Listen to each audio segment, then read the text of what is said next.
In case you happen to come across this video without reading the title, then this is part 2 of my Films of 2023 ranking project, where I talk about 190 films within the year of 2023. I would recommend watching part 1, which should be somewhere on screen or at the very end of this video. All depends on YouTube's, system bullshit I've been dealing with for the past few years, where I talk through 190 to 96, while this one has 95 to number 1. Don't worry, I will still be here if you choose to watch that. Trust me, I got a lot of time in the world to rate. But for those who have already watched that video, where either before it was blocked worldwide the first time or the re-upload, whatever works, let's finally get to the rest of the films. The moon, it comes crashing into Earth, and what do you do then? It's two brothers, and they're gonna, it's called Two Brothers. In His Shadow from Netflix. I have probably said this either during my Films of 2023 projects or the upcoming 2024 one, where I do that during 2025, but when it comes to watching original films from Netflix, it feels like flipping a coin, and about 60% of the time, it lands on the wrong side. But every once in a while, I do manage to find a good film from the service, or in this case, be mainly decent at best, which I can't really tell if that high praise for them or not. Especially for their non-US made films, which once I begin working on the 2024 films project, you will see where I'm coming from with this point. So what is it about this movie that makes it better than some of the other films on Netflix I've talked about in the past and most likely future? The premise to get my interest, having two half-brothers settling a conflict in two ways that clashes between them? It has been done before, but it's still an interesting plot line to have. It just comes down to what the writers do with it that can either make or break the film. For the first 2 acts, it was good, but then the third act is where it kinda breaks as it becomes a standard thriller, but it still comes out as a decent film to watch if you don't mind either a sub or a dub version. The acting is surprisingly good throughout, with the highlights of the film being Chris and Alzalon Donald. Again, my language disorder, so I don't know if I'm pronouncing those names right or wrong, so sorry about that. But with the rest of the cast also being good. I feel like I never know what to expect from Netflix, and I'm glad that this is one of their better films, even if it's nothing outstanding or noteworthy, but hey, better than the movie that wastes my time. We've narrowed it down to either Johnny Tightlips or Frankie the Squealer. Okay, it's me, I can't help it. I just like squealing. Aka from Netflix. I guess the Fringe was really into giving action films to Netflix this year, given how I just talked about In His Shadow in the last few. So the fact that they have been able to do 2 good action French films in a row here is kind of impressive on Netflix's part. If only it stuck around for a little bit longer. I feel like it struggles balancing all of its plot points that even with a 2-hour runtime, it isn't enough to just let all the plots breathe, though some do get more potential, like the undercover cop being set within a crime gang, some of the relationships the main character has between the family members, or the syndicate developing throughout the film. Like, we have plots that contains terrorism, crime family, a spy finding his soul, and a friendship with the boss's young son. It should work with the runtime, but cannot find a way to let all these plot lines work together effectively. Shame that the main character isn't interesting to really care about, despite the actor's best attempts with his performance. It's whenever it focuses on the action, that's where it does pick up thanks to the cinematography and the filming. Even with the pacing and some of the writing issues, I was still able to enjoy this film for its action and the cinematography, as I mentioned. If you want a double feature action film with a taste of the French in there, Netflix is the place for you. I cannot put you in my sniper rifle range, like, and I can boom, ban you again. The Channel from Brainstorm Media. If this was released on Netflix, I would have put this, Aka, and In the Shadow into a made-up trilogy like I did with Lifelike, Sugar, and Black Demon for Paramount Plus. Because all three of these movies have the exact same points to make, both positive and negative. They are mostly action films that focus on shootouts. Only difference between the former two films is that it's an American production, so it's in English and not through a dub. If it wasn't for the action and the filming, it wouldn't be this high up on my list, as it doesn't have anything else that has as much effort put into it, such as the story that is so simple that you can get how it's just going to go from its premise alone. The acting being mediocre, and finally the characters are just as flat as cardboard cutouts moving to out a string of rope. But thanks to the action, it was able to make this film watchable. Safe to say, there was enough bullets that are shot through the guns, and the film sure loves to spread the blood anywhere it can go. One kill did make me jump because of how sudden it was. The worst thing an action film can do is be boring, so even if it's not great or going to change the genre forever, as long as it does give some entertainment, it's enough to work. With this and the last two films on the list, they do what they do well. I do not have the programming to be a mother. No one does. We just make it up. Clock from Disney and Fox. What an unfortunate time when this film was released onto Hulu and Disney Plus, as this was when Disney announced that 20th Digital Studios would be closed down. This being one of the final 4 films to come out from this division of Fox, alongside with Dragon Mind and Apprentice, as I talked about them before in the previous part. As for what the final film I saw was, I'll say more about that for next year's film project. I know it has been 5 years since Disney bought Fox, which just saying that just makes me kind of feel old, to be honest. And Disney had a lot of adult film studios over the decades before buying Fox, with Touchstone and Hollywood Studios. But it just feels weird to see just how far they can go while knowing that someone at Disney had to approve it. Especially when you live in an international region and can only watch certain stuff on Disney Plus, compared to the US where you need to get the Disney bundle in the US to watch it on Disney Plus with the Hulu content there. The things about mothers wanting children and others viewing the expectations of having a baby towards certain people is where I think the film does shine the most, even if some of the messaging can be obvious at times, as if it smacks you in the face in case you didn't get the message after a few seconds. The horror itself though, some of it does work as to build the tension or add more to the themes, but others are immediately laughable, like its jump scares. The acting's also a highlight. Diane Arrogant and Megan Harlan, again pronunciation so I don't know if I say it that way or wrong, are fantastic throughout the film, while the other cast members do a good job with the roles.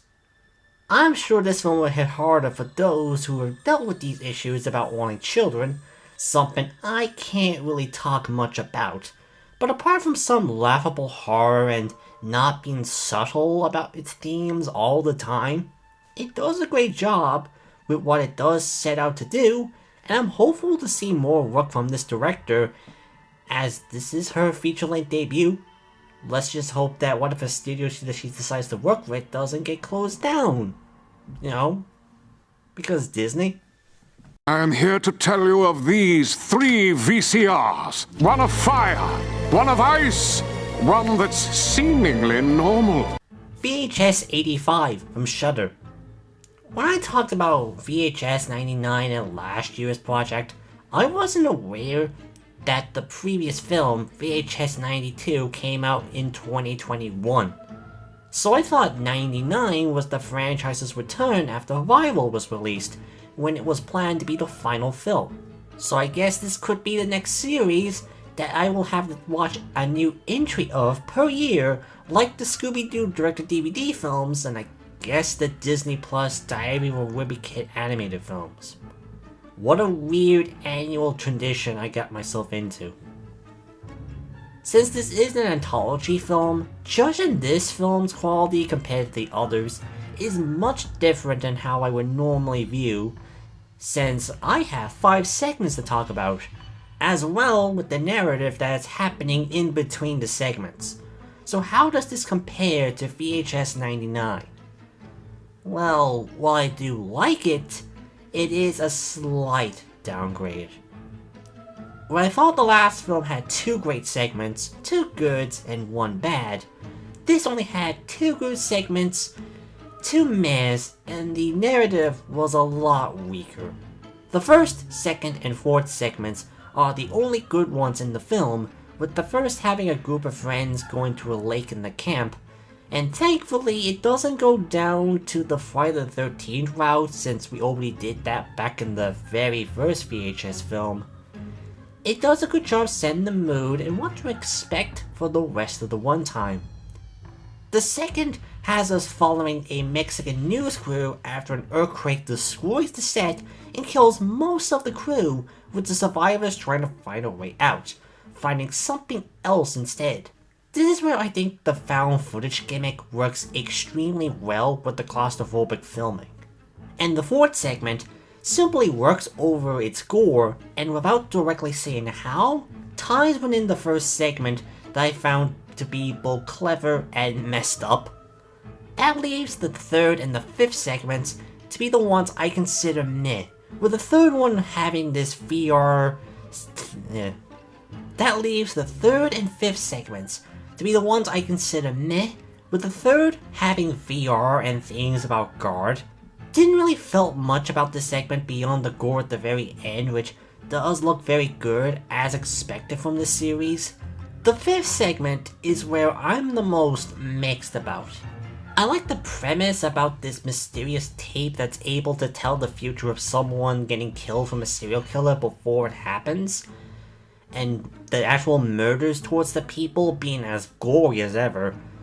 Where it goes is where I have issues with, as well with this weird attempt to connect it with the Black Phone, the movie from a few years ago.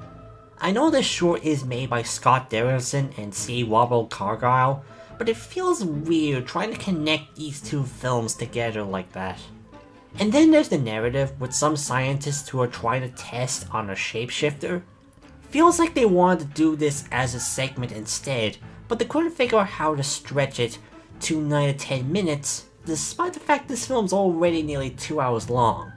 Though it does have some great effects and kills like the rest of the segments do. Not sure on how VHS Beyond will go for this year. Let's find out next year when I talk about all those films.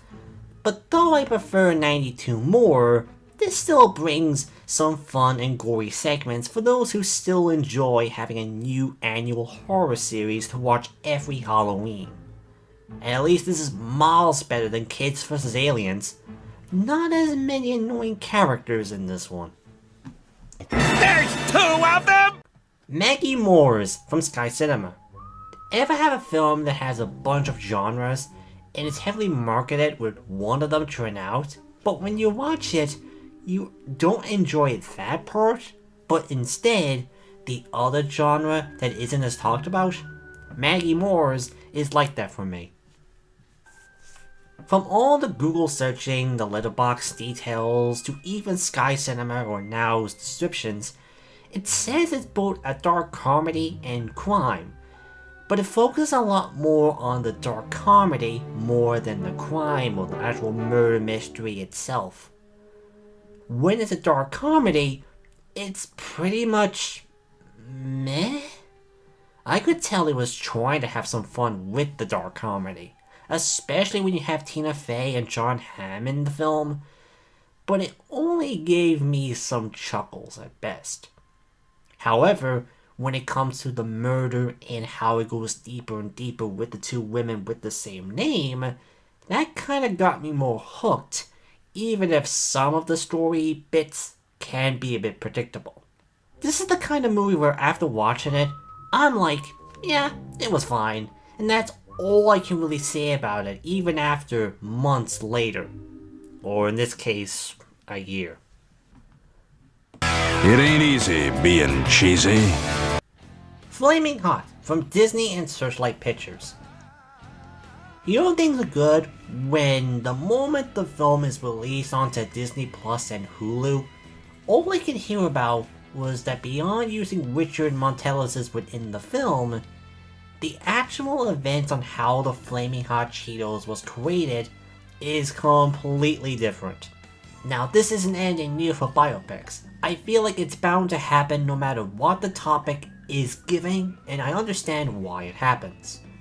This is a movie. It has to have some form of narrative that gets the audience's attention, and sometimes the real story can be uneventful. Therefore, adding or changing things is the best way to make a story sound more exciting to watch true if feature-length one time, though having the risk of annoying people who know the truth or making someone either better or worse about the matter, even if others claim otherwise.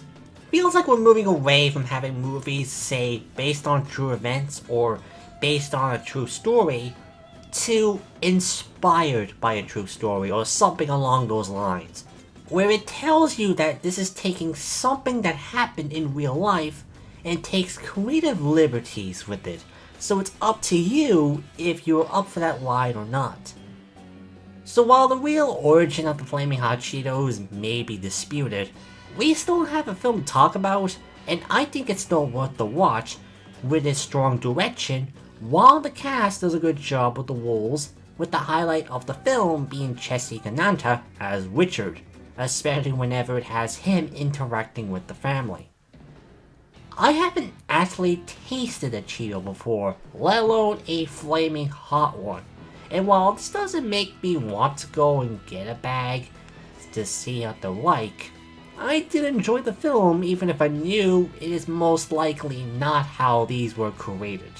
At least I can watch this and say it tried to be a movie that can be enjoyable to someone.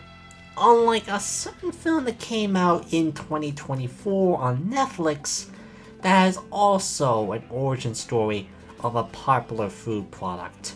Wink wink. Art, I don't want to alarm you, but there may be a boogeyman or boogeymen in the house! The Boogeyman from Disney and Fox. I'm sure I'm not the only one who has said this, but it's still worth saying with how far we have come from making movies after COVID-19 changed the world, and streaming was the #1 way to keep entertainment going for us all. Because once the years went by and things returned back to normal slowly, studios then had to figure out which films should go to theaters and the ones that go straight to streaming.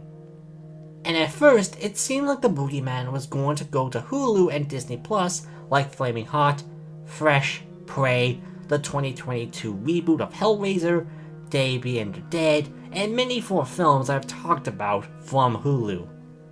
Hell, this managed to be brought back from the dead after Disney originally killed the film post the Fox merger with other projects. But test screenings went so well, and even Stephen King loved the movie so much that he was so pissed that it was going to go to streaming instead of theaters that Disney changed their minds and gave it a proper theatrical release.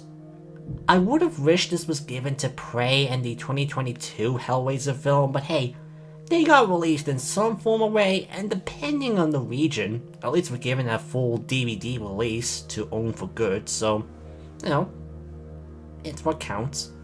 And while I am glad that it did came out in theaters, I can kinda see where Disney was going with its original streaming release, as it's mostly a decent if generic horror film that I feel like it's more towards a teen audience. Almost like the first jumping off point with the horror genre. The horror is mostly decent, with some annoying jump scares as expected, with the better scares being featured in the trailers, which, from my point of view, I couldn't escape from, as nearly every film I went to that wasn't rated G or PG-13 had a trailer for this movie playing. The cast was also decent, though I feel like some of the characters aren't written well or given much to do with what was given with some certain plot lines. Again, I'm glad that this was able to go in theaters, especially with its history with Disney, but if this was released on streaming through Hulu and mainly Disney Plus from my point of view, I wouldn't have blamed them and would have found it a decent watch during October. What size shoes you wear, Doc? 'Cause those boots are made for stumping. The Conference from Netflix. When Halloween was released back in 1978, a lot of studios tried to bank on that film's success, with a majority of them not catching on or doing small enough to get a cult following within the horror fandom. But then came Friday the 13th, and was able to become a massive franchise. I feel like I've said this before with another film in the past. But once Friday the 13th took off, those same studios tried to bank on Friday the 13th success, but with more sex and gore added, much like with the Halloween clones. It varies from quality and expectation. When it comes to The Conference, it's basically Sweden's take on the Friday the 13th formula, with a team building setting and a mass killer going around, and when I say it's a mass killer, I mean this is one hell of a mask. It's impressive that he's able to see through anything compared to Michael Myers or Jason Voorhees. Kinda reminds me of that one guy running away from Shrek and Donkey while wearing a Lord Farquaad mask.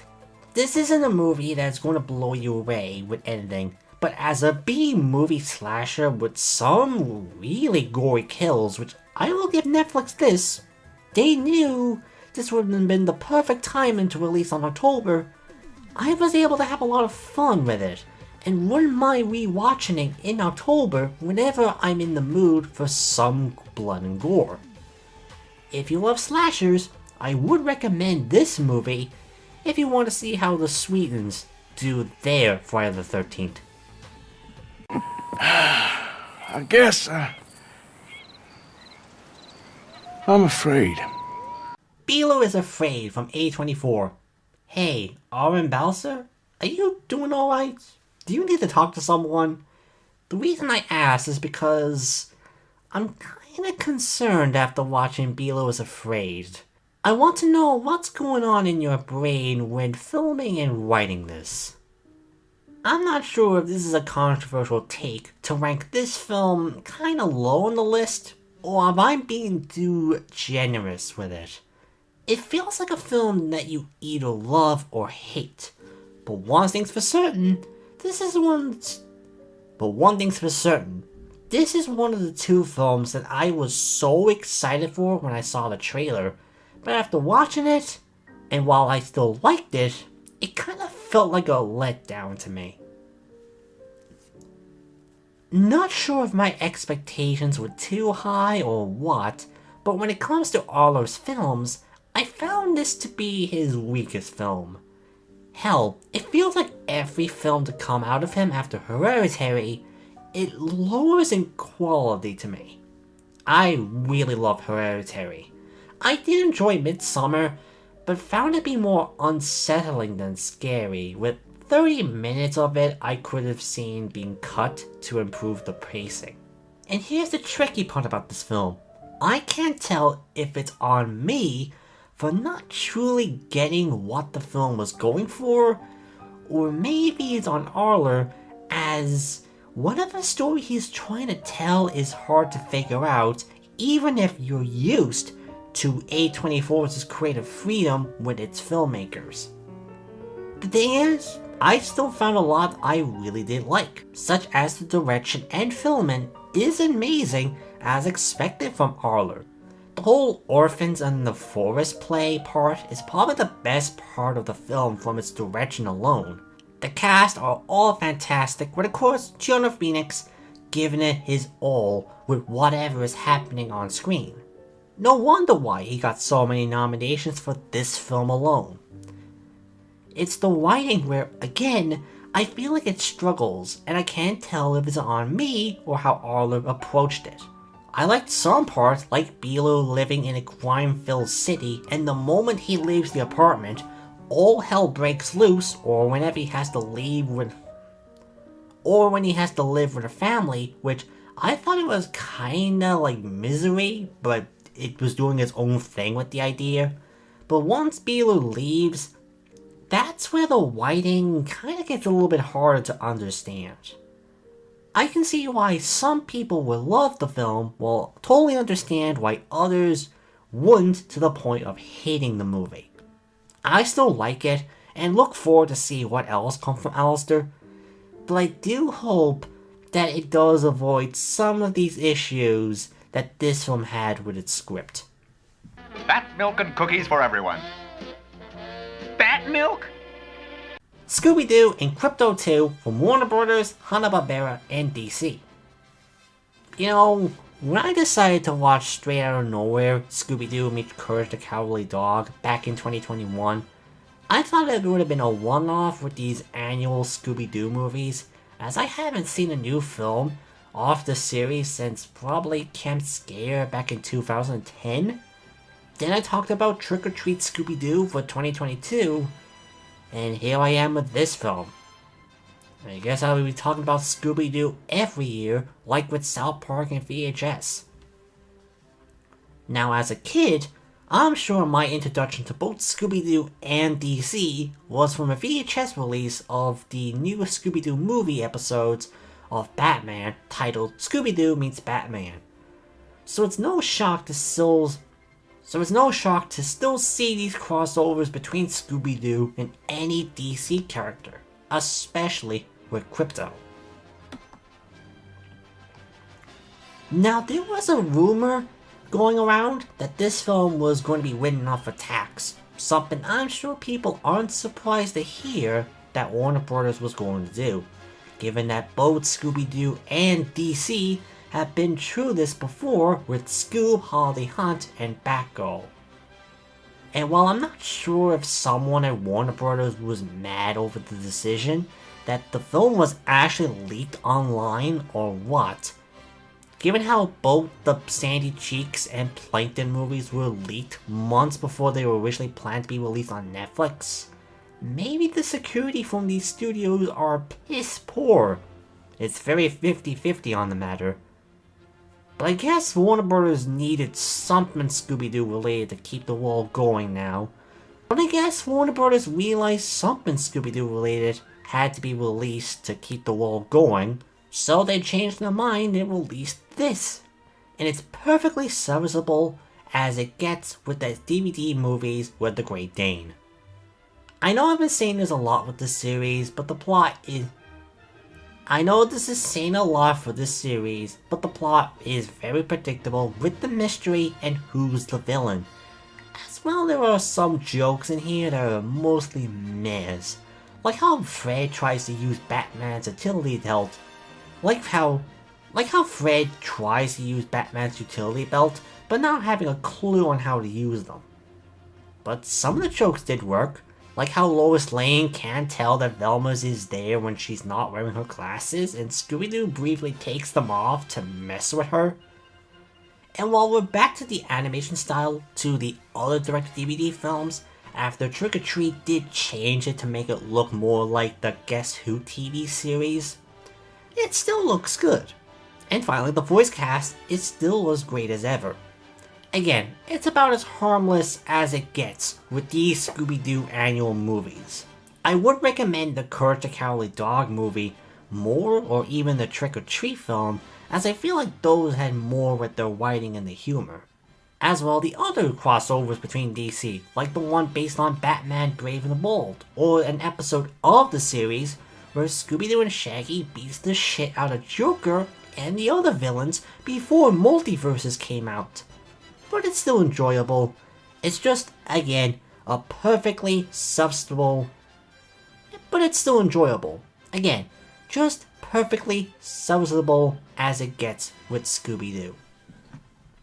Wait! There's one more important thing! It's imperative that you must know! What? What? Spiders! Cobred from Lionsgate. I think I found the scariest thing in the horror genre.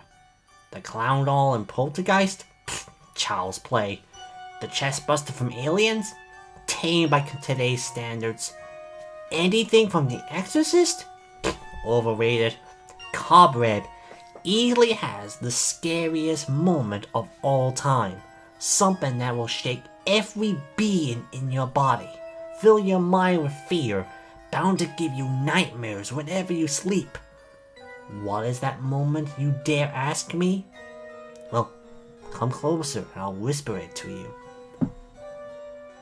Having Seth Rogen's name appear as one of the film's producers, I nearly shit myself in terror the moment that happened. Can you tell I'm over-exaggerating about the film and its attempt of horror? When I finished watching this movie, these words immediately came to mind. This is almost like the kid-friendly version of Barbarian, but whereas that film had its creature be themed around sexual abuse and drama, this one is about family and siblings. Hell, it's like you mixed the Barbarian with the Hugo Simpson segment in Treehouse of Horror 7. Yes, I always have to add a Simpsons reference to almost anything I do. And as I did find Barbarian unsettling with its horror, this one kinda lacks that despite the premise and the mystery with the parents for the first 2 acts. The 3rd act does have some ideas that do sound good on paper, but the final result is a mixed bag. The deaths and the gore were pretty sick though. As well has some really good cinematography which heavily features the Halloween season churn out. The cast is also good too. If the idea of seeing a tamer barbarian sounds interesting to you, I'm sure it will work for you, but the quality of the horror may depend on your expectations. Patrick, is that you? What? I said, is that you? I can't hear you! It's too dark in here! Skinamarink from Shudder. Remember when I mentioned there was 2 films that I was excited for, still liked the film, but was kind of a letdown to me back in the Belu's Afraid review? Well, come on down, Cinemarink. You're the prime example of that. Because I'm sure I was not the only one who felt this way after watching the trailer. Gotta give the marketing crew some props. They sure gave a lot of attention just from that trailer alone. Plus, they more likely made people scared of those chatter telephone toys in the same way Charles made people scared of sharks. I'm newish to lineal horror, so I'm not used to its techniques compared to others, but I do see the potential with it, and want to see more. Like how there's going to be a movie based on The Backrooms, coming from the same person who made those YouTube videos. So, hey 24, I'm hopeful for that film's success whenever it does come out. But from what I did hear, it's very much a style that can work, but has a chance of not working either, mainly from the writing perspective and using it within the horror context. This movie is purely for those who 100% love lineal horror, as this has no plot to speak of. I mean, there's one of sorts with the kids trying to find their father who goes missing while the doors and the windows of the house disappear with the supernatural stuff happening around them. But it prefers to do the lineal horror and sometimes keep the short on either the kids watching TV and playing with their toys while whispering their dialogue, which can be hard to understand, and nothing else. This is where I can see some patience will break with the amount of times where nothing seems to be happening, and then sometimes just be completely pitch black with no light of any form. Thankfully, there isn't any jump scares, and I still found moments that did work effectively with its techniques.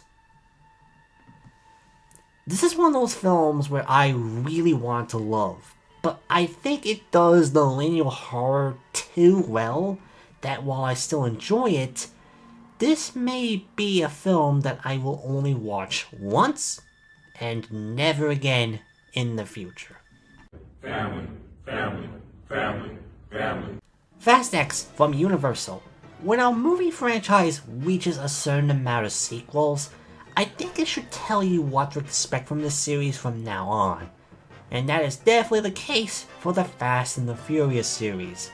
With now 11 movies with 9 sequels and 1 spin-off, it shows it has a formula that works so well that it has grossed over $7 billion across all 11 movies.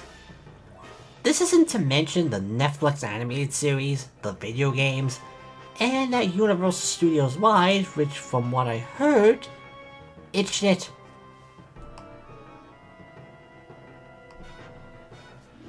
But here's the thing, I haven't seen a single film in this series before this.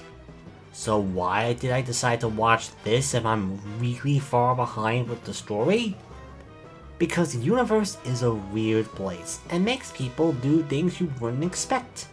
That, and I would have seen this for free with my cinema membership, so the most I would have wasted was my time on this planet.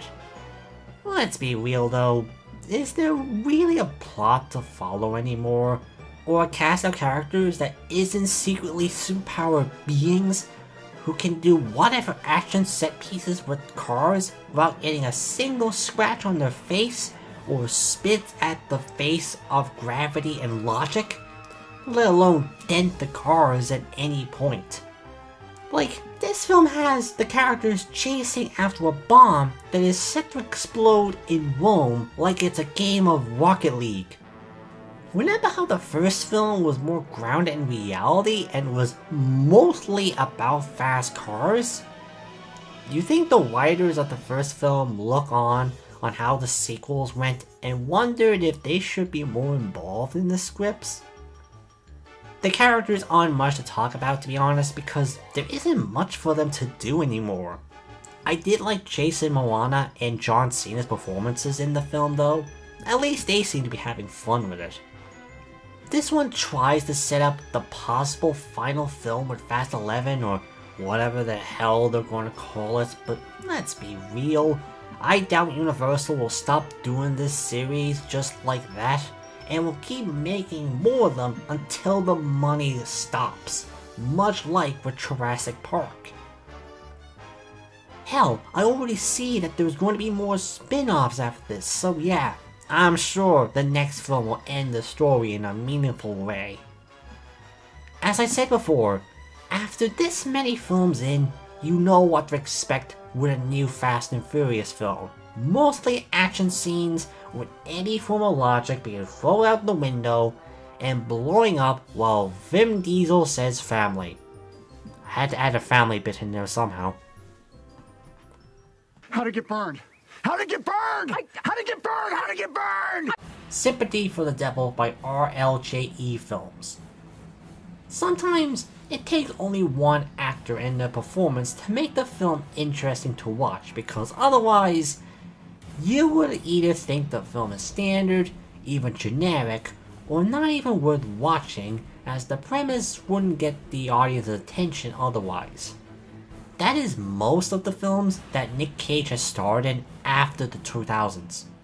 It feels like both Nick Cage and the directors know that just letting Cage chew on the screen one by one is enough to make the film worth watching, and I guess it's a working formula for a reason.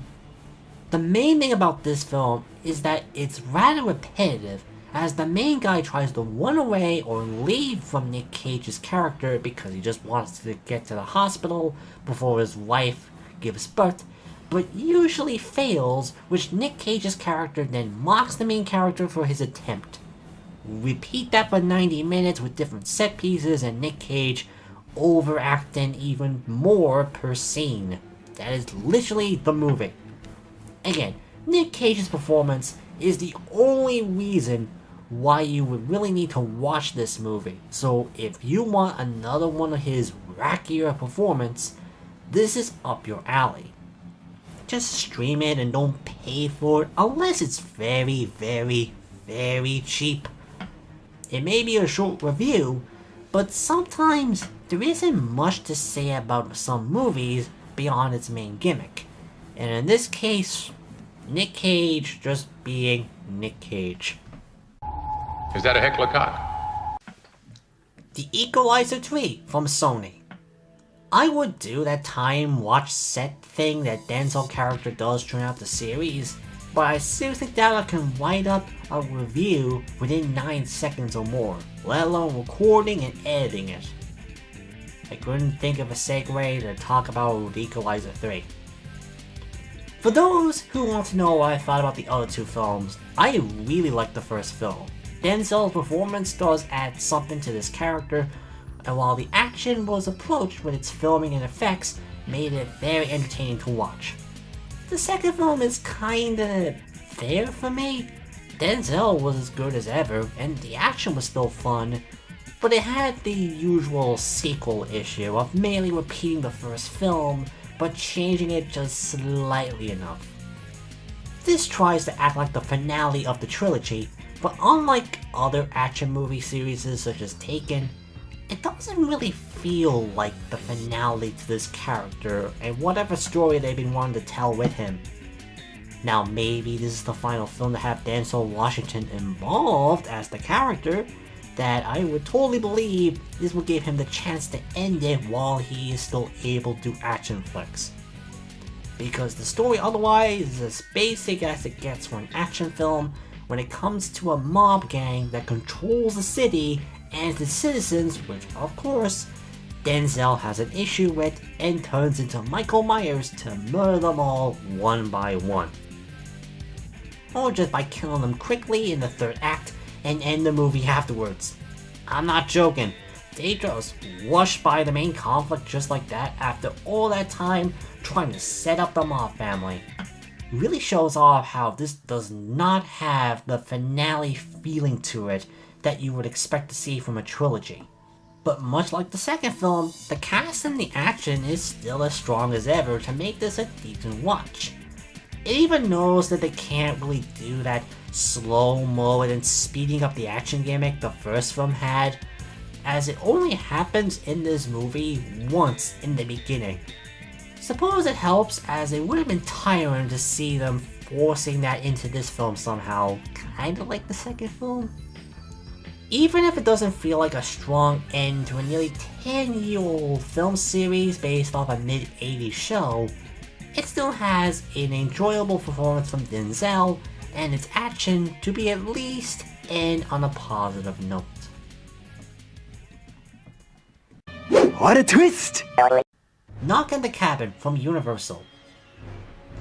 I don't think I need to mention about the quality of M. Night Shyamalan's films over the decades.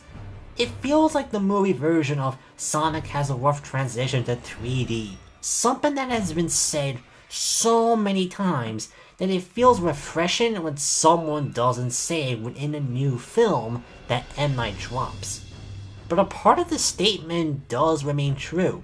You never know what to expect from a film of his when it comes to the writing, direction, and the performances.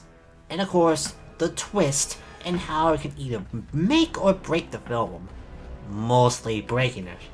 So what does Knock in the Cabin fare compared to his other works? Well, it is certainly an M. Night film that I did like, but it has a lot of flaws. If there's one thing to take away from this film, Dave Bautista is an amazing actor. From having Guardians of the Galaxy trilogy with Drax, Dune, Glass Onion, and many more roles, he adds a lot to whatever his character was playing. The other cast members are great here too, only having a few moments of odd deliveries with their lines, though Christian Q, also a highlight in the film with her... Though Christian Q, she's also a highlight in the film with this being her film debut. When it comes to the writing, it is such an odd case where it's one of the better written M. Night films with its plot, why the group is there, and the tension between the family and them, to see what are they saying is true or made up. But it really feels like it takes the premise and plays it safe. Like, you think with a plot that has 4 people who wants 2 gay men with their adopted daughter to kill one of them to stop the end of the world, it would make it a lot more tense, making you wonder on what you would do in this situation. And yet, I don't think it takes to its full potential. Such as having moments with Dave and the others debating on such as having more moments with Dave and the others debating if this is what they want to do or if there are other ways to save the world. Again, I still enjoy it for what it did right, but I would still consider it to be weaker than Shyamalan's other films, so it's very much in the middle. Why do I take films that in the middle though, unlike something like Lady in the Water or The Last Avatar? Hey, continue! Stop! Batman, The Doom That Came to Gotham from Warner Brothers and DC. I'm not sure yet if Batman will be another series that I'll be talking about every year, but since he's one of the 2 superheroes I do like from both Marvel and DC, I guess I'm more willing to see what comes out of The Dark Knight and the many different tales and takes made with him over the years, while he still has 10 years left of being under by Warner Brothers before going to the public domain.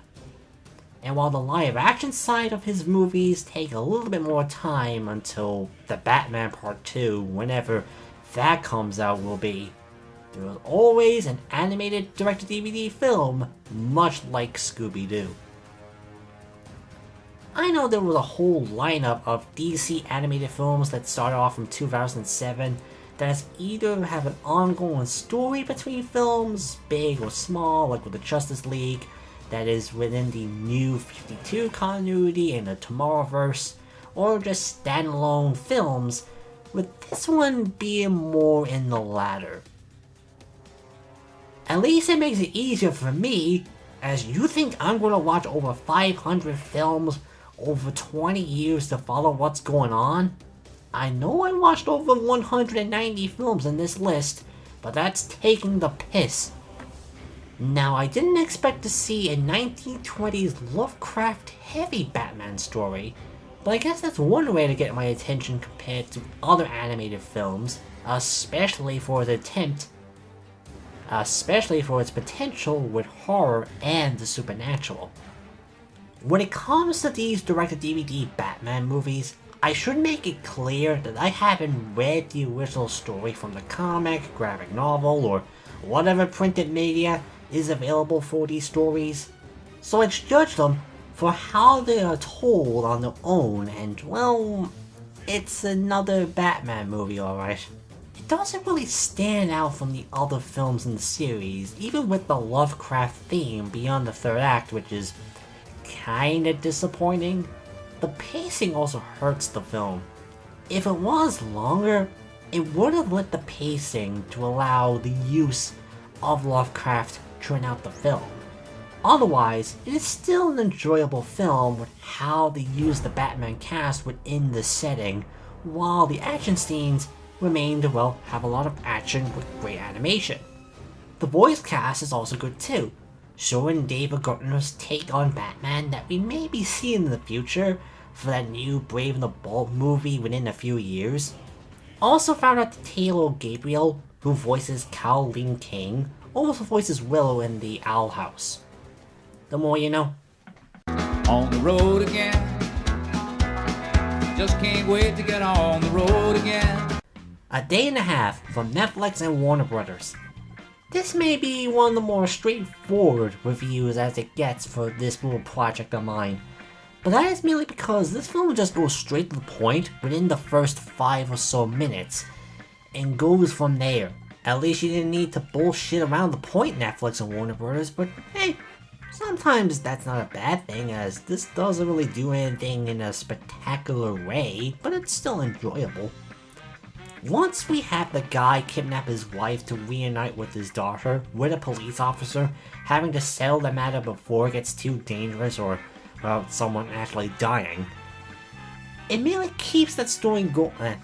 It mainly keeps the story going with enough build-up with the characters, such as getting to know more about the couple, how their relationship was like, and what happened to make the husband snap while making sure he doesn't kill her or the officer. I feel like they managed to make this work throughout the runtime, despite that most of it is spent on them traveling from one place to another. Hence why I say it doesn't really do anything spectacular. But again, the writing is super strong enough to make this worth watching. I guess I've been doing well with Sweden's film offerings to Netflix this year after the conference and this. Better than some other regions did. I gotta lay off the hot sauce. Blind Widow Sleeping Woman from Giggler Films. One of my main goals nowadays, when it comes to movies, is trying to find animated films that isn't either made for kids or released by a major US studio like, say, Disney, Warner Brothers, Universal, etc. And if possible, try and see them in theaters instead of streaming or VOD, and well, I can say I did that with 2 films on this list, with this being one of them. I wasn't even sure exactly what was it about this film that got my attention, but for now, it's time to see how the French does animation, which from what I've seen from some films like The Triplets or Beverly Hell, they sure can be visually different from other animated movies. Well, I guess it's an anthology film with plots about a frog that needs a man's help to save the world, a man who comes home to see his wife after 5 years of leaving him, a woman who makes a wish for her 20th birthday, something to do with an elephant vanishing, and more. To say I was kinda confused on how it's paced would be an understatement. Turns out, this is taking 6 different stories from 3 different books from a Japanese author, Hukana Manakana. Again, that's the best I can pronounce it with this language disorder. With those being Blind Willow, Sleeping Woman, Birthday Girl, The Wind-Up Bird and Tuesday's Women, UFO in Kanushina, and The Super Frog Saves Tokyo, with a recurring theme of it all being set after an earthquake and tsunami in Tokyo back in 2011. I guess that explains why it feels so bloated as it does, with some of them feeling a bit underdeveloped, like the wife leaving the husband one like I mentioned earlier. And yet, I really like this film, even if it did confuse me at times. The animation and slightly different visuals per story does add something to all these plots, characters, and settings. I can't really say how I would rank the stories compared to something like VHS 85, but at least I did like the talking frog one and the story the film is titled of. What a twist! Sharper from Apple and A24. Okay, so we have a film that is told within a non-linear vignette that eventually connects to con artists. How many plot twists do you want to have for this movie? Apple and A24? Yes. Will this film make sense despite the amount of plot lines it does have? Apple and A24. We'll find out when we get to the end of the movie. Well, the amount of plot lines and twists this film has, I did find some of them to be better than the others. Like, the first part did get me hooked. After that, it does vary, though none of them I would say would be bad at all. To be honest, this is one of those films where I can't really explain much about because it needs to be seen and judged for the first time on your own terms with its writing and how you think it tells the story, though with its non-linear method and how it connects, and of course, how the plot twists are handled.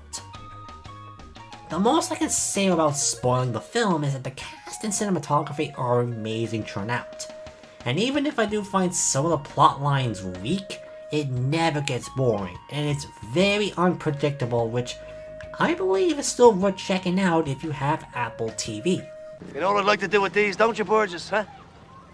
Snip, snip! Unwelcome from Warner Brothers. January was an interesting month for movies in Ireland, as we had 2 horror films that were set and filmed in Ireland.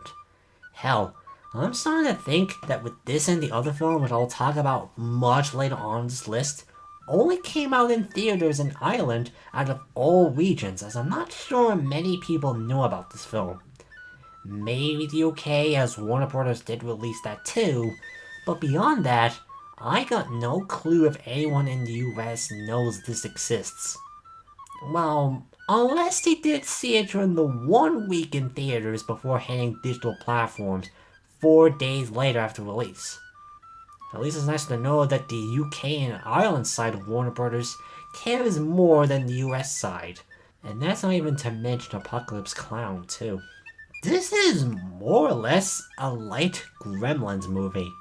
I guess you can't call it a rip-off if you're ripping yourself off. That and the director did basically say that this is like Gremlins meets Stray Dogs, so at least they weren't trying to hide the influence that this film has, as the creatures do act like more serious mogwais, not having much in the humor as the Gremlins do, and being practically made in CG, which, in fairness, that's nice to see. After that, this is a basic Irish horror film. It doesn't have much moments that scares or frighten me with the creatures. Hell, I think the sequence within the family the leads meet that comes out as the film keeps going has more scares in what they're stating than anything else the creatures do. Having Colm O'Meara in this surprised me, as I mainly know him from The Snapper, another Irish film that I'm sure not many people here know what I'm talking about unless they were from Ireland or the UK. If you're in the mood for an Irish Gremlins movie, this is for you. Now I'm curious to see what else comes from Ireland when it comes to horror. Now I'm curious to see what else can come from Ireland with their horror films. Just you try it. Oh, I'll try it. Just you try it. You'll feel it when I try it. I'd like to see you have at it. Would you now? In the Land of Saints and Sinners from Netflix. Sometimes doing a more realistic and simplistic action film works better than going all out with the action, explosions, and shootouts. And boy, I bet Liam Neeson needs that after years of having films that tend to focus on being the next Taken with a different gimmick in it. As I said before, I'm still waiting for the submarine film. You know someone out there is just waiting to pitch this one to Nielsen and his agents. What this movie does right compared to the other 2 films I've talked about that has Nielsen in the main lead, such as Marlowe and Retribution, is that it's more grounded with its action and story. Helps that it's based around the troubled time period for Ireland with the IRA, and unlike Deadshot, where that mostly does a meh job with its plot and characters with that setup, this one has a bit more to it with the backstory of Nielsen's character, why the villains are doing what they're doing, and a mix of characters that either help Nielsen with his job as a contact killer, or deals with some of the folks' problems, like a little girl who gets abused by her father to get more food, which she doesn't tell her mother or the Gardaí about. The Gardaí is the, police in Ireland, by the way, just in case you're wondering what that is. I don't think it's great, as the middle act does drag a small bit with the villains trying to find out who's after them, which is Nielsen, but the third act makes it worth it for the action scene in the pub. I can also tell that Nielsen enjoyed doing this movie with his performance, working off with the rest of the cast too. Hi again, Colm O'Meara. I can tell it was you just from your voice alone. I feel like regardless on the quality of whatever films he stars in, I will always like Liam Neeson and what he does bring to his roles, even if the scripts aren't up to par with his acting talents. So when there is a good movie that does come out with him there, I am hopeful to see more like it than just doing Taken 27, but this time on a bus. You sunk my Scrabble ship! This game makes no sense. Tell that to the good men who just lost their lives. Semper Fi. The Last Voyage of Demeter from Universal and DreamWorks. You know things are good for a movie when it never arrived to UK and Irish cinemas despite seeing posters for said cinemas? Apparently Universal wasn't going to release the film for Ireland and UK, and E1 was going to do it instead, but suddenly the news of Lionsgate wanting to buy E1 from Hasbro came out and it caused the film to be in a limbo. I would say the film bombing in the US and other international regions had a hand in that decision too, and maybe Universal releasing the film on digital services 2 weeks after being released in cinemas didn't help, which I've probably said this in this whole project already, but oh boy, you aren't ready for the amount of times you will hear me say that for the Films of 2024 project for Universal alone. But hey, the digital services exists, so it still gave me a legal way to watch these movies, so it was time to see how a Dracula would do on a boat. Dracula is one of those characters where it's in the public domain, yet certain takes of the creature is owned by studios, with Universal being the main key studio that keeps a hold of their takes of the Universal horror monsters like Disney does with the fairy tale stories. So with this film, it tries to bring back a monstrous form of the creature, based on the Captain's Log chapter from the 1897 novel by Bram Stoker, with it being a bottle film set on a boat on its way to London from leaving Transylvania. While I can't really comment about the cast and the characters as they kinda don't have much to do with the plot, I can't deny that the tension within the film's setting does make up for it. The set design on the ship and Dracula himself are brilliantly handled, especially thanks to the fantastic direction. It does feel a bit stretched to have its one-time last 2 hours, where I think a good 15-20 minutes could have been cut and it would have looked a lot better, but for when it is going with Dracula and his attack towards the crew, it never gets boring. So if you're in the mood for seeing a more monstrous version of Dracula instead of the smooth talking one, this is the movie for you. Do you know what this movie is missing though? Nick Cage. Now he's gonna kick my butt! Miguel Wants to Fight from Disney. I don't know about anyone else, but I think I recall only having one fight in my life, and even then, it wasn't much of a fight, it was just me mainly pushing around. So I'm not sure if I'm lucky to not have that experience as much. So I'm not sure if I'm lucky to not experience such a thing or not.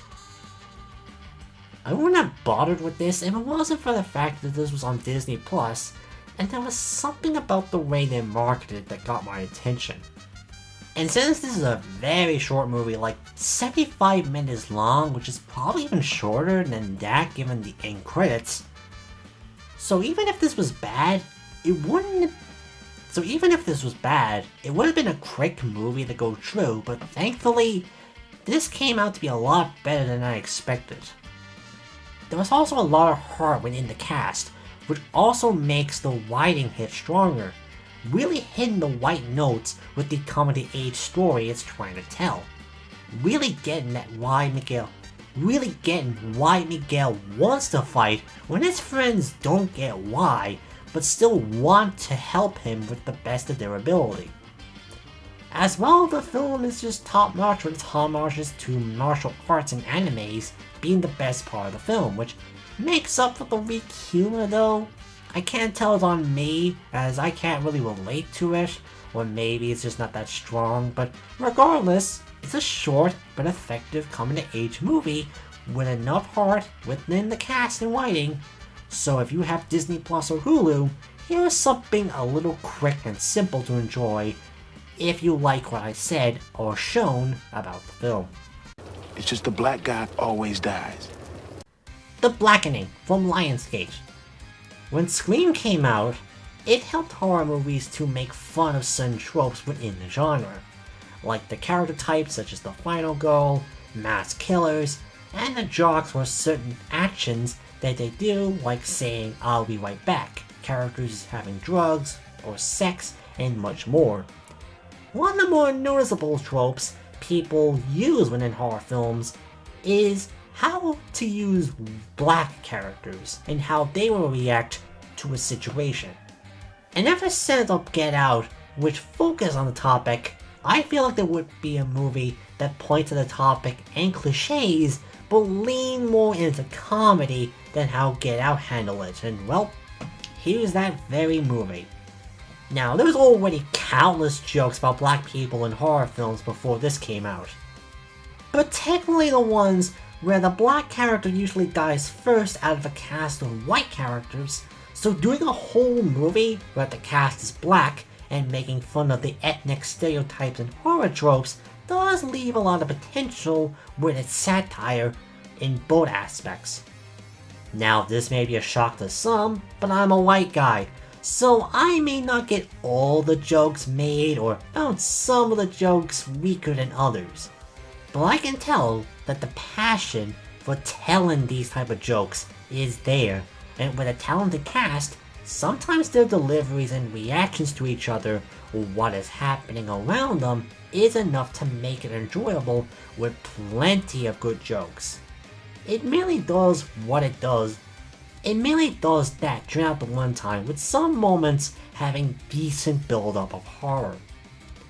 So while it doesn't do much beyond making its jokes towards black characters in horror movies, it still works well when the humor does land and the attempts of horror is decently built up to at least make you care about these characters and who lives and dies.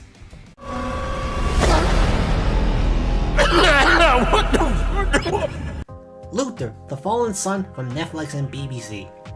Ever have a movie that you did enjoy, but there was something about it that you felt like could have been changed and it would not make a difference? Let me explain, because that does kind of sound confusing. For those who don't know, this is a movie based off the BBC psychological crime thriller TV series Luther, which lasted for 5 seasons, even though it really had only like 20 episodes across 9 years from 2010 from 2019. While I haven't watched much of it, it does sound like an interesting show with its characters and how the story goes through across those 5 seasons. And of course, having some great actors in there, with the main lead being Idris Elba. Guess the crew wasn't finished with Luther, as we have this movie which Netflix bought from the BBC and was given a limited theatrical release in UK, Ireland, showing that Netflix did see some potential with the film. But here's the thing.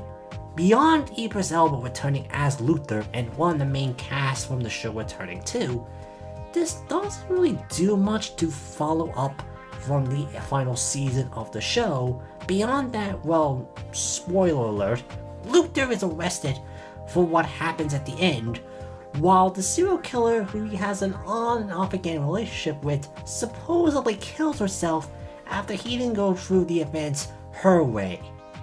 I think, anyway. Instead, it feels like a standard crime thriller that Netflix would have made with random new characters, but then BBC came in with them wanting to make a Luther movie, so Netflix just changed the main character's name with Luther, which was good enough for them. That being said, I still like the film, and Idris Elba is always an amazing actor no matter what he does.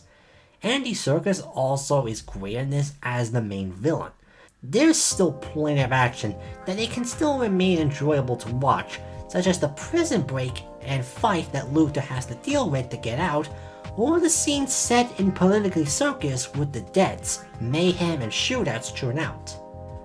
I'm not sure how fans of the show would feel about this movie, as I believe it could have been given any other title and changed Luther with a different character who's a chief investigator that Idris Elba could play, but nevertheless, there's still something to enjoy in this film, even if you're unfamiliar with the show. I'm thankful for all of my friends. You bitch. Thanksgiving from Sony. I love talking about movies that are themed around the holidays that I never get to experience because I'm from the land of leprechauns, drunk fighting each other and swearing about 60% of the time. and there isn't a holiday that fits this very point more than Thanksgiving. Very much the middle child of the final holidays when you have Halloween and Christmas getting more attention. The same can be said with horror movies set around the holidays. Hell, the most noteworthy Thanksgiving horror movie that came out before this was Thanksgiving, the one with the low budget talking killer turkey that says shit like "nice tits bitch" before killing a naked woman. So someone was going to make a mainstream Thanksgiving horror film, and here comes Eli Roth as he adapts this from his segment from Grindhouse. When it comes to Eli Roth's films, I haven't watched much of them, but from what I did see, he's one of those directors you either love or hate. I've only seen bits of Cabin Fever, and I've seen the first Hostel movie, and Borderlands, but I'm saving that for my next year's film project. All I will say is that I can see why Watt would rather focus on this movie than Borderlands from what I heard about the development on that film. You can tell it's written by him as the characters are either not interesting or annoying as hell. And with the amount of characters there, you know there's about 75 to 80% of them that's about to die. Much like Cabin Fever and Hostel, so if you're not into it by now, this isn't going to change your mind about his films. But likewise, if you do enjoy how gory the deaths can be from his films, you're not going to be disappointed. This is pure B-level horror movie as it can get, and for me, it does work when you have that mindset within your brain. The killer sure knows how to use whatever tool is nearby to slaughter the shit out of any victim in the most goriest way possible.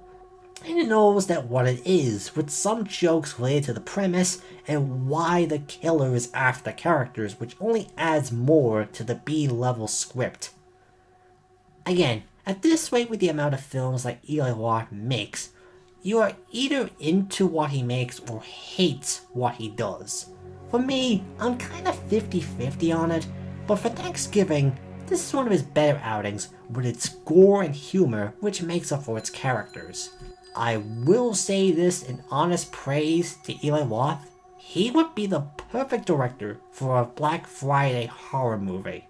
That opening alone shows that sometimes reality can be messier than anything people can do in fiction. How does it work? I want to know. You don't want to know. Yeah, I want to know. You want to know? Yeah, I want to fucking know. Creed 3 from Amazon and Warner Brothers. You know, back when this did came out in theaters, I was about to say that Jonathan Majors was good in the film, and he had a decent start with more film roles. But as we all know, what came out about his actions was revealed, so part of me was wondering if he was playing a character or just himself in the film. This may be the point where, for the Rocky series, the spotlight is moving away from Rocky and Sylvester Stallone to focus more on Creed and Michael B. Jordan because, well, Rocky isn't even in this film. Supposedly it's because Sylvester didn't like the darker approach and among other issues. But after how I felt about Creed 2 went with him, it's probably for the better that he wasn't added in this film. Now comes an issue I do have, and it's not even the film's fault. Kinda. As we're now 3 movies in with Creed, I've begun to feel more neutral on how it's going after the previous films. It's just another film in the series. That isn't a bad thing, obviously. But with how great the first film was when the Rocky series had its ups and downs over the decades, it felt like a breath of fresh air to have. Then the second film came out, and it had the sequel issue, where it was still good, but just weaker in comparison, and well, it's reached the point where it is still a good movie, but it's just another film in the series. The story between Craig and Dame does work to add something new to the character, but not by much. The acting remains to be top-notch like the other two, and the filming remains to be well filmed and edited like the others. though the final battle does feel like an anime, which I guess is fitting as there is plan to do an anime series off Creed from Michael B. Jordan. It really has come down to this very point. If you like the other two Creed movies, this is already something you'll enjoy, and it doesn't do much else beyond that, which I know I sound like I'm being critical of that, which is far from the truth. As long as the crew's passion for this cast of characters remains strong, I don't see the problem of having another film that simply just keeps going with the characters. But if it's for revenge, you can stab me with this scalpel and then run out. Thanks. Oh, that was unnecessary but cool. So awesome. Kill Bosco from Netflix. Sometimes a movie can exist by mixing more than one movie together and just going from there. And in this case, South Korea decided to put Kill Bill and John Wick together with a dash of South Korean actors. Netflix watched it and said, why not? It just went with it. So now we have a movie of a woman who has to balance the life of a contract killer with the 100% track record and a single mother of her lesbian teenage daughter. I'm going to be honest, this is kind of one of those films that I can't really speak much about because what it does right does it in great ways, and what it did wrong isn't really enough to ruin the film to me, but it does hurt a bit. If you simply like to watch gory action films with swords, all sorts of weapons, and a lot of props being racked into pieces with great cinematography and filming, this is definitely for you. It's the story and pacing where it falls flat on me. Despite only having 2 hours and 30-minute runtime to have all the plot lines with the characters, the story is very thin and mostly is carried by the action scenes. So it's probably best to either watch the sub version or put on anime music over the action scenes. I'm sure you can make up a better plot and its subplots with the characters than I can get with the finished version. Bet you never been this close to a celebrity before, huh? You want to take a selfie or... Influencer from Shudder. You know, despite having a social media account that has over 134k followers as of right now on Twitter with the out of context Simpsons couch gags, I'm glad it doesn't mean I'm that big of a celebrity that everyone knows who I am or needs to post what I'm doing per minute. Probably helps that because beyond my first name, I don't really show anything personal about myself, so as it grows, I don't need to worry about it. The most that happened was that I was able to get a Simpsons team book for free, and all I had to do was promote it. That's legit the only technical influencer thing I have ever done with this account. As new trends begin to take off through social media, there will be a point where some studio in Hollywood will try and use it when in a film and TV show. There's a high chance they don't understand it because they're that out of touch with today's audience that they don't even understand what's being told to them, but still want to be paid for doing a film, so they write something that they think is relatable or being clever about. Only to find out it's the most generic take you can make with that premise. Sometimes making it pure boomer material like Dear David did. And while this film does have some things that you would expect from an influencer plot, it does manage to stand out for simply being a good thriller that is being told through the villain's point of view instead of the heroes. Seeing how they try and hide the truth from the victims, seeing how they are trying to hide the truth to their victims does make it a bit more fresher with its plot, characters, and pacing. Makes up for the cliched moments about being an influencer. Across the universe, people are asking, what fiend would steal Air Jordans? Oh, goody! More Air Jordans for me! Air from Amazon and Warner Brothers. Well, may as well come out and say it. I'm not really into sports. Just never was my thing at all as a kid, and even more so now as an adult.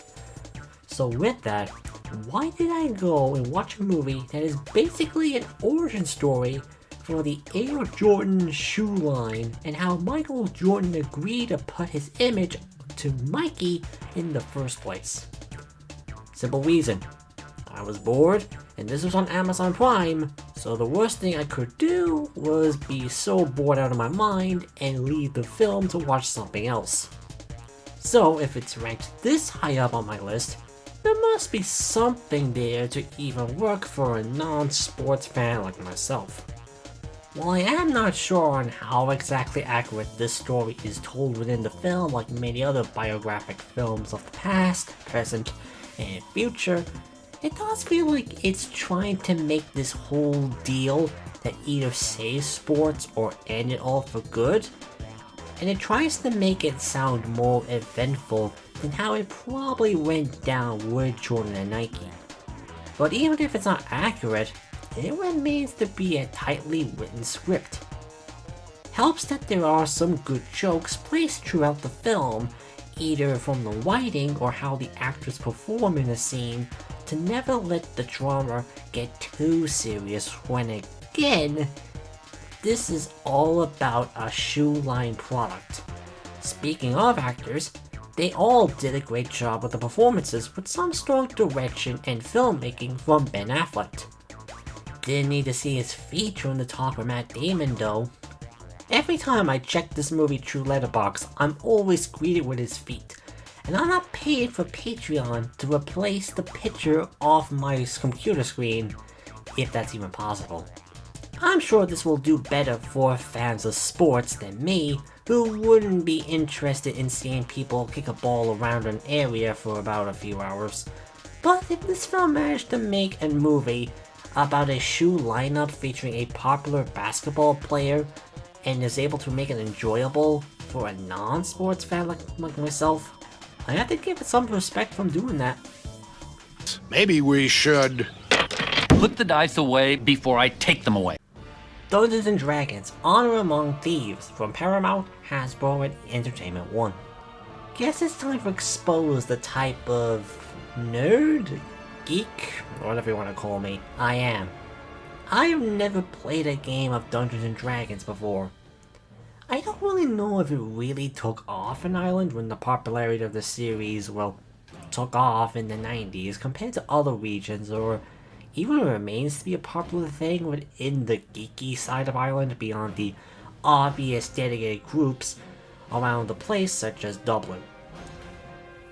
Though I recall being in a place around my hometown that did had the board games you can play while having donuts nearby to eat. So I guess it does have a following in certain places in Ireland beyond Dublin.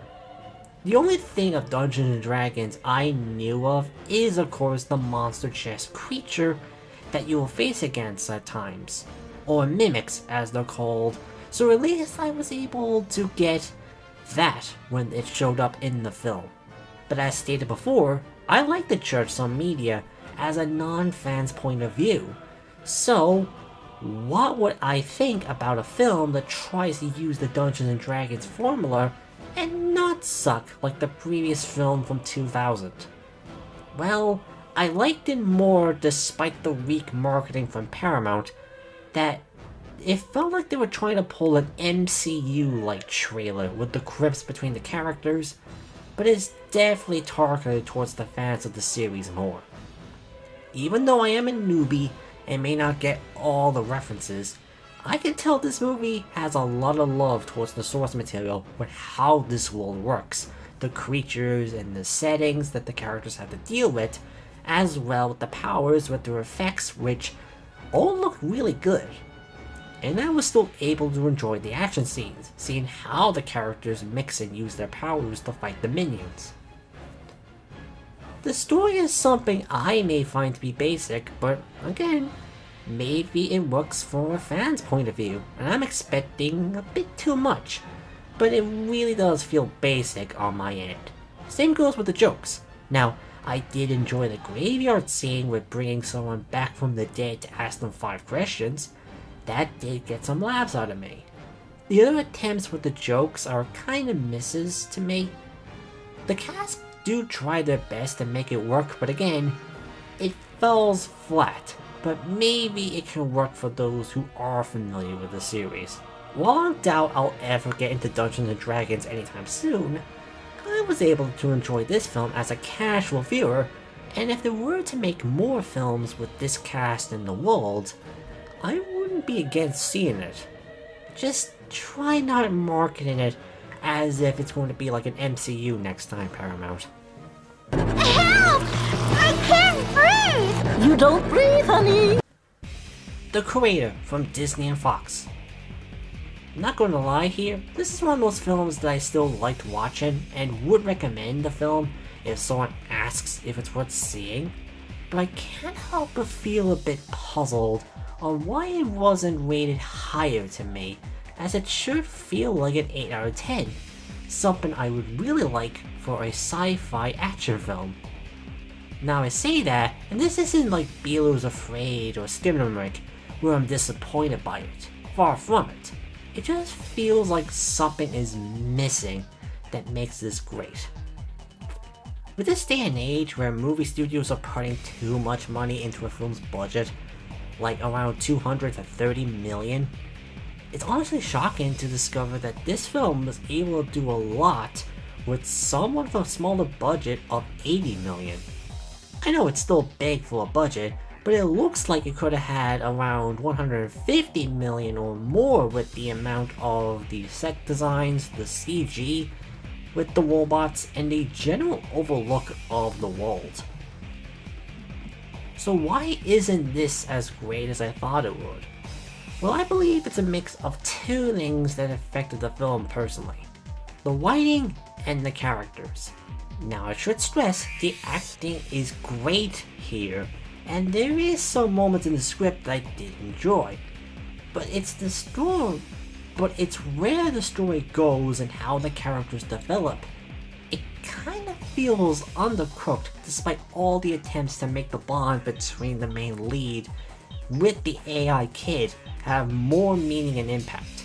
Not to mention on how it feels like it's taking a lot from other sci-fi films like Elysium, Blade Runner, and District 9. Again, I still like the film, and think it's still worth watching on Disney Plus or Hulu, but I can tell the writing and the characters is something you either get or think it's lacking. Not much else I can really add, to be honest. Ladybubs and Cat Nerd are in love with each other, but they're really bad at it and can't seem to recognize each other's voices in and out of costume for no reason. Ladybug and Cat Noir, the movie from Netflix and SND. Oh boy, this is something I'm really excited to talk about. Instead, it's about what it's based off from and how the movie takes some interesting directions than what the show has been doing for the past 5 seasons since 2015. This is nearly a decade old already? Oh Christ, I'm already really feeling old if this has been around for that long. Now, I never seen a single episode of Mallory's Ladybug and Cat Noir before. Hell, this is my first time watching anything from this series in general. The most I know about it is its history on being on Nickelodeon for a few years, until Disney bought the TV and streaming rights, where it has basically been on since of Disney Plus's launch. So it makes it weird to have the big theatrical animated movie of the series go to Netflix for a majority of the world and not Disney Plus instead. And I know there's this weird romantic plot between Ladybug and Cat Noir, where it's like this weird love square thing where you have them crushing on each other's superhero form and then their normal identities, and even that's putting it lightly when you have other characters to consider. So I hear they finally made the two leads get together after years of teasing it and adding other ships. So I can't judge the quality of the show beyond maybe its animation, where it looks like an ad for Lily Garden at times. But with this movie being a prequel to the series, maybe it will work for fans of the show? Here's another weird thing.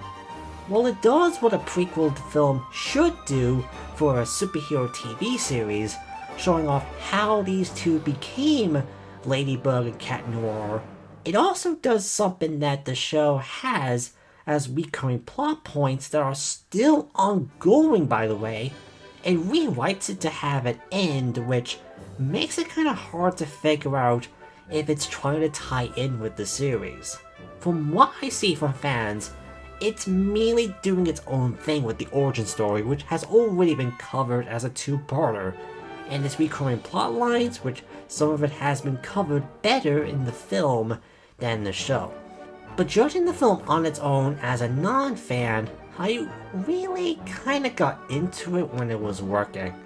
The animation is definitely the biggest change, as it's visually beautiful to look at with the lighting and the movement of the characters.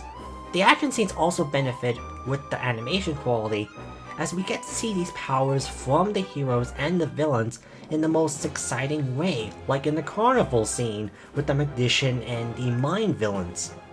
The voice cast also do a good job too, being able to do a lot more with these performances for a movie after years of playing them on the show.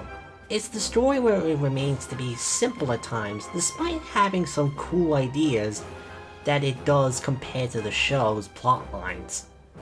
The songs, though, not that good, especially when you can easily notice that the singers sound nothing like the character's normal voice.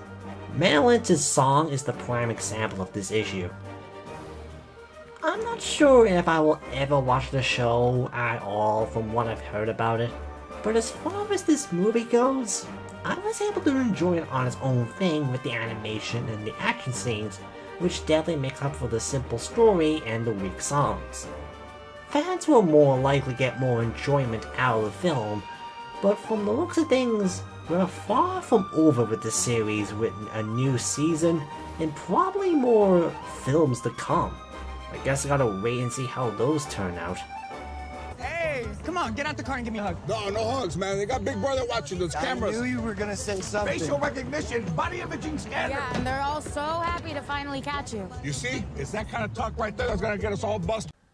Blue Beetle from Warner Brothers and DC. Well, it's nice to have one good final movie that came from the DCU before it dies to be replaced with a new DC Universe series of films. Especially when we had The Flash earlier in the year. Never saw the Aquaman sequel, but know that the final scene in the DCU is one of the characters eating a cockroach as if he was like Beetlejuice. What a way to end this lineup of films that has lasted a decade. Now, I never heard of Blue Beetle before in my life, so once again, I was able to judge this as a non-fan's point of view, and as far as I know, this doesn't really have any real major connections to the other DCU films, so it can be watched on its own without needing to see the other films in the franchise. And it's just a great film that has simply a lot of heart with the right tone to allow some fun with the action scenes, and seeing Jamie Wines and his family messing around with the Blue Beetle's powers, while having some moments to develop the characters, how much of a family they are, while also showing some respect to the Latino community, which makes the grifters mad as per usual.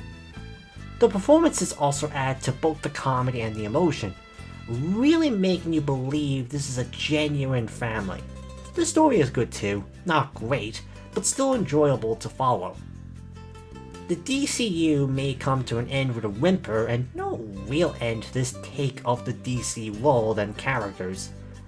But even with that, it's still nice to have at least one good film to come out from the series before bowing out suddenly.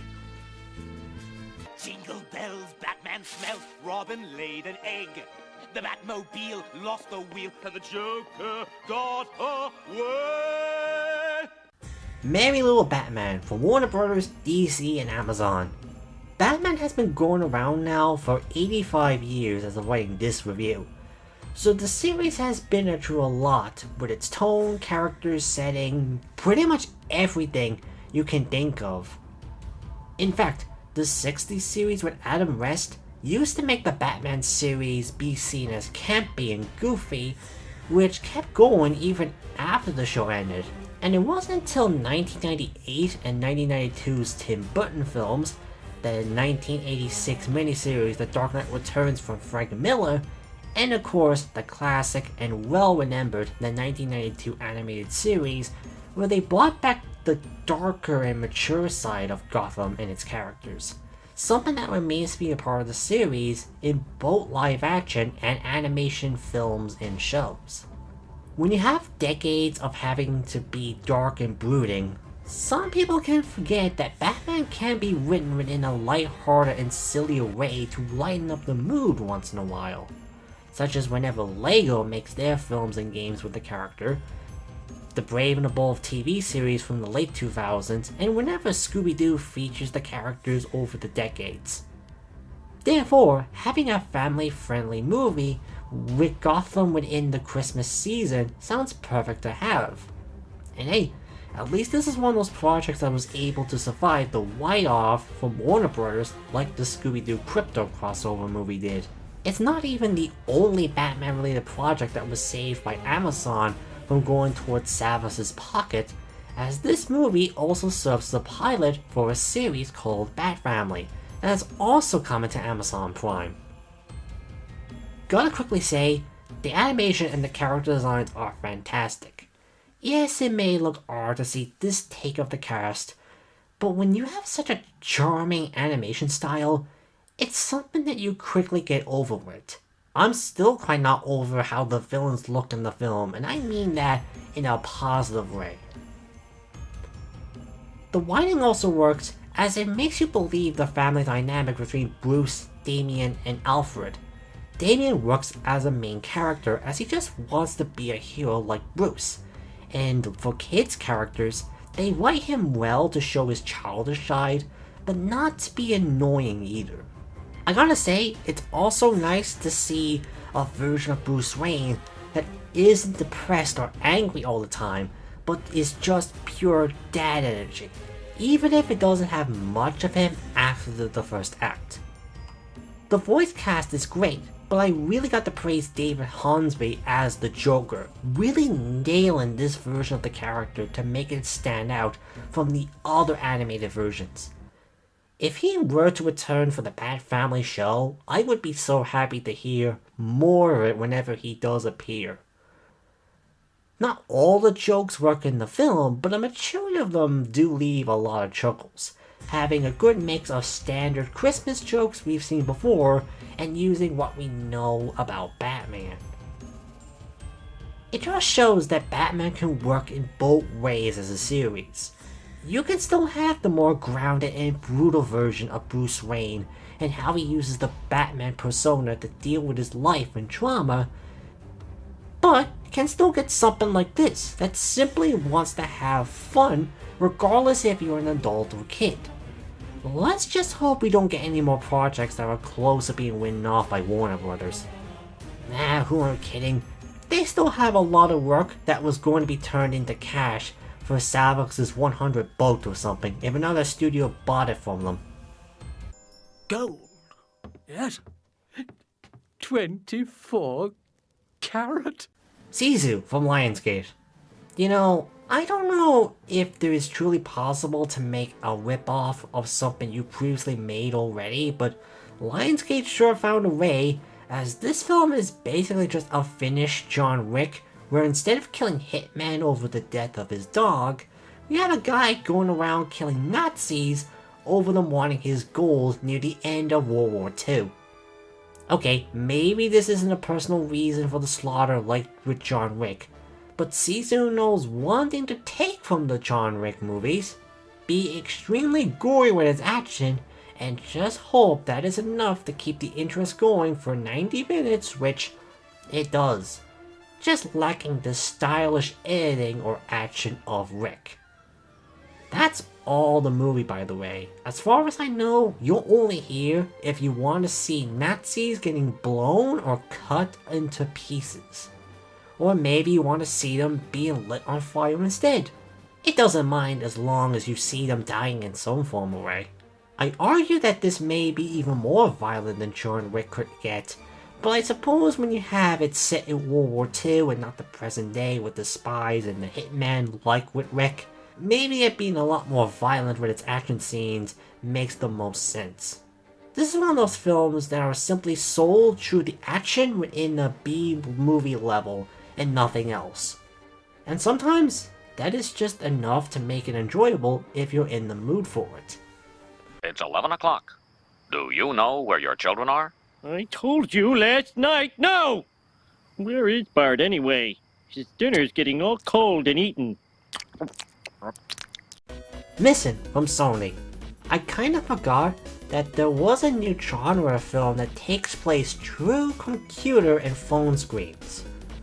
Probably because there haven't been that many mainstream films that uses it beyond the Unfriended series, though there is Dashcam too. But where those films used it for horror, there would be one movie that tried to be a thriller instead with the style, and that film would be Searching back in 2018. Having a mystery where a father has to try to find his daughter, but told through the devices with the mystery of her disappearance getting more complicated as it goes deeper, worked extremely well. So when the news of a sequel came out, it was a questionable decision as there wouldn't been much left to the original film to continue with. But when you see how the film had a budget that was just below 100 million but grossed over 75 million, it wasn't a surprise to see Sony trying to make another film when they don't even need to put that much money into it to begin with. But then the news broke out that it would be a more standalone sequel instead.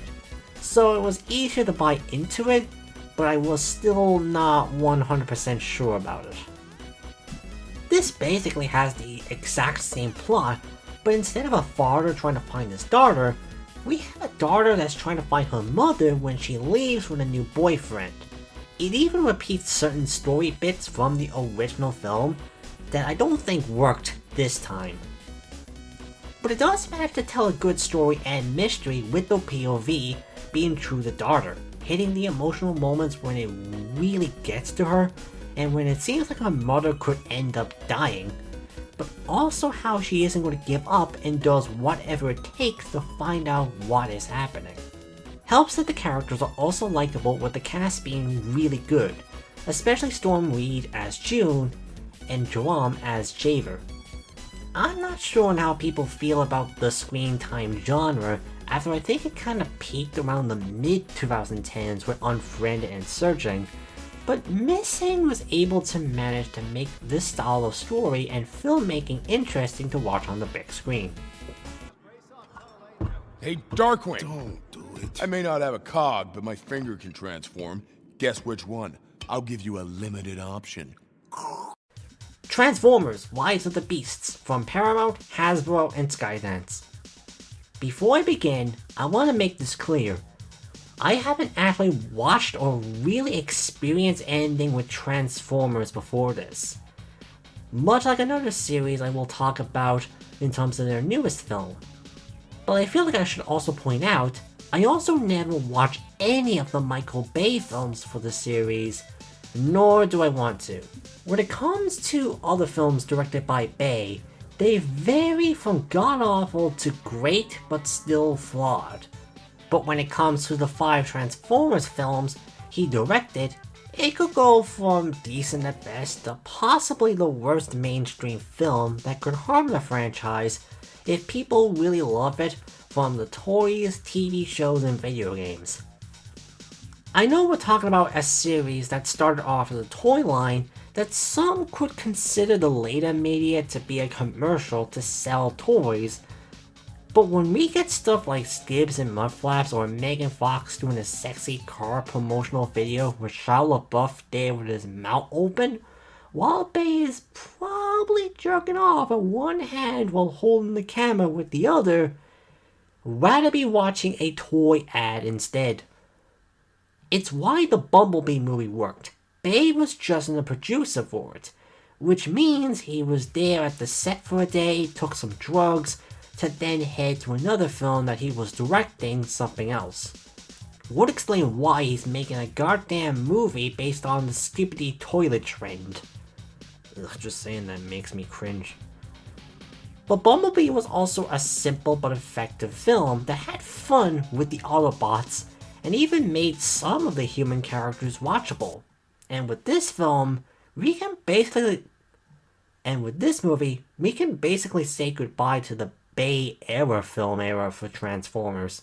I don't care if they're saying these are prequels to the 2007 movie, this is just a different film series with the Transformers characters. When you used to have the main characters be annoying humans that you couldn't care about, it's telling that actually having the Autobots be the main focus is one of the reasons that why this movie works is something they should have figured out a lot earlier. Helps that we still got some good CG with the characters, and for having Peter Cullen return as Optimus Prime once more.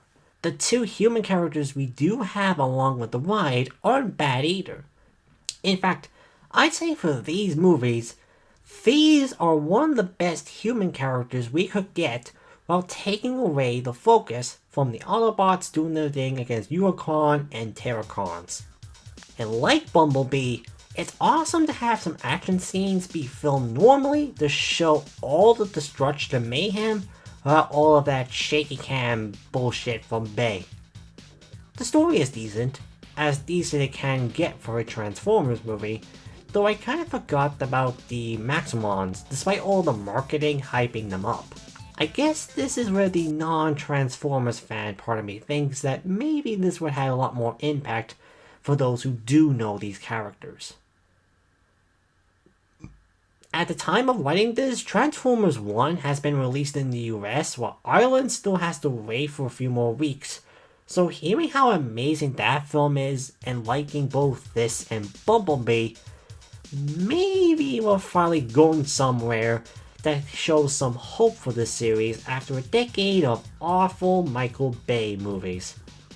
Also appreciate the Sonic the Hedgehog reference, by the way, using that partnership with Sega and Paramount well, I see.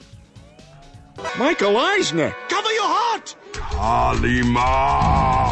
Kalima! Indiana Jones and the Dial of Destiny from Disney, Lucasfilms, and Paramount. It took this long for Disney to look at Lucasfilms after buying them in 2012 and thought, maybe we should think of a new project based on an IP from the studio that we own that isn't Star Wars. Well, at least one that we didn't remove from Disney Plus, because we need to stop putting so much money into our work. Now let's spend nearly $300 million on Indiana Jones. Surely we'll get our money back. Disney says, as they lost $143 million just for this film alone among the other bombs. Happy 100th anniversary, Disney. Listen, I don't care how good a movie can be, spending that much money is just insane, as it only makes it impossible to get it back. Disney can only get so lucky with spending a lot of money on a film and getting it back and more after 2019. I must admit, it took me a while to finally get into Indiana Jones. It only took off until Paramount allowed the 4 previous films to be streamed on Disney Plus to see what I was missing out on. Unfortunately, that has changed now. You can no longer watch the other 4 Indiana Jones movies on Disney Plus. To make this quick, I really like Raiders of the Lost Ark a lot. Temple of Doom was good, but it didn't need Ridley Scott, as she made it annoying to watch. I think The Last Crusade is the best film within the series, from the back and forth between Ford and Conroy. And Crystal Skull was fine. It may have aliens, fridges surviving nukes, and, once again, Shia LaBeouf, but it's far from the worst thing I've ever seen. And given how this has been in the works since Disney bought Lucasfilms, and Harrison Ford can only be able to play Indiana Jones for so long as he's in his 80s, it's no surprise to hear that this is the final film in the series, though I doubt this will be the last time we'll ever see the character beyond films and TV, given the great Circle game that is coming out later for Xbox. At least it seems like Ford still likes playing as Indiana Jones compared to Han Solo, for example. Though I guess in this case, I am in the camp of liking the film, as it's been true like flipping a coin to see people either like this film or hated it more than Crystal Skull. Though I can see why some points are made for those who don't like it. It's clear that Steven Spielberg didn't direct this film, as it does lack his technique and feel towards the filming compared to the other 4 entries. And if you hated the aliens and UFO from Crystal Skull, I am sure you will hate what this film does for its 3rd act more. Though on a personal note, can we stop doing the de-aging thing? I'm sorry, but I'd rather have aliens look... I'm sorry, but I'd just rather have lookalikes instead of this approach, even if the actor or their family agrees to it. But yet, I find the film to have a lot of fun and adventure like the others. The other characters that Jones either teams or face against are good, not the best, but not the worst either. Harrison Ford remains to be great as Jones, though I do question at times which is him acting and which one is just Harrison Ford with how annoyed and pissed off he comes across. Nevertheless, for his final performance with this character, it does feel like a good send-off for both his time with this character and the film franchise, though I'd say that this would be the final film regardless on how much money Disney lost for this. I don't know if this is a controversial take to say that I like this movie, but again, for the final time we may see this character on the big screen. I think they did a good job, and I liked it more than the Temple of Doom and Crystal Skull, though I would prefer Raiders and Last Crusade over this any day. I don't say blah blah blah. Rainfield from Universal. With this and the last voyage of the Demeter, Universal's attempt of using Dracula didn't go well in the box office, with this having a budget of $65 million and it grossed just barely $27 million. I don't know if it's because you have this horror comedy film in April and not in October instead, or maybe it wasn't marketed well, that even the idea of Nick Cage playing the Dracula isn't enough to bring people in.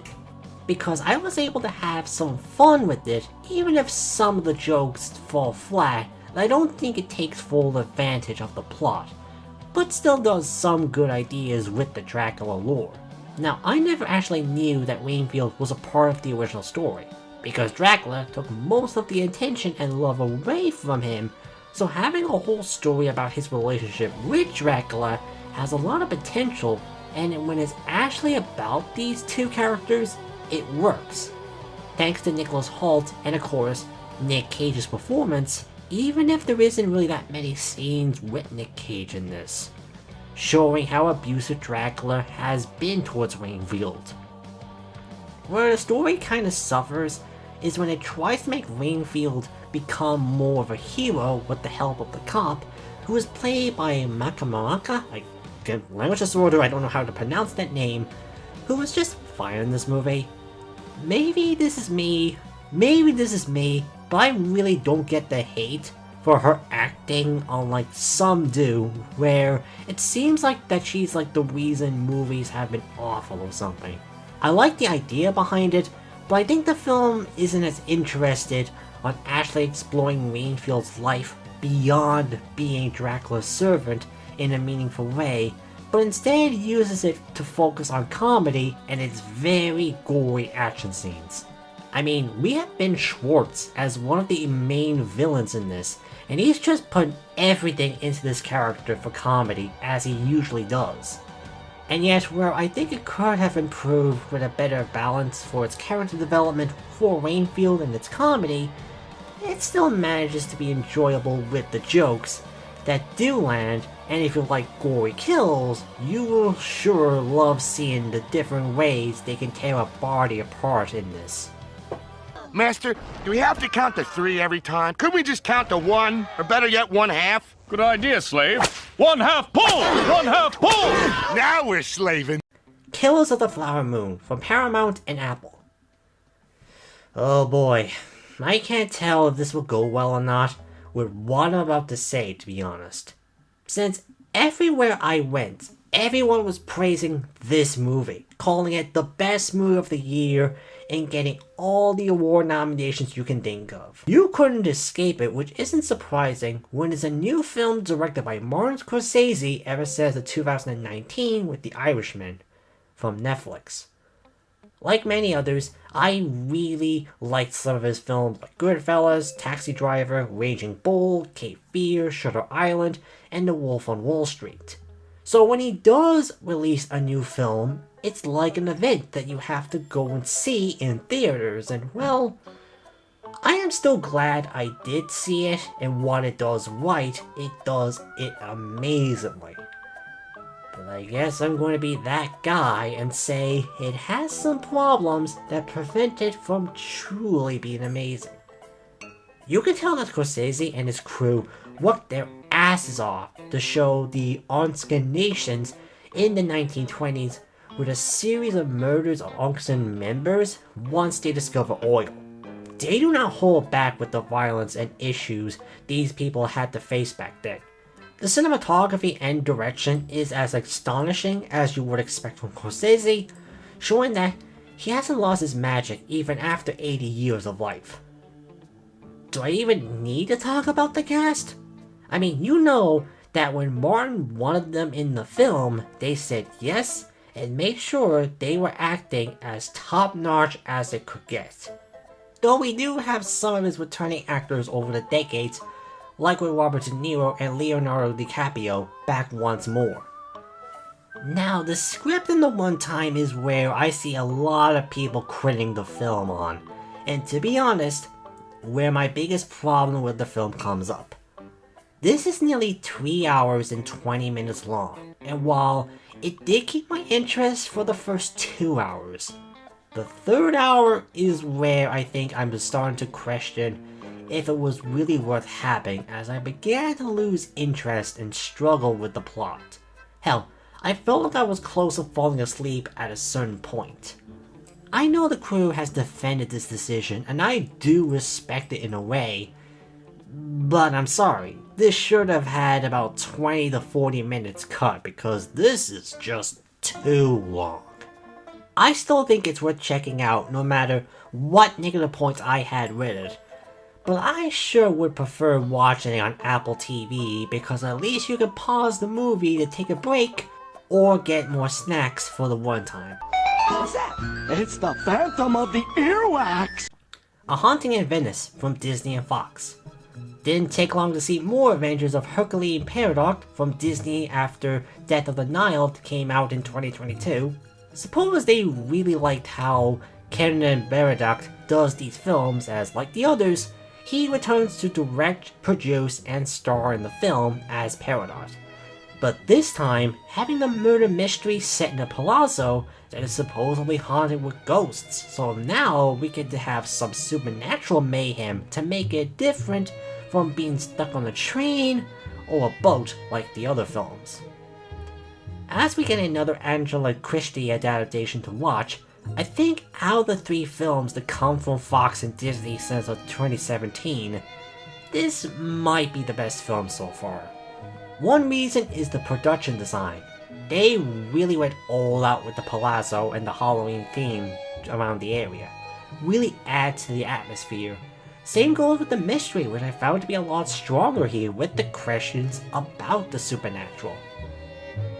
Though I think it focuses on the production design and questioning the supernatural that, beyond Paradox himself, the other characters are very underdeveloped despite the talented cast's best effort to make them have something that could tie within the mystery.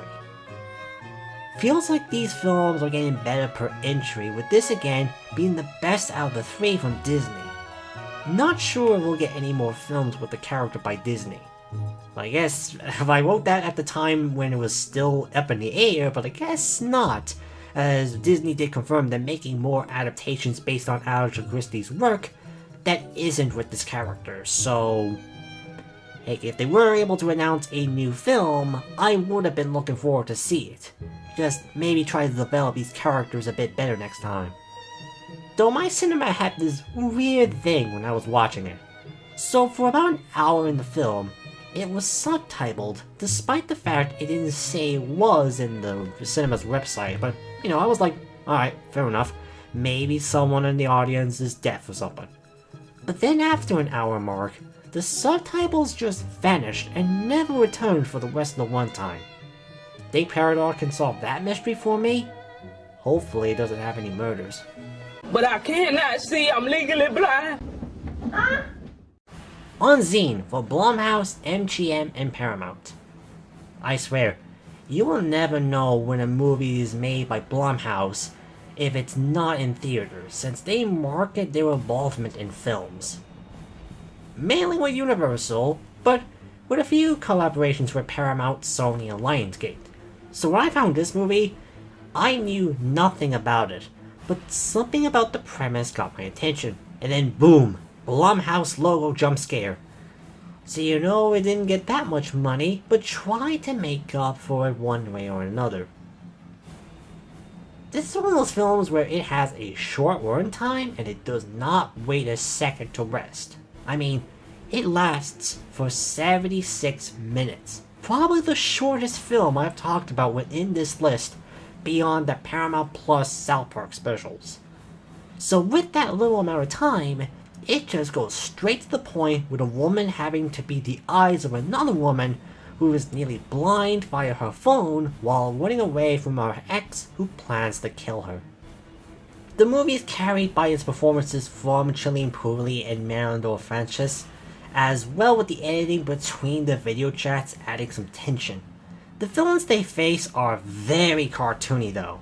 Not only is there the ex-boyfriend who is out for blood, but there's also this rich woman who shops at the gas station Sam works in, who acts like your typical rich asshole towards her. Not sure if it's the writing or the acting with them that felt over the top here. With how quick this movie is, it doesn't waste a second and gets to the point with its thriller and does it effectively. At least compared to Blumhouse's other streaming options, like There's Something Wrong with Children, at least compared to Blumhouse's other streaming offerings, like There's Something Wrong with the Children, this was enjoyable to watch. I'm gonna say the N-word. That's racist! You can't say the N-word! Till from Amazon and Omnium Pictures. As per usual for Ireland, we get movies months later after the US has it, and Till is very much like them. Like, it came out in October 2022 in America, and the Irish gets it in January of 2023. And this isn't the only film that's given this weird treatment from 2022 to 2023, and it won't be the last time it'll happen either. Trust me, I got some opinions about this for next year's film list. Believe me, I've said this probably a lot in this video already, but it's true, there's a reason why I keep saying it. Now, I must admit, I never heard anything about Emmett and Marie Till before this film, but man, this is such a tragic story where Emmett Till was kidnapped, beaten, and fatally shot by white people after Emmett supposedly whistled towards Caroline Burnett and dumped his body into the Tachaleo River. It wouldn't be until days later when his body was discovered which Marie Till did what she could to not only serve justice to her son's death, but to fight to protect other black people from racism, which eventually led to the creation of the Civil Rights Act of 1957. So just saying that alone, this film does not hold back with its messaging about racism and how far it has went back in the 50s. I think it retells Marlene Till's story excellently, and don't think it has a moment that changes or adds stuff to make it more dramatic compared to other biopic films I've talked about with people's lives. Danielle Delletter easily steals the show with her performance. She puts her heart and soul into this role that it's really worth seeing the film for her performance alone, though the rest of the cast is also amazing. Though given how far it goes with the violence and racism, I can imagine it not working for some, as if it was going too far, so it may not work for everybody, but as it is, with what it but as it is with its amazing cast and direction, it is worth watching if this story does interest you. Oh, boo-hoo! Let me play a sad song for you on the world's smallest violin. This is serious. I know. This really is the world's smallest violin. See? Cleveland from Disney and Searchlight Pictures. As I just talked about Till and its use of racism within the real-life person story, here comes Clarabelle. Though thankfully it isn't as heavy with its writing and themes compared to Till. And like Till though, I haven't heard anything about the real-life Trail de Centaurs. Again, language disorder at this point, I've said this enough times. It's a pain in the ass, so if I say this wrong, sorry. So I was interested in seeing this film. Shame my cinemas had probably like shit timing listings, so I had to wait until the eventual Disney Plus release to finally see it. And to be honest, it's a rare film where it kind of fits both cinema but also streaming depending on how you want to view the film. But that's the thing. I'm probably not the only one who doesn't know about Chagall because this work has been forgotten over the years until recently. Hell, supposedly even in 1802, Napoleon banned Chagall's music work and reinstated slavery in French colonizations. So this is the rare time where me not being aware of the real life person is a reason beyond me just not following history after school. Kevin Hansen Jr. easily stole the show as Jennifer, with the other cast members also being fantastic. I mean, there isn't much to really say about the cast beyond just how good they are. The direction, filming, and score are also done excellently too, while telling Jennifer's legacy effectively from what I could get out of it. I'm sure maybe there is some inaccuracies, but from my point of view as a casual viewer, I think it gets it mostly right. Not really sure what else I can really add to this review, which is a thing for me with biopic films. At least I was able to speak more about these films compared to the documentaries. 53 years old? Oh, now I'll need a fake ID to rent ultra porn. The Tunnel to Summers, The Exit of Goodbyes from Anime Limited. I can't recall if I said this or not if I reviewed an anime movie, but in the case if I didn't say it, I do have something to confess. I know I probably said that enough times in these already. I never really got into anime. It's weird to think, as someone who loves animation and have seen countless work that has been made outside the US, such as Ireland, UK, French, and other regions across the globe, and yet, despite that it would technically rival the US with the amount of work made over the decades, there's something about anime that never really caught on with me to really check them out. I think there's two reasons why this is the case. One, I don't know if it's the movement of the characters or how the actors perform these roles with a lot of speed to match when the character is speaking. Might be the pacing, but I can't exactly pinpoint what is it that does not click with me. Now number two is easier to say why. Some animes have this thing towards female characters, and that thing is basically treating the breasts like water balloons that has no laws of physics. Now listen, I'm not saying having hot animated characters is a problem, but some animes really tend to focus on a woman's knockers and fan service more than anything else that, to be honest, it puts me off from watching it. This isn't to mention that some of them sure love going towards a certain audience that a lot of people would be worried about. That being said, I still want to try and give them a chance, and when I saw this in theaters with its interesting premise about a tunnel that the longer you're inside it, the further time will pass. Like, you could be in the tunnel for 20 seconds, and that means you have been gone for a week. That did get my interest, and if you're a fan of sci-fi romance animes, you will definitely enjoy this. As expected for anime, the animation and music is great, with the moments in the tunnel being the highlight with its visuals. I also like the main two leads, even though their plot lines are very predictable. Still, I could buy into their romance, as they try to figure out how the tunnel works and why they really want to use it for. In fact, some people keep saying this is like Your Name, which I never watched before, but maybe I'll watch it on Netflix down the line to see where people are coming from. Even if I haven't gone into anime compared to other animation styles, I was able to enjoy this, and I do want to try and watch more anime movies, as long as it's not an excuse for people to goon over big titty anime girls. Forget about the badge! When do we get the freaking guns? Hey, I told you, you don't get your gun until you tell me your name. I've had it up to here with you, rebels! Guy Ritchie's The Covenant from MGM and SEX Films. Another action film that takes place in a war. I'm starting to think that the only way these films can really stand out is setting whatever location it is in, what time area to use, and the different regions or groups that the US has to fight and kill throughout the war. I don't know if this is me, but I'm starting to feel like these types of movies are blending together.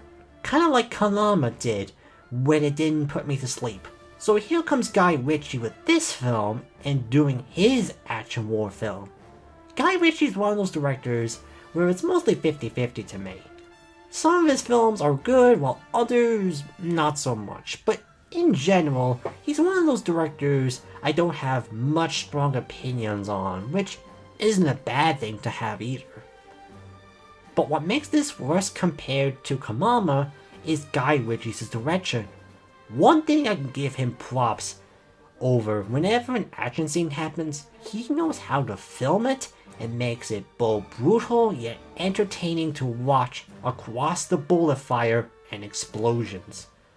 While the story itself is simple, the actual character writing is very strong, that at least you want to see the main leads to live at the end, with the performances between Jake Gyllenhaal and Dom Salam. The third act is where I think the best aspects of the film works well.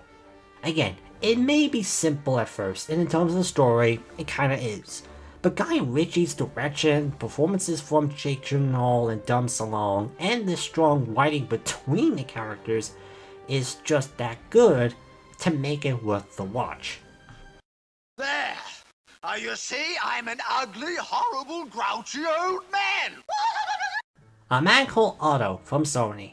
When an actor gets to a certain age, they're bound to make at least one movie where they're playing an old, grumpy person who is mad about something happening within their life while dealing with something personal, which explains why they're that grumpy in the first place. Extra points if you're usually casted as a lovable character from another film role, and I guess the wheel landed on Tom Hanks as he reaches his late 60s now.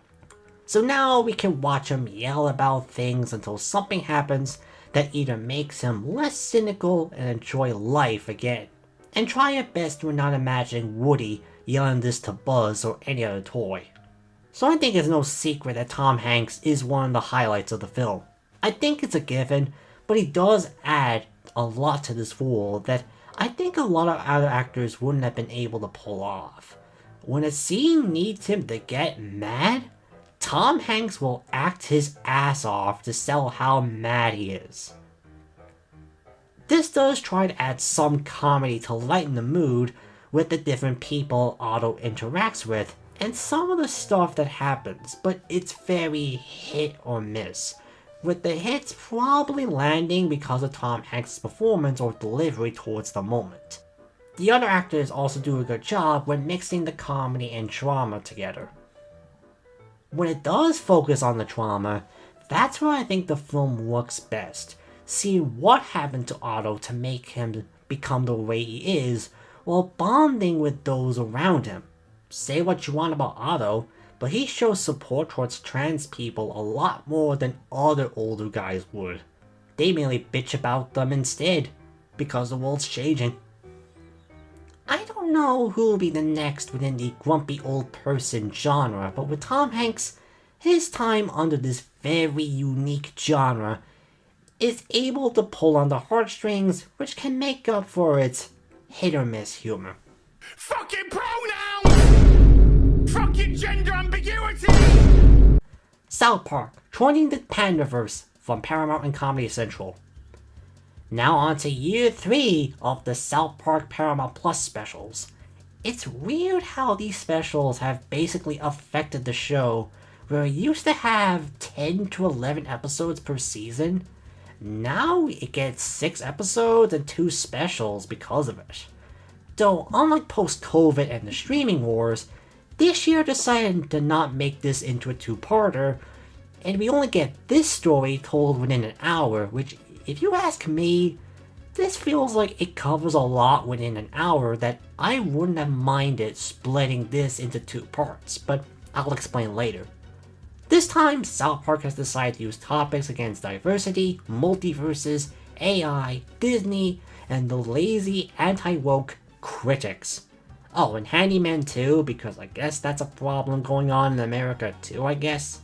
If you've been following news related to movies, shows, and even video games nowadays, you will usually get to see some discussion about diversity, and if it's seen as woke or not. Especially from the grifters, who make a whole career on YouTube or Twitter just bashing anything that isn't pure straight white men. This is something that can get easily tiring just within a few seconds of talking about. So who else would South Park pick for this story than Eric Cartman to make fun of the anti-woke YouTube crowd, which works well for some laughs. Now Disney is no stranger of being mocked by South Park, as I think this is now their 4th time being featured in the show, though this time, it didn't use Mickey Mouse to portray the studio's actions, but rather Bob Iger and Kathleen Kennedy to do what South Park does best, mock both sides.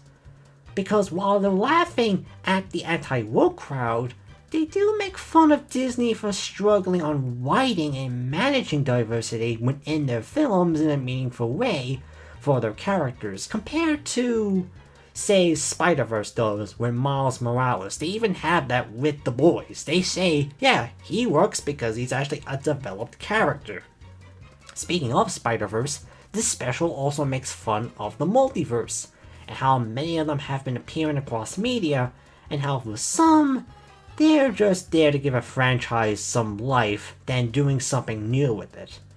It does all this within an hour, by the way, so I still think it works, but it doesn't have much room to breathe with so much to discuss.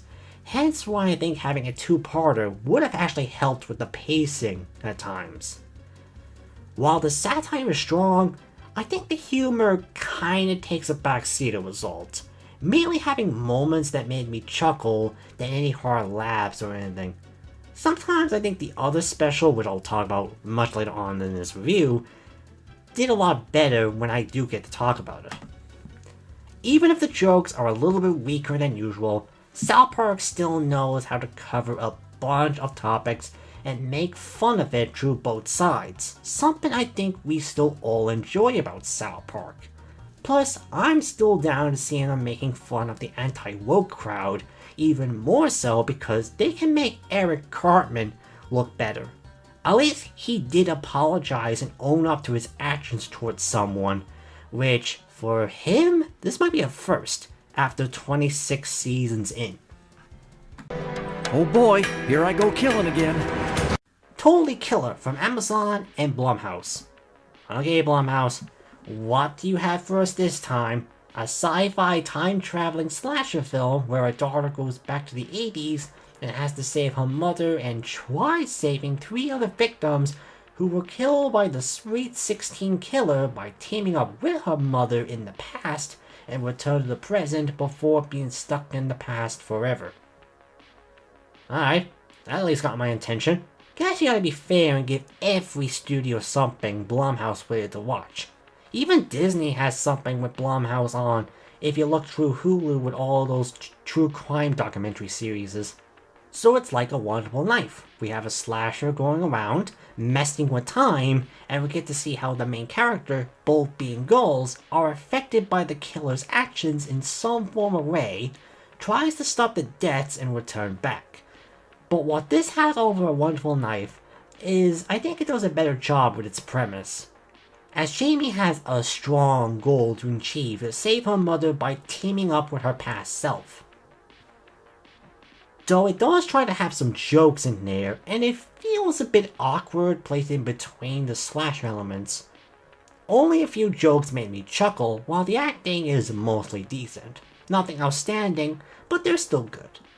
When it's in the slasher mode, I think that's where the film works best, so while not an amazing film, it is perfect to watch on October, and with the use of time travel, does add something to make this stand out. Robots don't take baths, do they? Huh?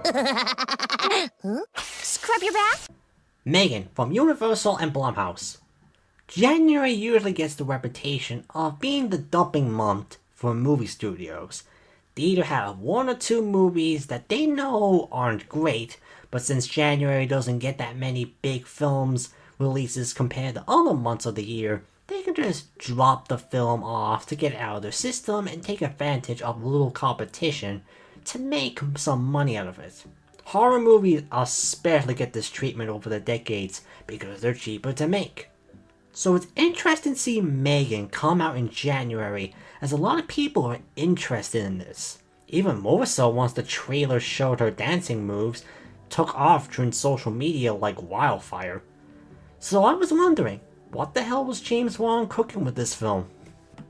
James Wan is a director I have a lot of respect for, especially since he's the co-creator of the Saw franchise, a series that has gotten me into horror in the first place, even if he's only had input in 3 out of the soon 11 films. As well like in some of the Insidious and Conjuring films. So with that in mind, I knew there was more to this evil doll movie than what it seems, and well, that is true. For one, the film feels like it's self-aware that this is such an outlandish idea for a horror movie, and just has fun with it in such a campy way. Some of the scenes are goofy, but it knows how to have some fun with it to make it good, like Megan attacking and killing Katie's bully, her killing a neighbor with a nail gun, and of course, her dancing while chasing a guy with a goddamn samurai sword of all sorts. Really like the performance in this with Allison Williams. Man, why is that a hard name to say? Allison, like Ashlyn. Allison? Really like the performance in this with Allison Williams and Violet McGraw being really good in it, as well as Jamie Davis as the voice of Megan. Only issues I had with the film is that some of the plot lines with the other characters don't go anywhere. Like, one staff that works in the company wants to sell Megan to the public, steals some files of Megan's, which I thought would set something up. Like him working for a different company instead and plans to make their version of Megan, but it goes nowhere. And I guess it wouldn't be a James Wan and Blumhouse film without having some jump scares in there. Again, for a horror movie that was released in January, this was able to be extremely entertaining to watch, and it makes me curious on what they'll do with the sequel next year. Only time will tell. I don't feel so good. Neilbo from RLJE Films. I know I have talked about some regions across the world teaming up to make some movies possible, but I never thought I would see both Ireland and Philippines doing a movie together. But hey, it's nice to see Ireland doing a film without the UK or US involved. And also, on a minor note, glad to see another Lorcan out there in the world, as the film director is called Lorcan Finnegan. I don't know how many Lorcans are there in the world, so at least it's nice to know that there's one out there making movies. Now, I did miss seeing this in theaters for one reason or another, so I had to use Netflix, so I didn't know what to expect and wasn't expecting that much, but I was pleasantly surprised with how good this is and wish I could have seen it in theaters back then instead of Netflix. The great thing about going into movies blind, you got no idea where it will go in terms of the plot, and to be honest, this is one of those films where I don't really want to say much about it as I don't want to ruin the story and the mystery to others. All I will say is that the acting is great with Eva Green, Mark Strong, and Chael Phelan being the highlights of the film. Though this theme is about colonization and capitalism, something that has been done before and will continue to be used in the future, how would they approach it with the mystery by using both the Philippines and Irish experience helps to make this feel fresh and keep you guessing what's happening.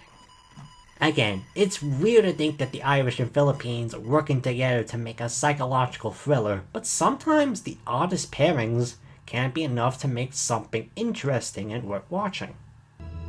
What? No, alright. I know that sounds bad.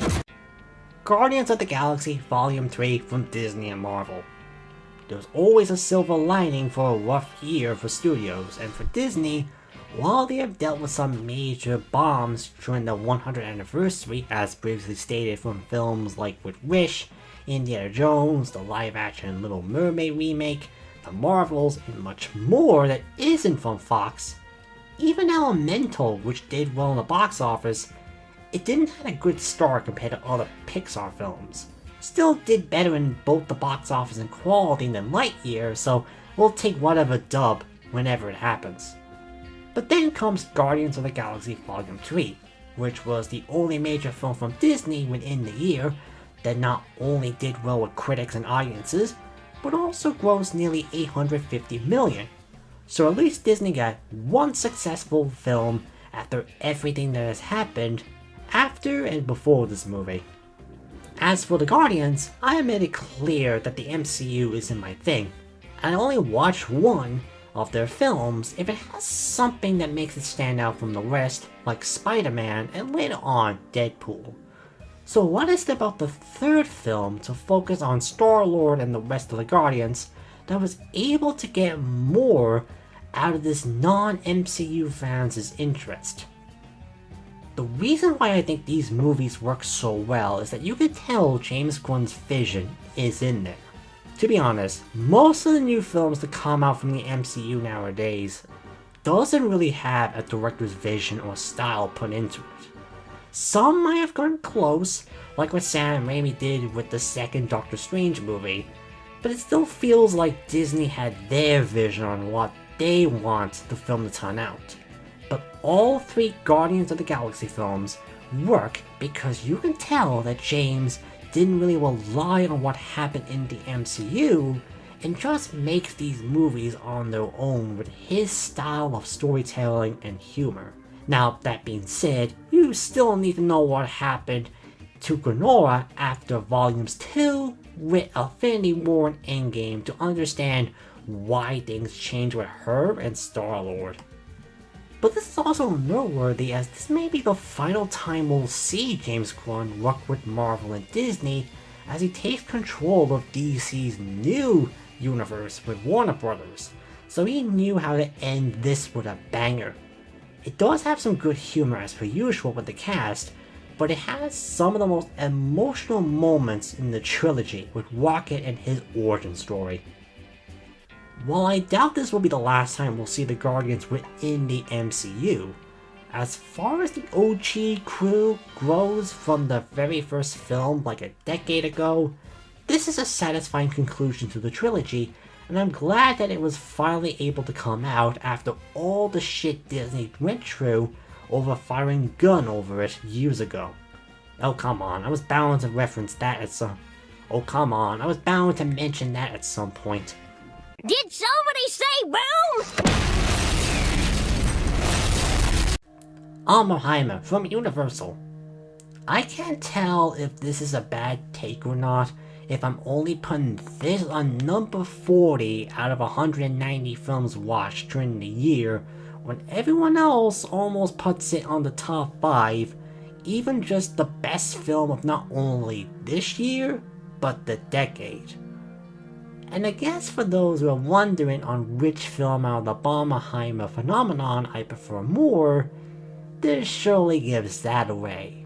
How far exactly? We'll find out soon enough. When I finished watching this movie, I genuinely didn't know if the general audience would even love this film compared to the critics, or those who are familiar with Oppenheimer and how he created some of the nuclear weapons, mainly the atom bomb during World War II.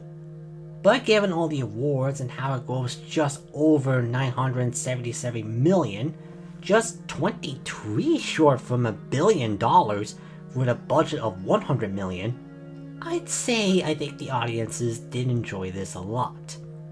I know some will say Oppenheimer is the key reason for its success, but I'm going to be honest, that's just one of the reasons why. I feel like Christopher Nolan still has a tight grip towards audiences when stuff like Inception, Interstellar, and Dunkirk can still get massive box office hits.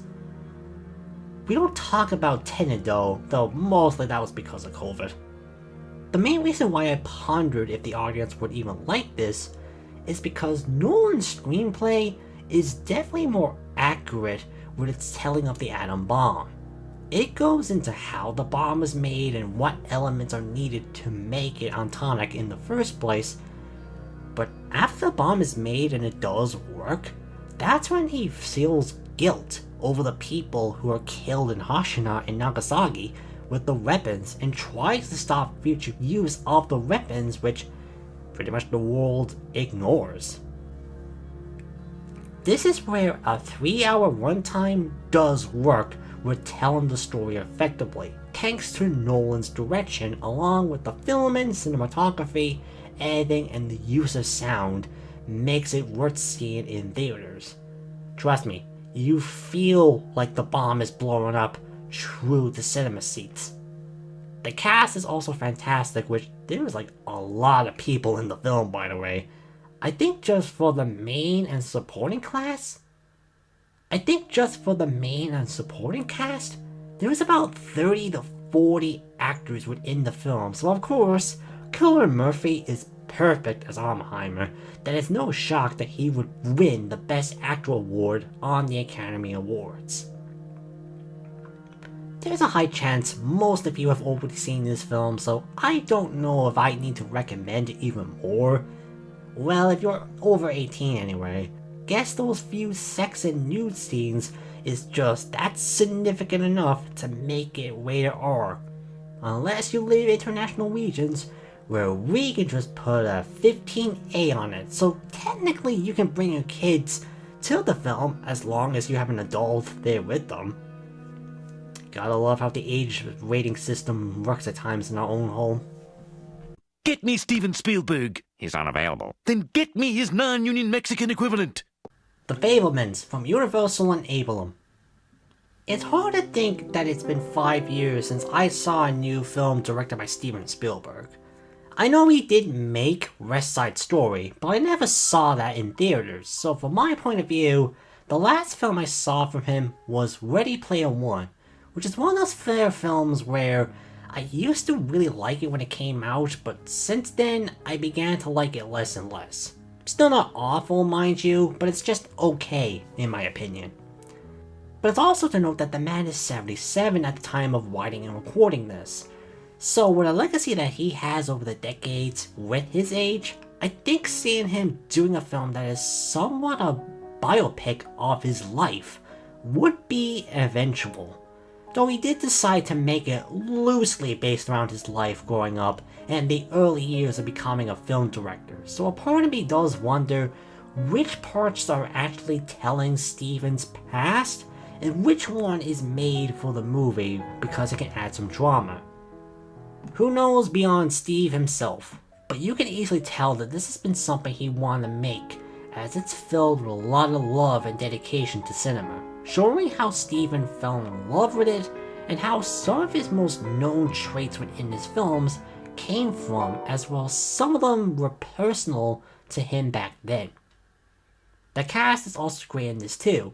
Of course, Gabriel LaBelle as Sammy Freeman is fantastic in this, playing as Steven, but there's also Michelle Williams, Paul DeMello, and even Seth Rogen is great in the film with the Wolves.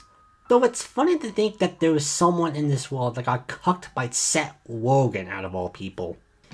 I'm not sure on the future of films made by Steven Spielberg, but as far as this goes, fans will easily enjoy this and may see this as a return to form, while others will be able to enjoy seeing Steven's childhood and what making movies meant to him all these years later.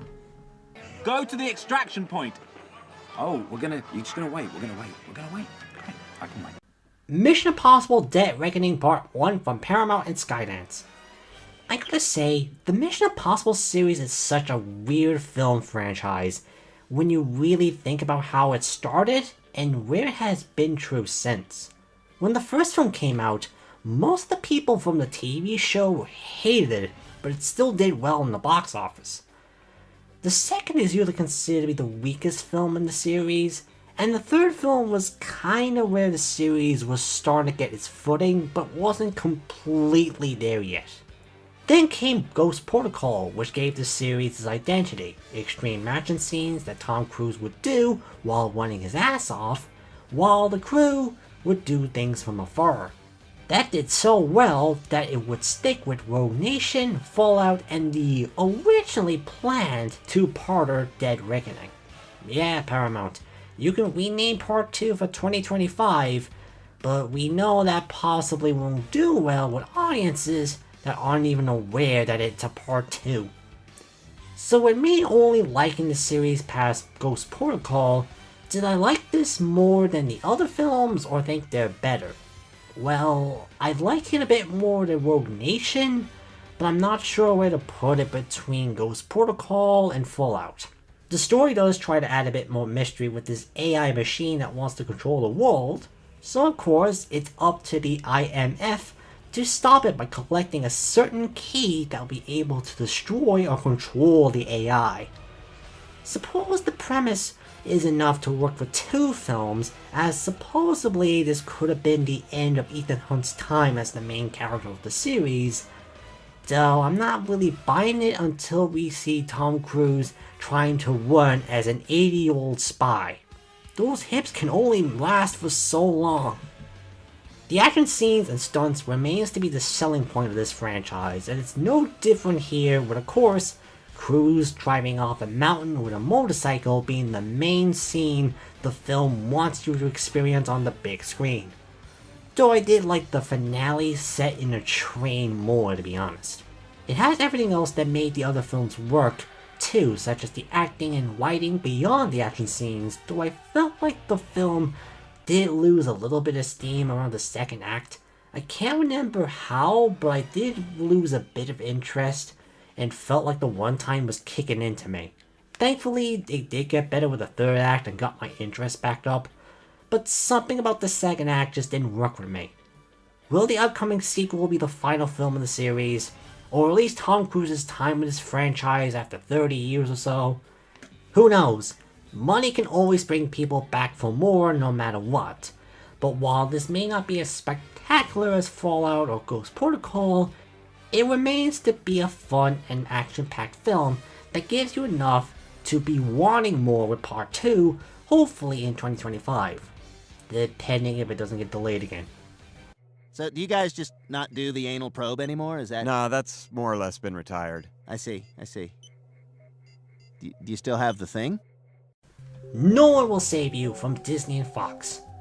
When a film decides not to have any or extremely small amount of dialogue, it does rather make it interesting, and you wonder how they will pull it off. So when Disney dropped this sci-fi horror film about aliens basically doing a house invasion to this woman for some reason that only has 5 words of dialogue spoken during its entire runtime onto Disney Plus, I did get curious for a lot of reasons.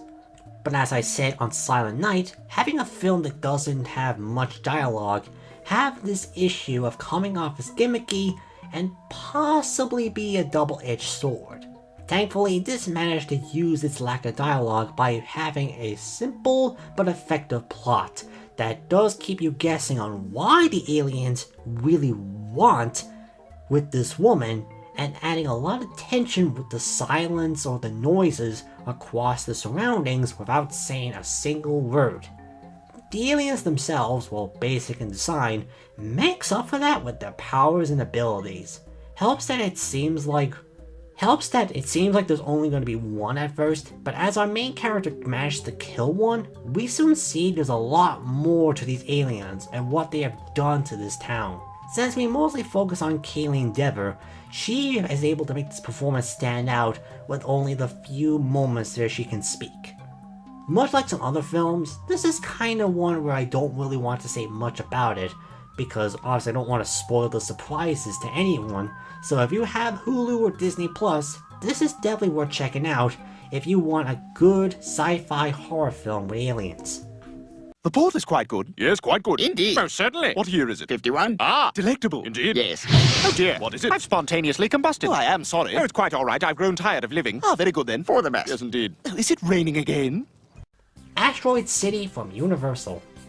I've talked about some directors where you can tell how they, well, direct, write, and film a movie that becomes their style, which can gain its own fans, while others may not be fond of that style. Wes Anderson is one of those directors where you can easily tell it's made by him without having his name even being shown on screen. Either the way he films a scene with such dry and witty dialogue coming out from a cast, or whatever he writes about with his themes and story.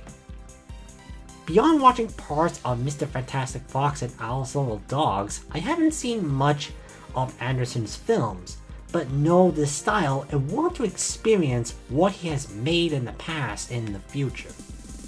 But as I haven't seen a single film of his, I wasn't really sure on how to describe this movie for those who aren't a fan of his work. Hell, I can't really say where the film is going in terms of the plot at the moment, beyond that it takes place in a retro-futuristic mid-1950s within a play that is being told to us. The one thing I can say is the cast is insane. Like, we got Scarlett Johansson, Tom Hanks, Jeffrey Wright, Bryan Cranston, Edward Norton, and about 20 to 30 other big actors that have appeared within the cast, so it feels like a Guess Who game on which celebrity will appear next. Now, I'm sure fans of Anderson will be able to explain what's going on and what he's trying to say within the themes, but I was still able to enjoy this from its direction, acting, and writing. Not much I can really add at the moment, so yeah, sorry about that. Grunka lunka dunkety dingredient. You should not ask about the secret ingredient. Okay, we get the point. Wonka from Warner Brothers. Out of all the ideas to come out from studios throughout the year, a Willy Wonka origin story was not one of them that came to mind. I'm sure there was a lot of us that had doubts about this movie because of the idea was just so unnecessary to make. This isn't to mention that some simply stick with the original 1971 movie or even the 2005 film over this. And that it was poor timing on Warner Bros.' part when they announced this 2 months after Gene Wilder's death, who played Wonka in the 1971 film. So that didn't help matters. But having Paul King as a director did give me some hope, as he made the 2 Paddington movies. The peak of cinema, by the way, as said before, so maybe there was something to this that was worth making beyond Warner Brothers once again making another film based on Charlie and the Chocolate Factory. I think the 2025 film by Tim Burton was the second film I ever watched in theaters after the first SpongeBob movie. So I do have some nostalgia towards that film than the 1971 movie, but still like both for doing their own take with the characters and story. So I gave Wonka a shot and, well, Paul King, you done it again. At least he gives Willy Wonka a colorful and fun story about how he began his career as a chocolatier. Helps that beyond using some of the songs and the design of the Oompa Loompas, it doesn't try to connect directly towards the 1971 movie and is able to stand on its own with the original story. Along with King's direction and the production value, the film also has a great performances and musical numbers, as Timothy Chalamet, I think that's how you pronounce the name, is amazing as Willy Wonka, Harrison Joseph as Arthur Slugworth, as well as Keelan Michael Key, the other members of the Chocolate Cartel, and Rogan Atkinson. I don't think it's as spectacular or has some of the darker moments as the other adaptations of Roald Dahl's story if you're looking for that, but Paul King still delivers on a film that gives a lot of joy and wonder towards a character who has been going around for 60 years and should make anyone that enjoys either the 1971 or 2005 film have some fun with this version of Wonka once more. No! Listen, if it's a clone, I wouldn't because that person didn't commit the actions. It's a genetic clone. He did! And if it's a clone, he didn't fucking do anything! Infinity Pool from Neon.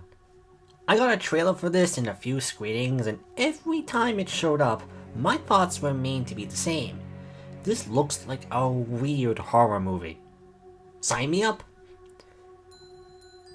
This comes from one of the sons of David Cronenberg, so it's no wonder why this is so strange and weird, yet interesting and entertaining to watch. Hell, if you happen to watch Possessor, this is already up your alley as it's directed by the same person, and from what I heard about that film and its use of horror, I need to watch it as soon as possible once I get this project finished. Though I'm going to be real for a moment, for some reason I thought this was from David Cronenberg, like not even like his son's just full on David Cronenberg. I mean, where else can you find a movie where there's this a sort where if you commit a crime, you have to die. But if you have money, you can just get cloned and get the clone killed. But if you have money, you get cloned and let the clone die for your crime instead.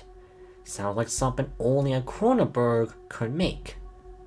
With a plot like that, it's easy to see how messed up it can be with its characters and their actions. Especially James, who gets really into this while being with Gabby and Albin.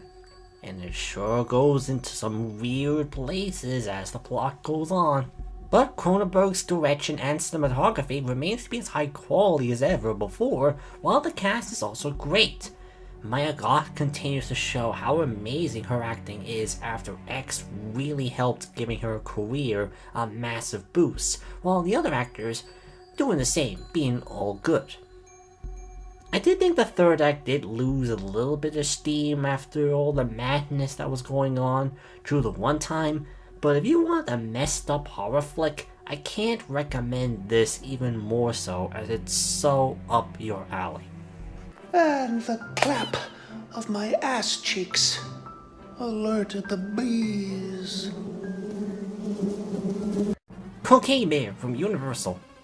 Okay, so I've talked about some films that claim to be based off a true story, with some doing a better job of sticking with the story than others. But this may be the biggest example of making up a story that is based on a true story, and that works for the movie's favor. Yes, there did in fact used to be a bear who ate a whole bag's worth of cocaine after Andrew C. Tomlin II threw it after the plane was carrying too much but died shortly afterwards when his parachute didn't work. The only major difference between the real story and the movie is that the bear died after eating it. The only major difference between the real life story and the movie is that the bear died after eating the cocaine. Unlike the film, where the bear starts killing people who were either in his way or had more cocaine to eat. The film is more or less looking at you and just asks, is the idea of a bear going around killing people for cocaine works for 90 minutes? If so, come on in as we have a show for you. Because that's all this movie really has to offer to you with its dark comedy. it is completely aware that it's such an out there idea for a movie to have. So it just wants to make a quick, brainless, yet bloody and entertaining movie that you would expect without taking it seriously at all. Now it does try to give some characters and plot lines to follow along with the drugged up bear that I don't think works well here. Some are okay at best, and some scenes do work thanks to the performances and the humor, but most of the plot lines is just there for the sake of having characters either in a forest to run away or die from the bear. It's as simple as it sounds, and once in a while, having a dumb movie that is aware it's dumb and wants to have fun with that knowledge isn't a bad thing to have. So if you're in the mood for some gory dark comedy with a bear, this is for you. That's all of it. Sign here. There you are, my man. And $1 for yourself. $1. I'm glad there's a curse on this place. Huh? Haunted Mansion from Disney. Guess this is one of those films where I liked it a lot more than others did. All the reviews I've seen for this movie have been either it's decent, I guess, better than the 2003 movie though, or this is awful and just continues to add more slop from Disney's 100th anniversary. So of course I had to be the one that comes out and say, yeah, this is good, I like it. And this isn't the only film I have ranked this high up that also has this reputation. With this now being the second time Disney decided to make a movie based on the Haunted Mansion ride from Disneyland, maybe the third if we count the Muppet special on Disney Plus too, it feels like they tried to avoid a lot of the mistakes that were made from the 2003 Eddie Murphy film, though I haven't seen it yet. I never went on the ride either because I don't print money to go to Disneyland, but I bet it would have been a favorite of mine if I did go through with it like most people do with a budget. I have to stick with the movie version.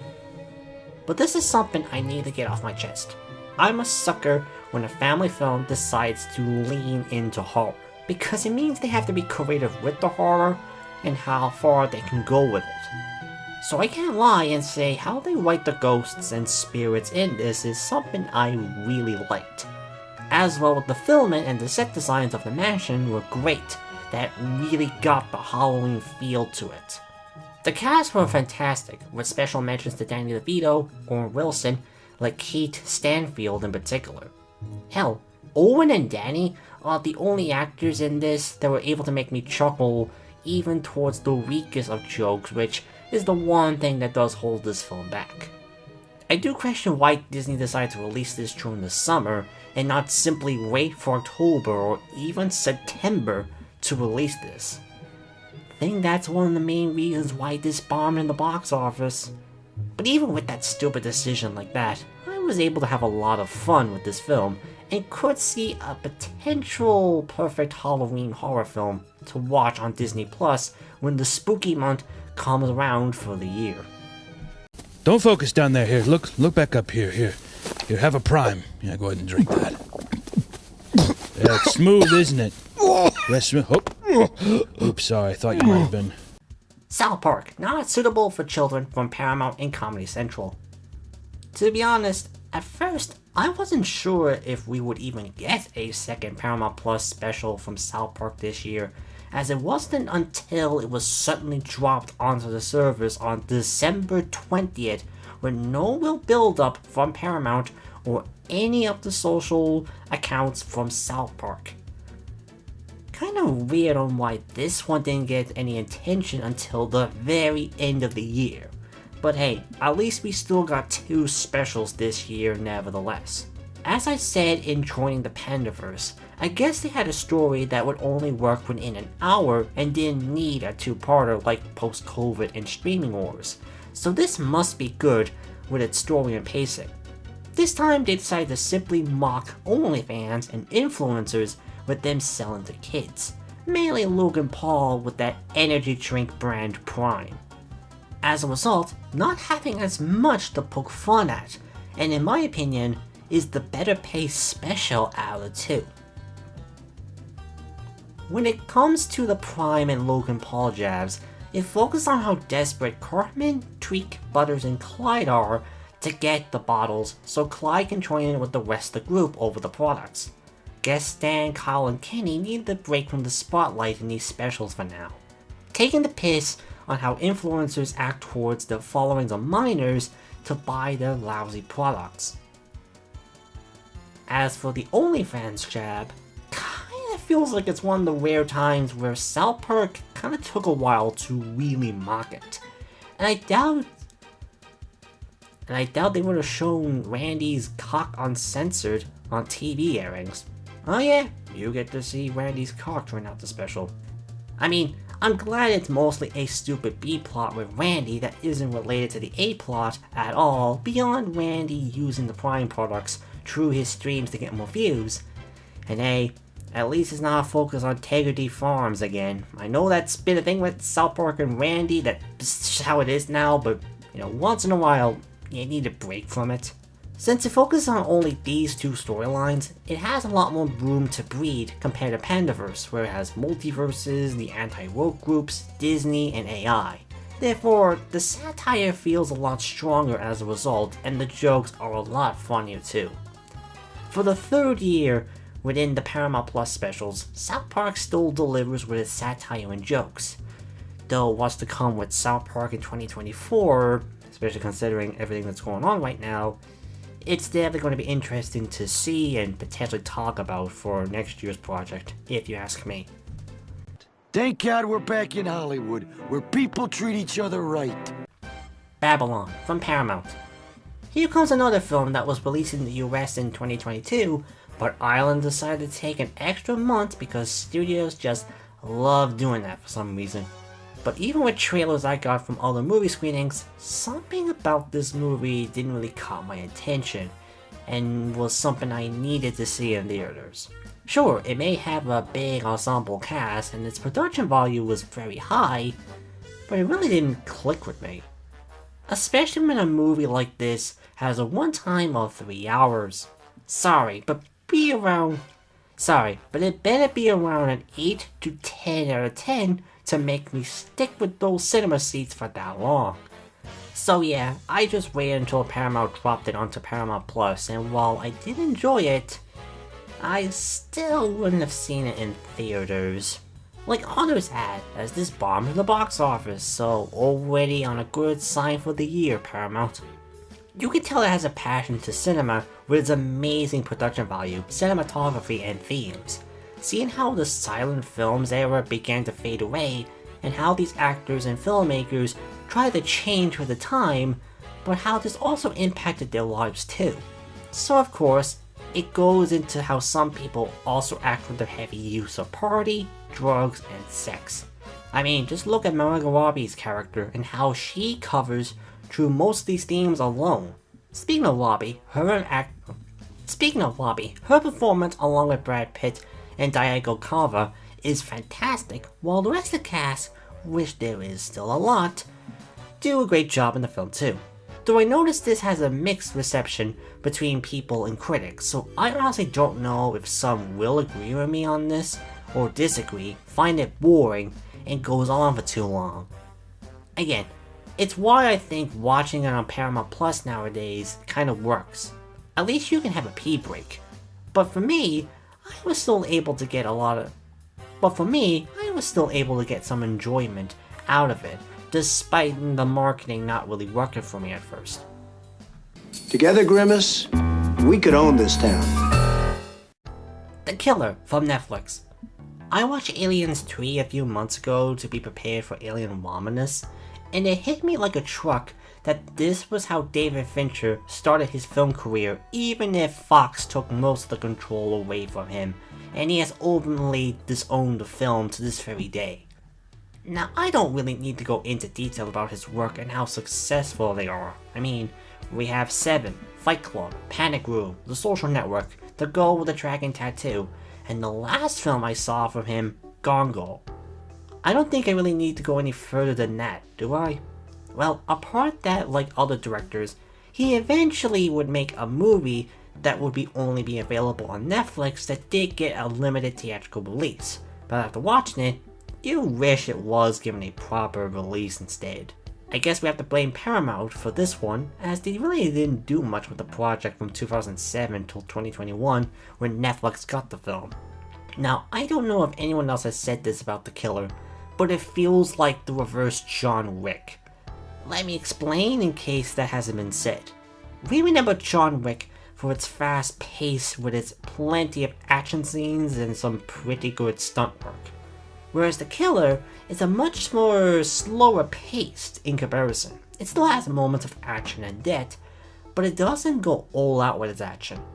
Hell, we can see the killer doing other activities at first before he needs to kill someone, like going to McDonald's, practice yoga, and listens to music, as well not showing any empathy towards anyone before killing them. Though the plot itself is rather simplistic when you really go into it, it's thanks to David Fincher's direction and the standout performance of Michael Fassbender that remains to be strong enough to watch. Again, it feels like it deserved a proper theatrical release, which Netflix has always struggled with when it comes to the bigger project with certain directors or actors. But it doesn't take away the quality that many people expect from Fincher's work. What's your name, man? Darius. Nice to meet you, Darius. Bruiser from Disney and Omnix. Here comes another random film I have never heard of or Here comes another film that I never heard of or had any acknowledgement of before that decided to drop onto Disney Plus and Hulu, which I went, okay, I didn't have anything else going on during the day anyways. Let's give this a shot. And well, what a debut feature film for Miles Warren to start off with, as this was a pleasant surprise.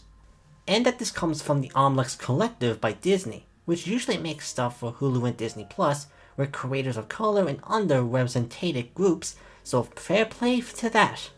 It may sound like a simple coming-of-age story about a 14-year-old boy that is starting to explore manhood while also dealing with his father, who is caring but very strict, while also meeting this drifter who seems charismatic at first, but as time goes on, he soon sees more about the drifter's background, and a conflict between his dad and the drifter is made, making Darius having to settle the conflict, which is easier said than done. It is filled with a lot of great moments with fantastic direction, amazing cast throughout, and brilliant writing with a lot of tension throughout. Like, you can see why Darius would like being with Porter, who's the, drifter. But when things get serious with him, shit's about to go down, and it won't be pretty either. I sometimes hate saying this when it comes to movies, but sometimes it's the honest truth. This is one of those films where I think you have to be as blind going in before watching it. Otherwise, I don't think it would hit as hard as it does. So if you have Hulu or Disney Plus, I can't recommend this enough if you love coming-to-age stories. What's up? What's up? What's that? Scream 6 from Paramount and Spyglass. At the time of writing this, Paramount has announced the release date for Scream 7 after both the writer and actor strikes delayed the original release date. Oh, and firing one of its main stars in the films from this and the 2022 film over that she showed support to Palestine during the war in 2023.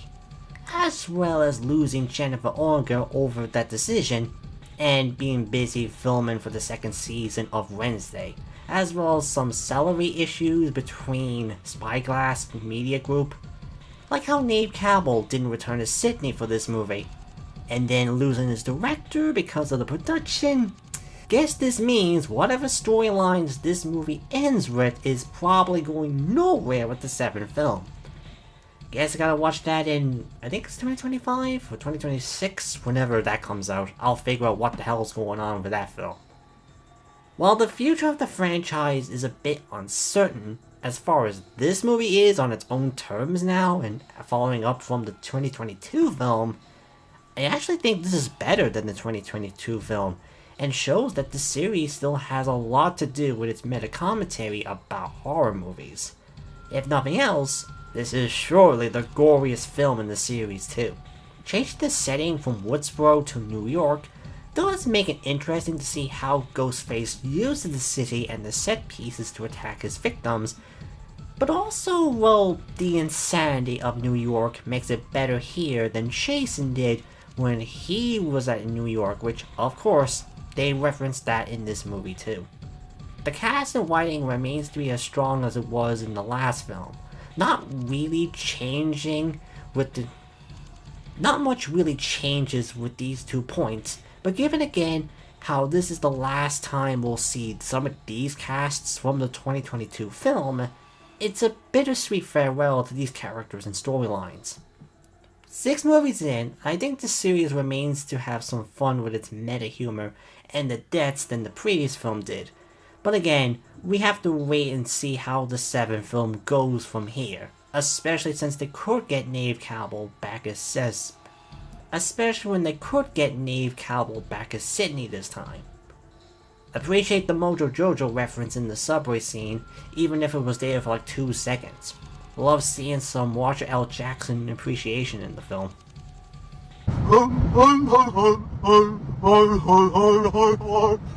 Five Nights at Freddy's from Universal and Blumhouse. 8 years. It has taken 8 years, but we're finally here. The movie that has been through a lot of changes from its script and its story. The characters, its director, going from Warner Brothers to Blumhouse and Universal. All of this that made some people wonder if this would even come out at all until the universe blows up. I even talked about 2 other horror movies that were like Five Nights at Freddy's while this was in development in an old video of mine. Those 2 films were the Banana Splits movie and Willy's Wonderland, as Banana Splits could have been what the Five Nights at Freddy's movie would have been if it stayed with Warner Brothers, but just repainted with the Hanna-Barbera characters instead, while Willy's Wonderland was basically taking FNAF's homework, but thinks adding Nick Cage into the cast is enough to make it stand out. It kinda did.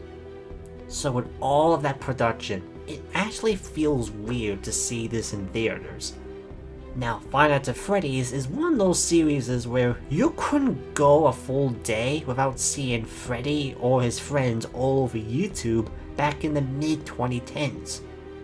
But I never actually played any of the games. Not sure why, but to this day, I have yet to play them.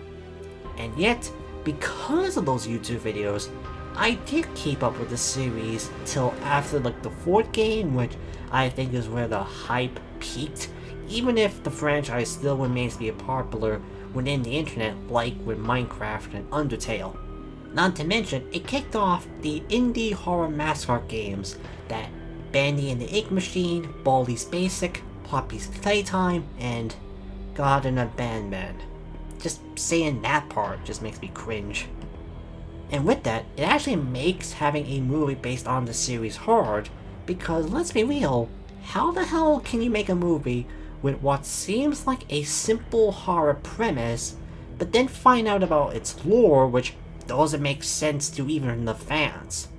Well, by simply just basing it on the first game only. While this is a minor problem from my point of view, it does have a slow pace and not as many jump scares as you would expect from a series that is basically known for. In the few times it tries to have jump scares, it's more funny than scary. The story itself is also 50-50 to me. I can understand it and think it has some good ideas while being faithful to the games. It's mainly the main character story where it struggles, with his mostly dreaming about his brother's kidnapping, which takes up much of the film's runtime.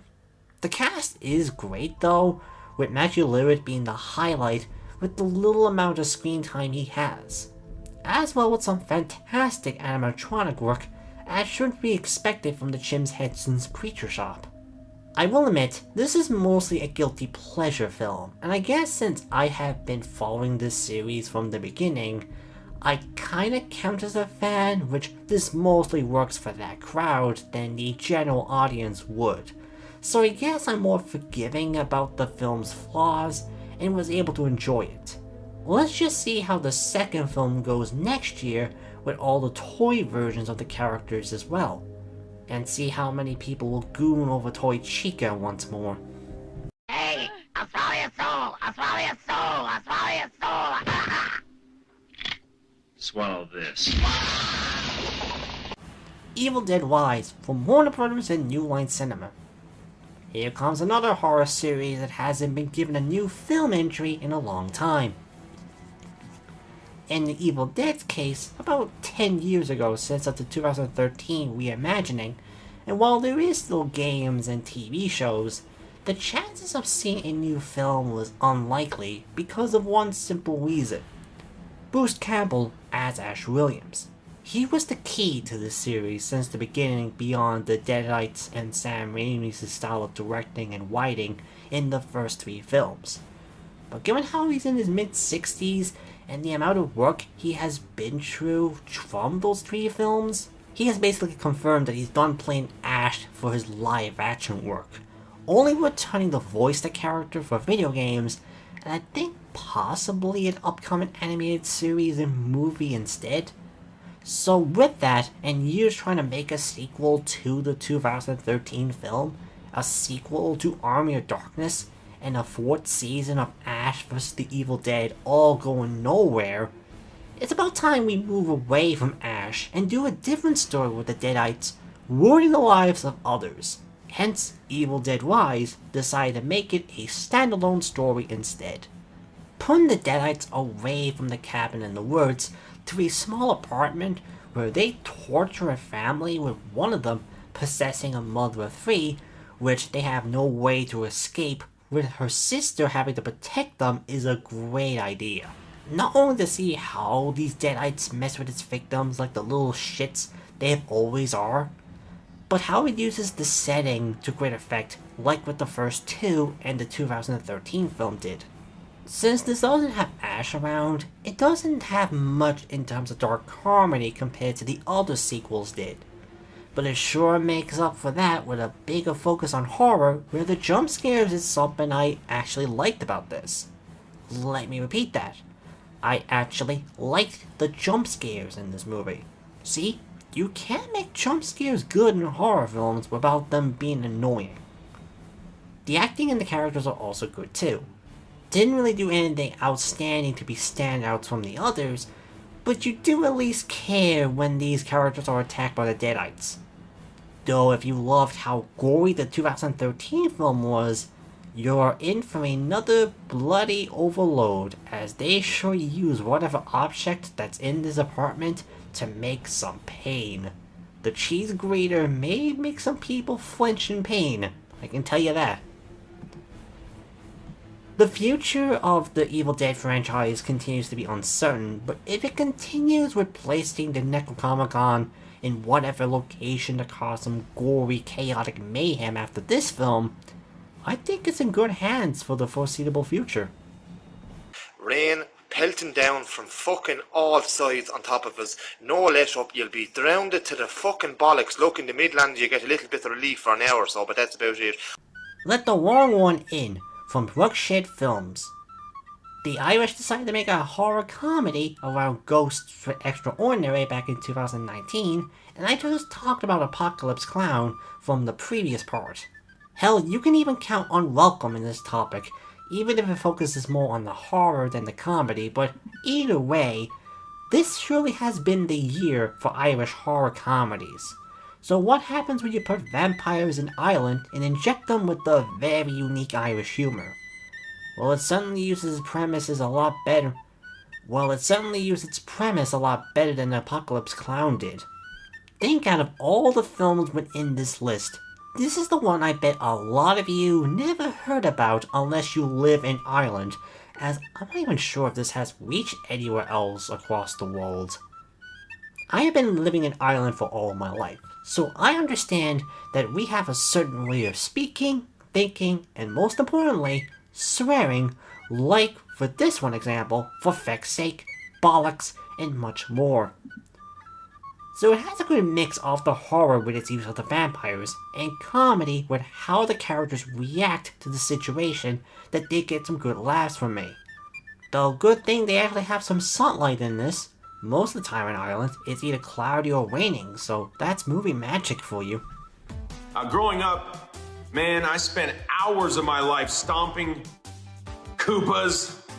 The Super Mario Bros. Movie from Universal, Illumination, and Nintendo. To say this was a major event in 2023 would be an understatement. Within a year, where some films were struggling to do well in the box office regardless of quality, this is one of the two films that was able to reach $1 billion, though, let's be honest, Mario was going to do well no matter what, because, well, it's Mario. It doesn't really matter what exactly he's doing as long as it has his name on it.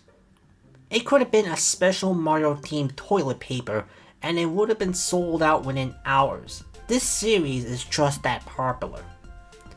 It's funny to think about, as Mario did kickstart video games getting movies from the US 30 years ago with the live action film with Bob Hoskins and John Leguizamo. It also started the reputation of them not being great and not even using much from the games beyond the character names and maybe a reference or two. So much so that Nintendo didn't want to make another film based on their work decades later, unless you count Pokemon with its anime movies. Nowadays though, we have improved with video game movies such as Angry Birds, Pokemon with Detective Pikachu, and of course, Sonic the Hedgehog.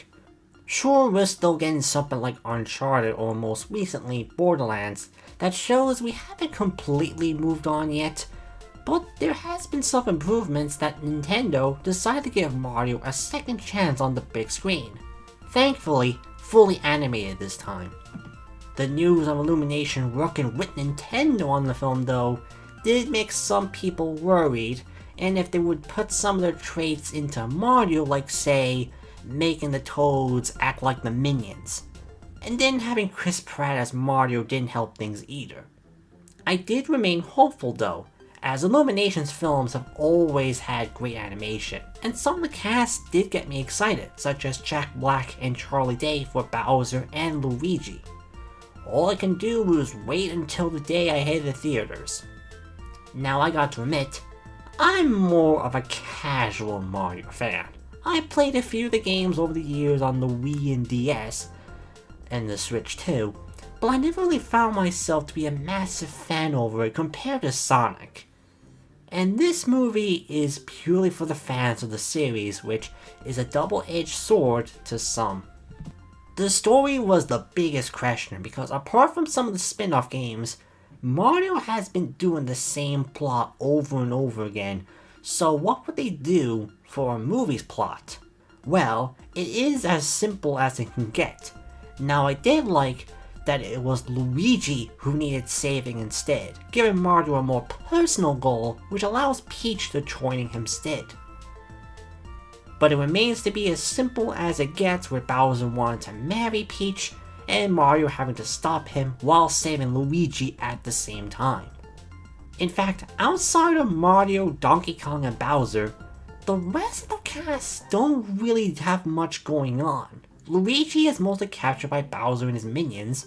Peach does have something going on, with her being the only human in the Mushroom Kingdom, and that she has been raised there from the Toads, but the film doesn't really feel interested to go further with that. And Toad? He's just there because we hired Keelan-Michael Key. Feels like they want to do more, but aren't able to do so until a sequel or more films come out.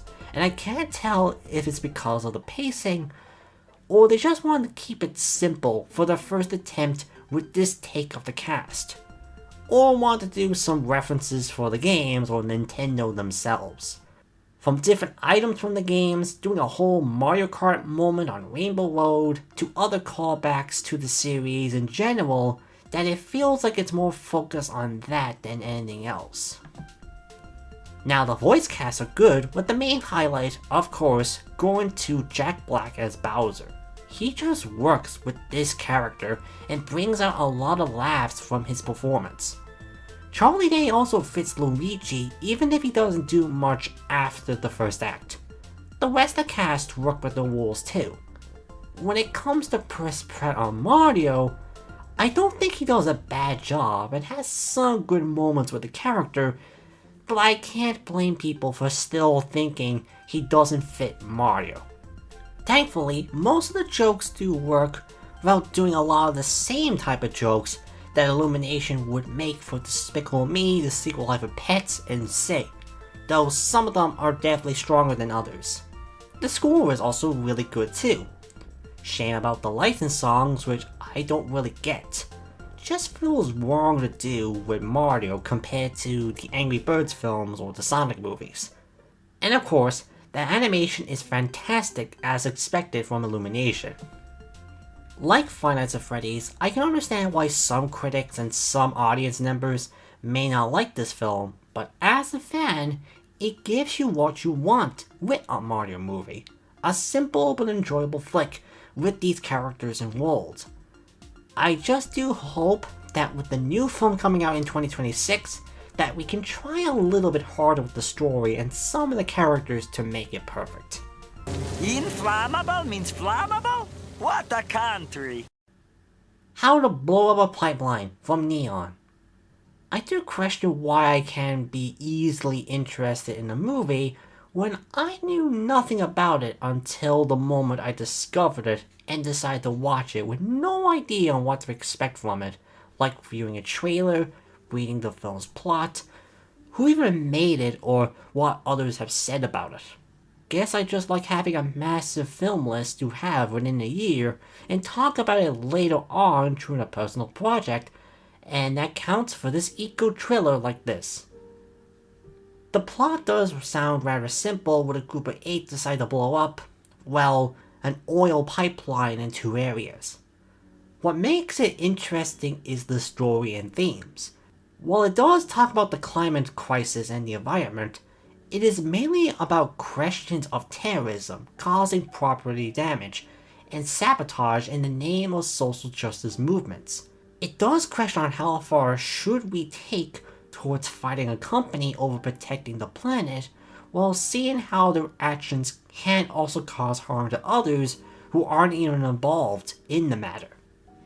As well, we get to see just how these people are risking their lives to even make the bombs, and how far they are willing to lose it once the bombs set off and get arrested, as long as they believe their actions make an impact.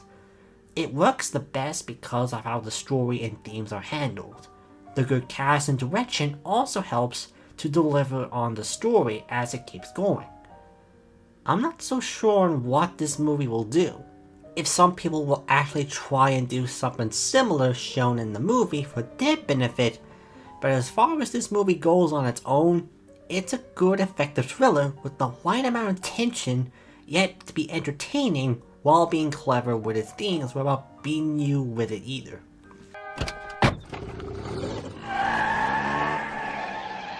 Was that his car? No. The Passenger from Blumhouse, Paramount, and MGM.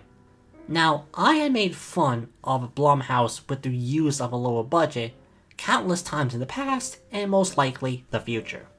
Now, from a business point of view, I can praise them as it makes it easy to make a profit. I don't think there has been a single box office bomb from Blumhouse.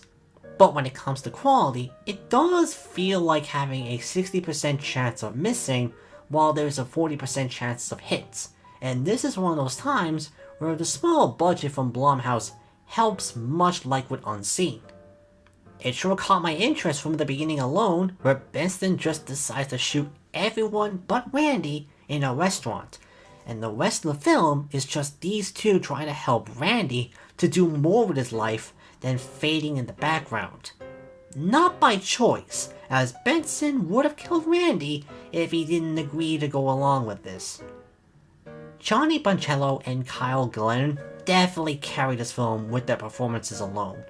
They work so well together as Johnny sells just how scared Randy is, but also on how his past really affected him, which is why he is the way he is, while Kyle can be outright frightening at one moment when he's raging, but you can see that he is trying to help Randy for a genuine reason but has taken a dark path to get that help. The other actors are good too, with the script having a good amount of tension built up from Randy and Benson's development, that it uses the smaller budget from Blumhouse more effectively than the other films I have seen from them, that I can highly recommend this film if you're in the mood for a good thriller. Alright, I get it, fine. You're all without fathers, alright? I'm not.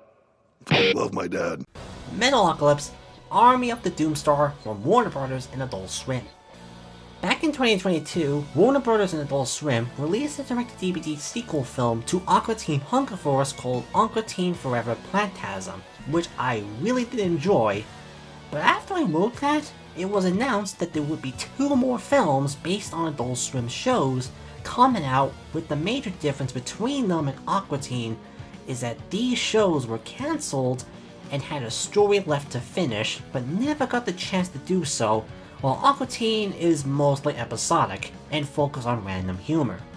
One of these shows is Metalocalypse, which lasted for 4 seasons, and while most of it is about the members of the Deadok band doing something stupid that usually leaves in mayhem, deaths, and a lot of heavy metal music, though usually around the season finales, they actually go somewhere with the story with this Illuminati-like group called the Chema Band, and some of the members of said group having bigger and evil plans that seemingly Deadok are the only ones who may be able to stop them. While it isn't my favorite show to come out on the network, I still had a lot of fun with the show, even if I'm not into heavy metal as others are.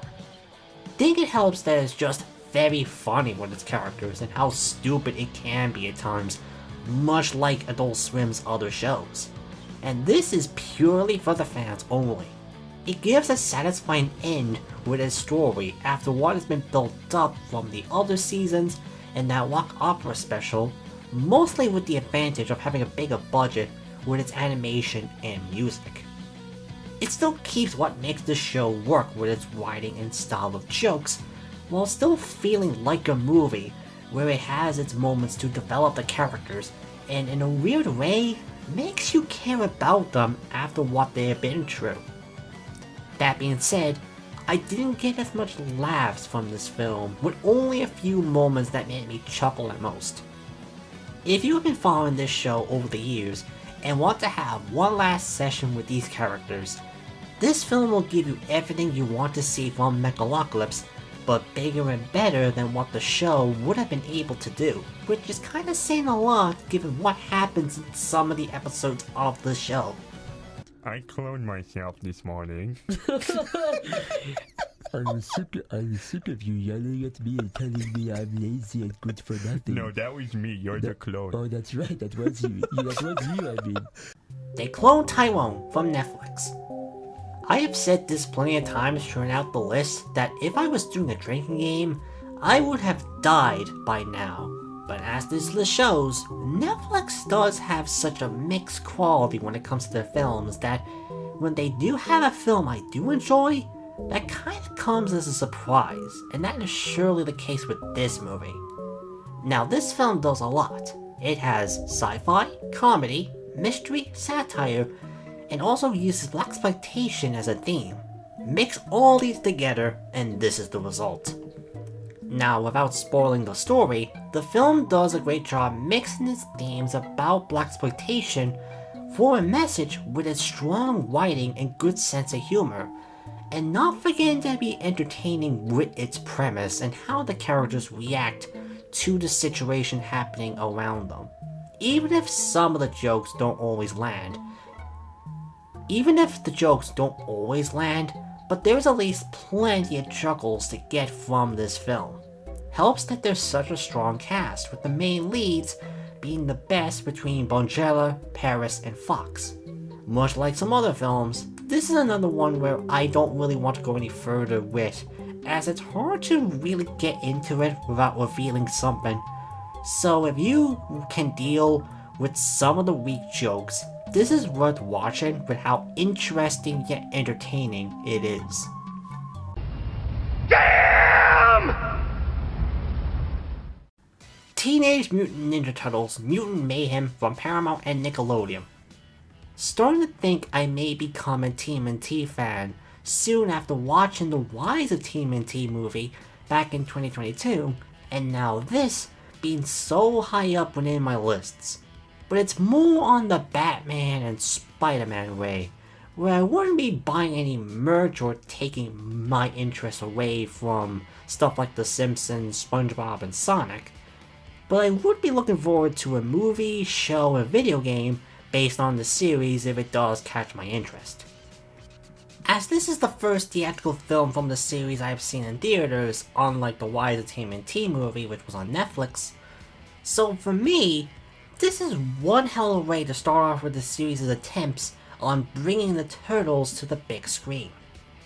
Again, it's sometimes impressive to think that this comes from Nickelodeon out of all studios, even if I know there is some extremely talented artists and staff behind the production.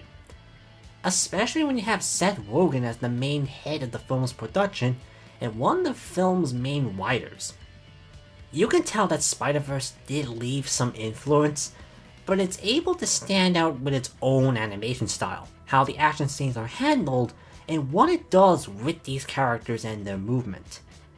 Such as making the Turtles actually teenagers with the white voice actors to fit their age and personalities, where they could actually be teenagers, where I feel like some of the previous versions kind of forgot that they're meant to be teenagers. The other characters and voice acting are great in here too. From doing slightly different things with April and Splinter from the previous takes, from seeing Superfly with Ice Cube's performance working with that character. And the other mutants, while mostly playing a supportive role, do have their moments with their traits, and well, Seth Rogen's voice does actually fit for Bebop than Donkey Kong did, that's for sure. The writing does have some good moments with its comedy and story, and while I know this is the point and this may be a me thing, considering I'm 26, but I do feel like some of the modern references towards certain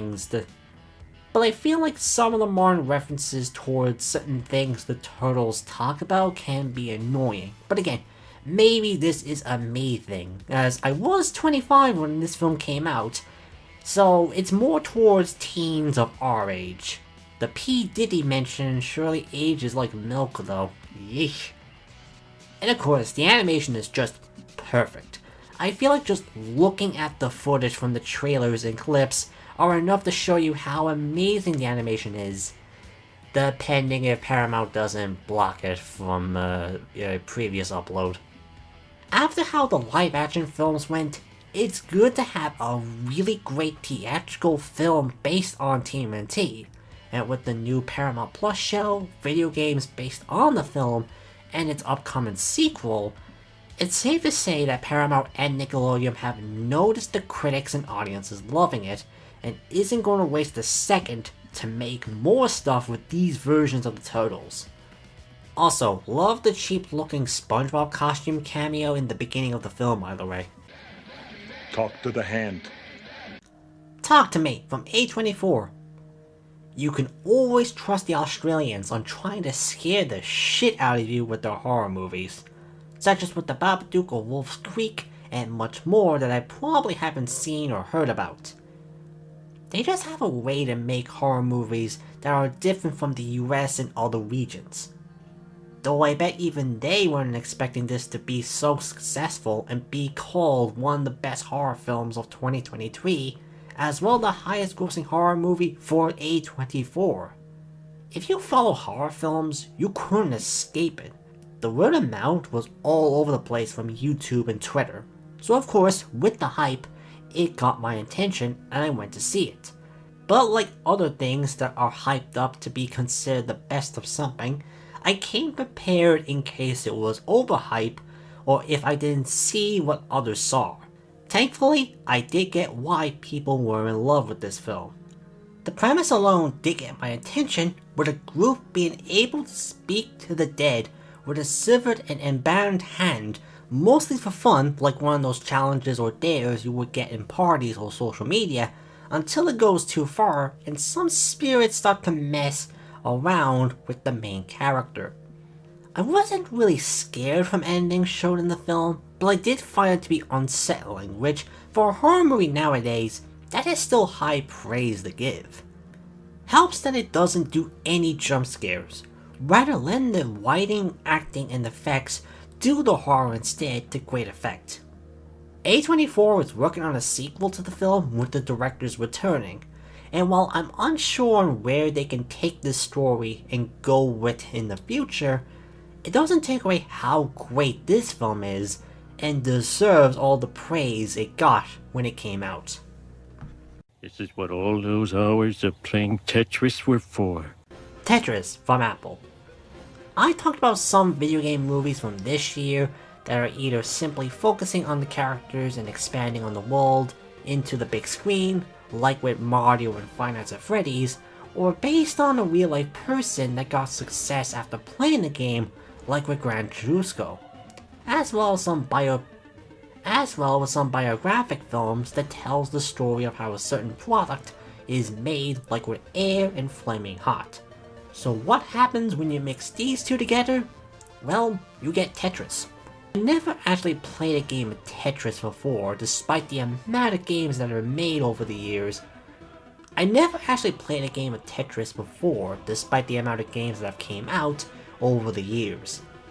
But I'd say it's like Pong. You have played a game that does a parody of it or something similar without taking the name of it. But I never realized the origins on how this game's launch to the public was filled with lawsuits and other countless issues over the license. Like, for a game that is simple as placing blocks down onto each other, the history behind it is insane. So making a movie where it's all about the rights of the game across the world, which led to the creation of the Tetris Company, while also dealing with the Cold War.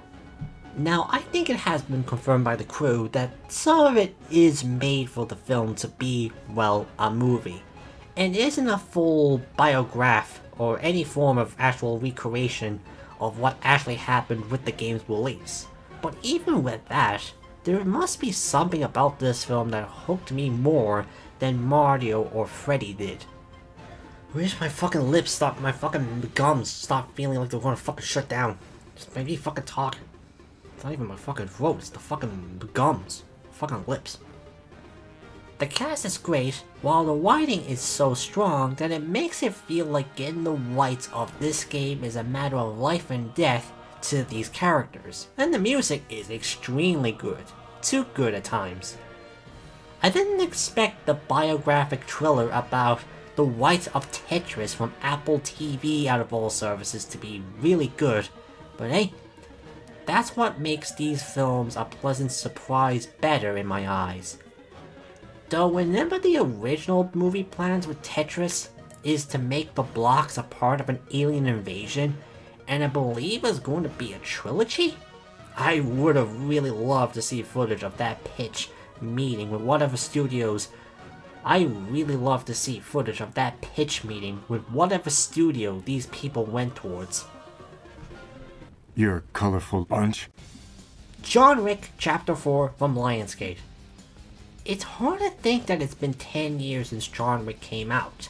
And I'm sorry, but it's going to feel weird to think Keanu Reeves is going to be known for playing both John Wick and Shadow the Hedgehog for Sonic 3, and even doing the voice for Sonic X Shadow Generations as DLC.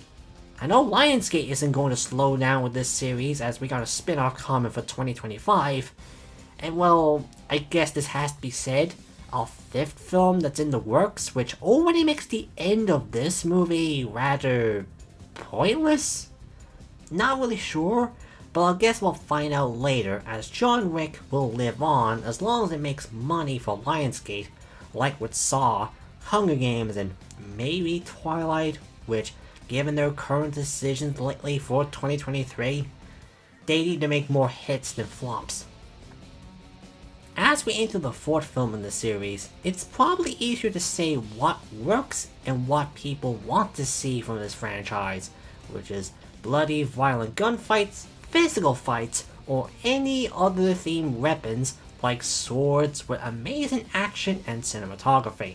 with some fights really lasting a long time, like the one set in Sakura Color Stairs or the Archd Temple Art, which given the nearly 3-hour runtime, I do feel like it may lose a little bit of patience no matter how good the action scenes are. The story though is simple, and this could be me, but I didn't really find the villain to be interesting or have much impact to really see why supposedly he's the big villain out of the series, despite Bill Skarsgård's best effort with his performance.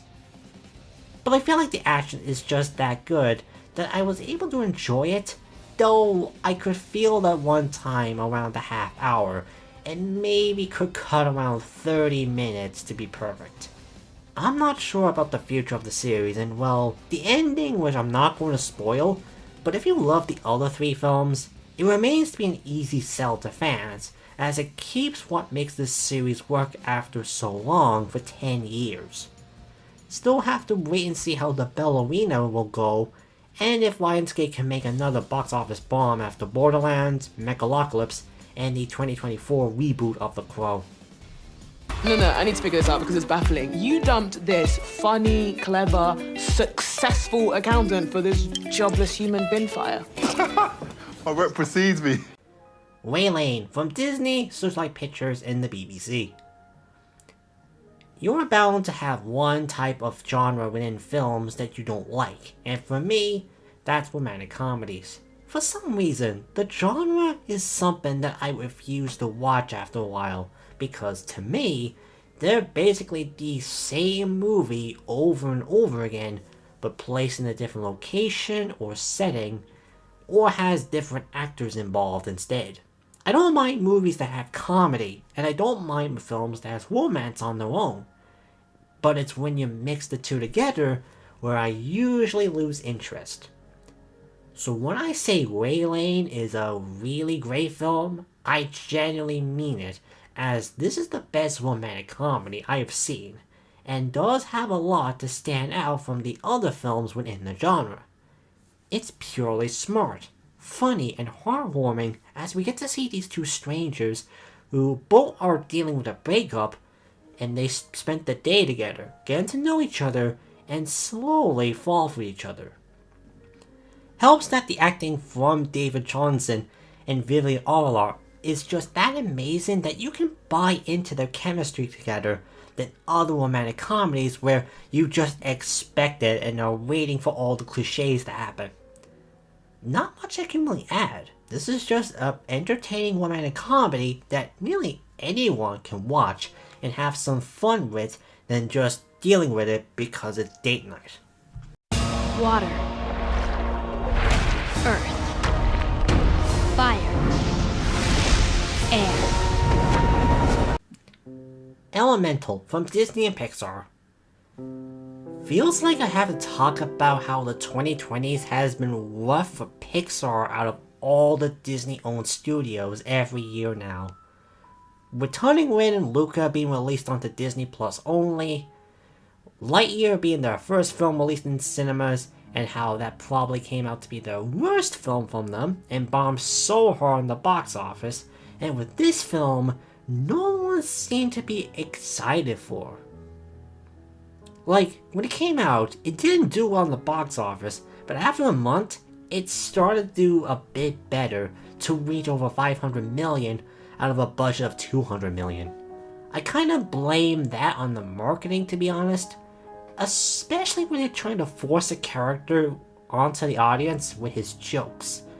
Yeah, I'm talking about Claude, and how far they were pushing him as if he had a major role in the film. He has about 2 or 3 minutes of screen time in the entire film, so I can't figure out if this is Pixar's fault for this push or Disney's.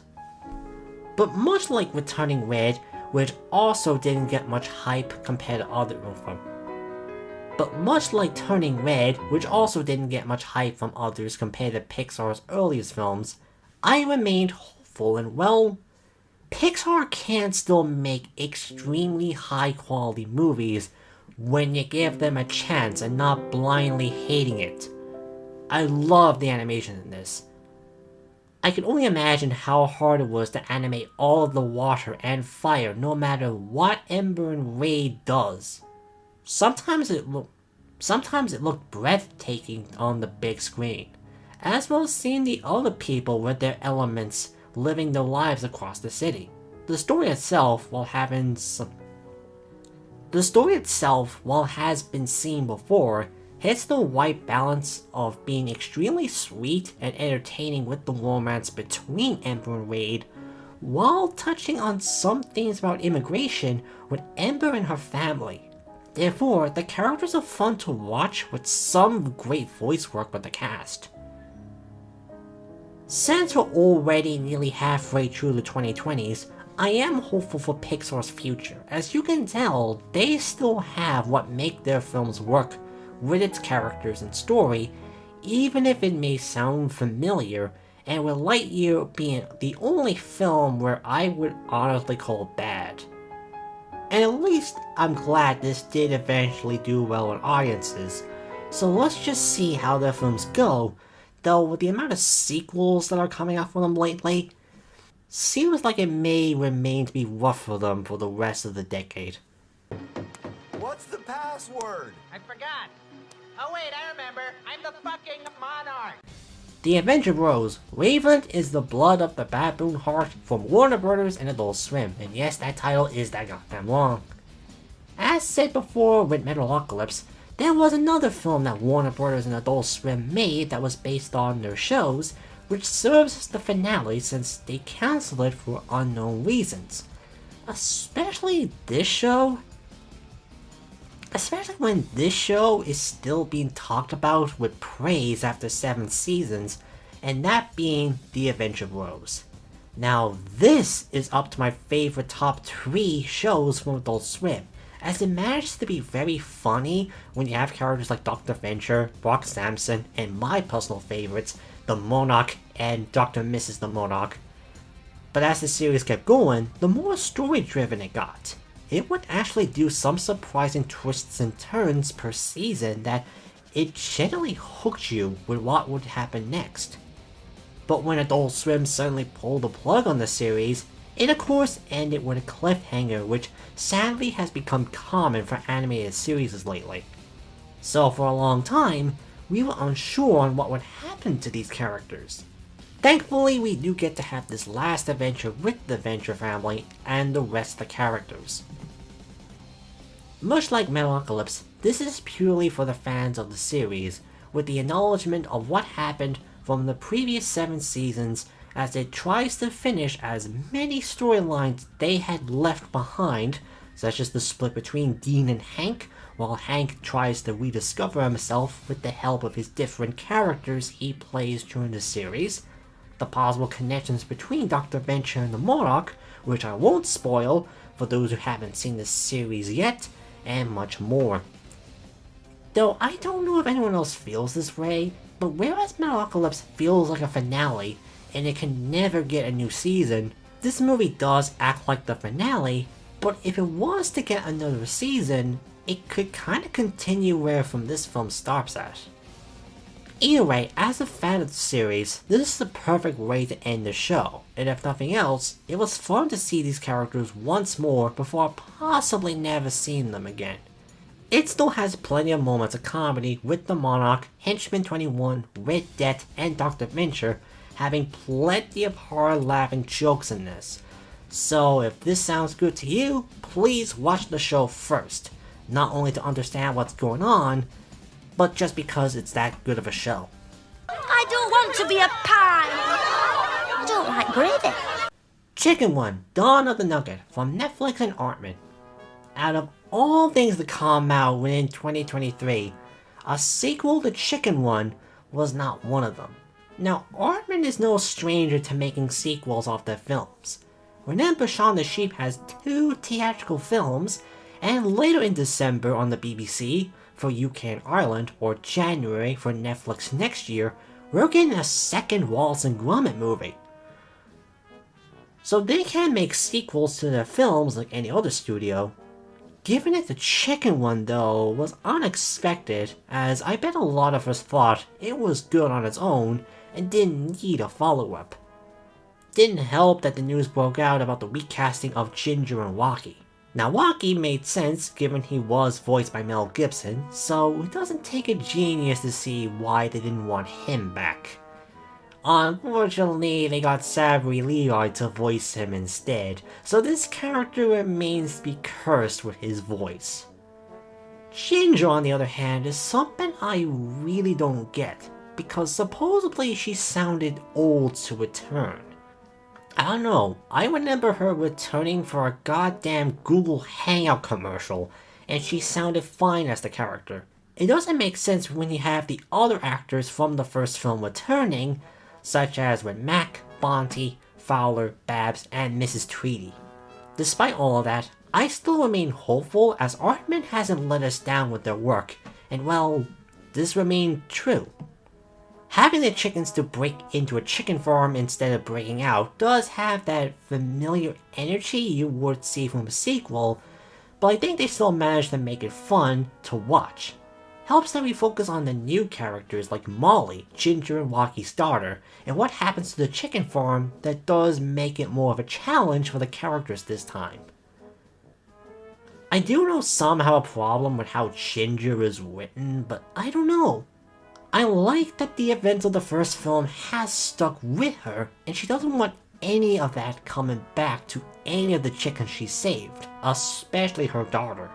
Keeping the darker elements from the first film around, but work in a different way this time. The animation and voice acting remains to be as amazing, even with the recasting of Ginger and Rocky. Though Bella Ramsey is the standout star in this film, and I think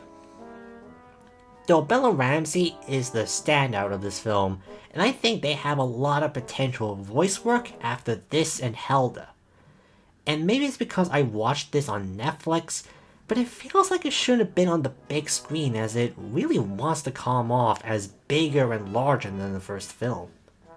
While I still prefer the first film, it still has what I love about Aardman, and shows that they can think of new and fun ways to expand on Chicken Run even after 23 years later.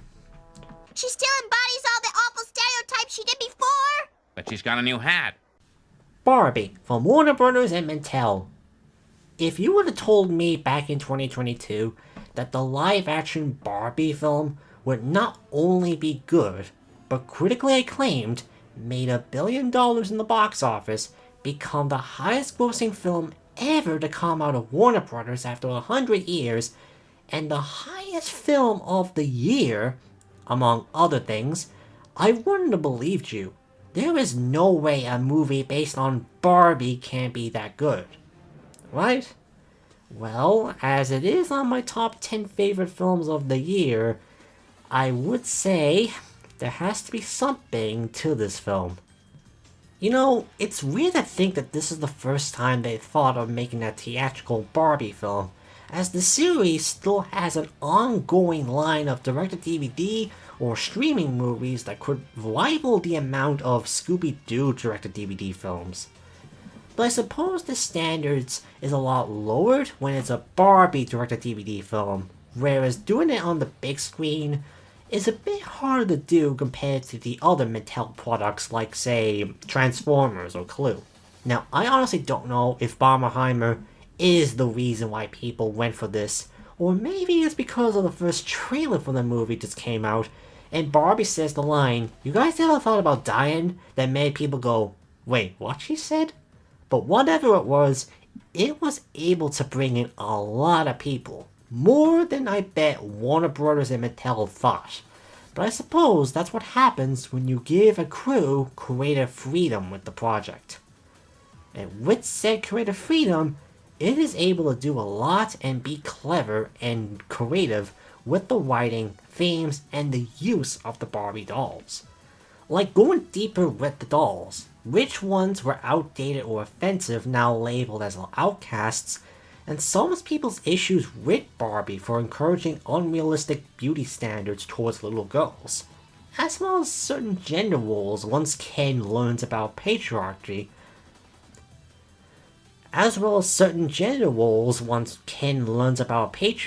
which I think others can go into detail about than I can. Just avoid the grifters on the way if you're looking for that type of stuff. But it knows to have a lot of fun with the characters in the world, as it has many unexpected and surprising jokes that got plenty of hard laughs for me. Like, I never thought I would see a Barbie film where she just yells out that she doesn't have a pussy and Ken doesn't have a penis. The direction and cast are amazing with a lot of great set designs in the Barbie world. Margot Robbie continues to be the highlight as Barbie, while Ryan Gosling as Ken having a lot of great moments. I can see why he got a lot of nominations. Along with the director and Robbie.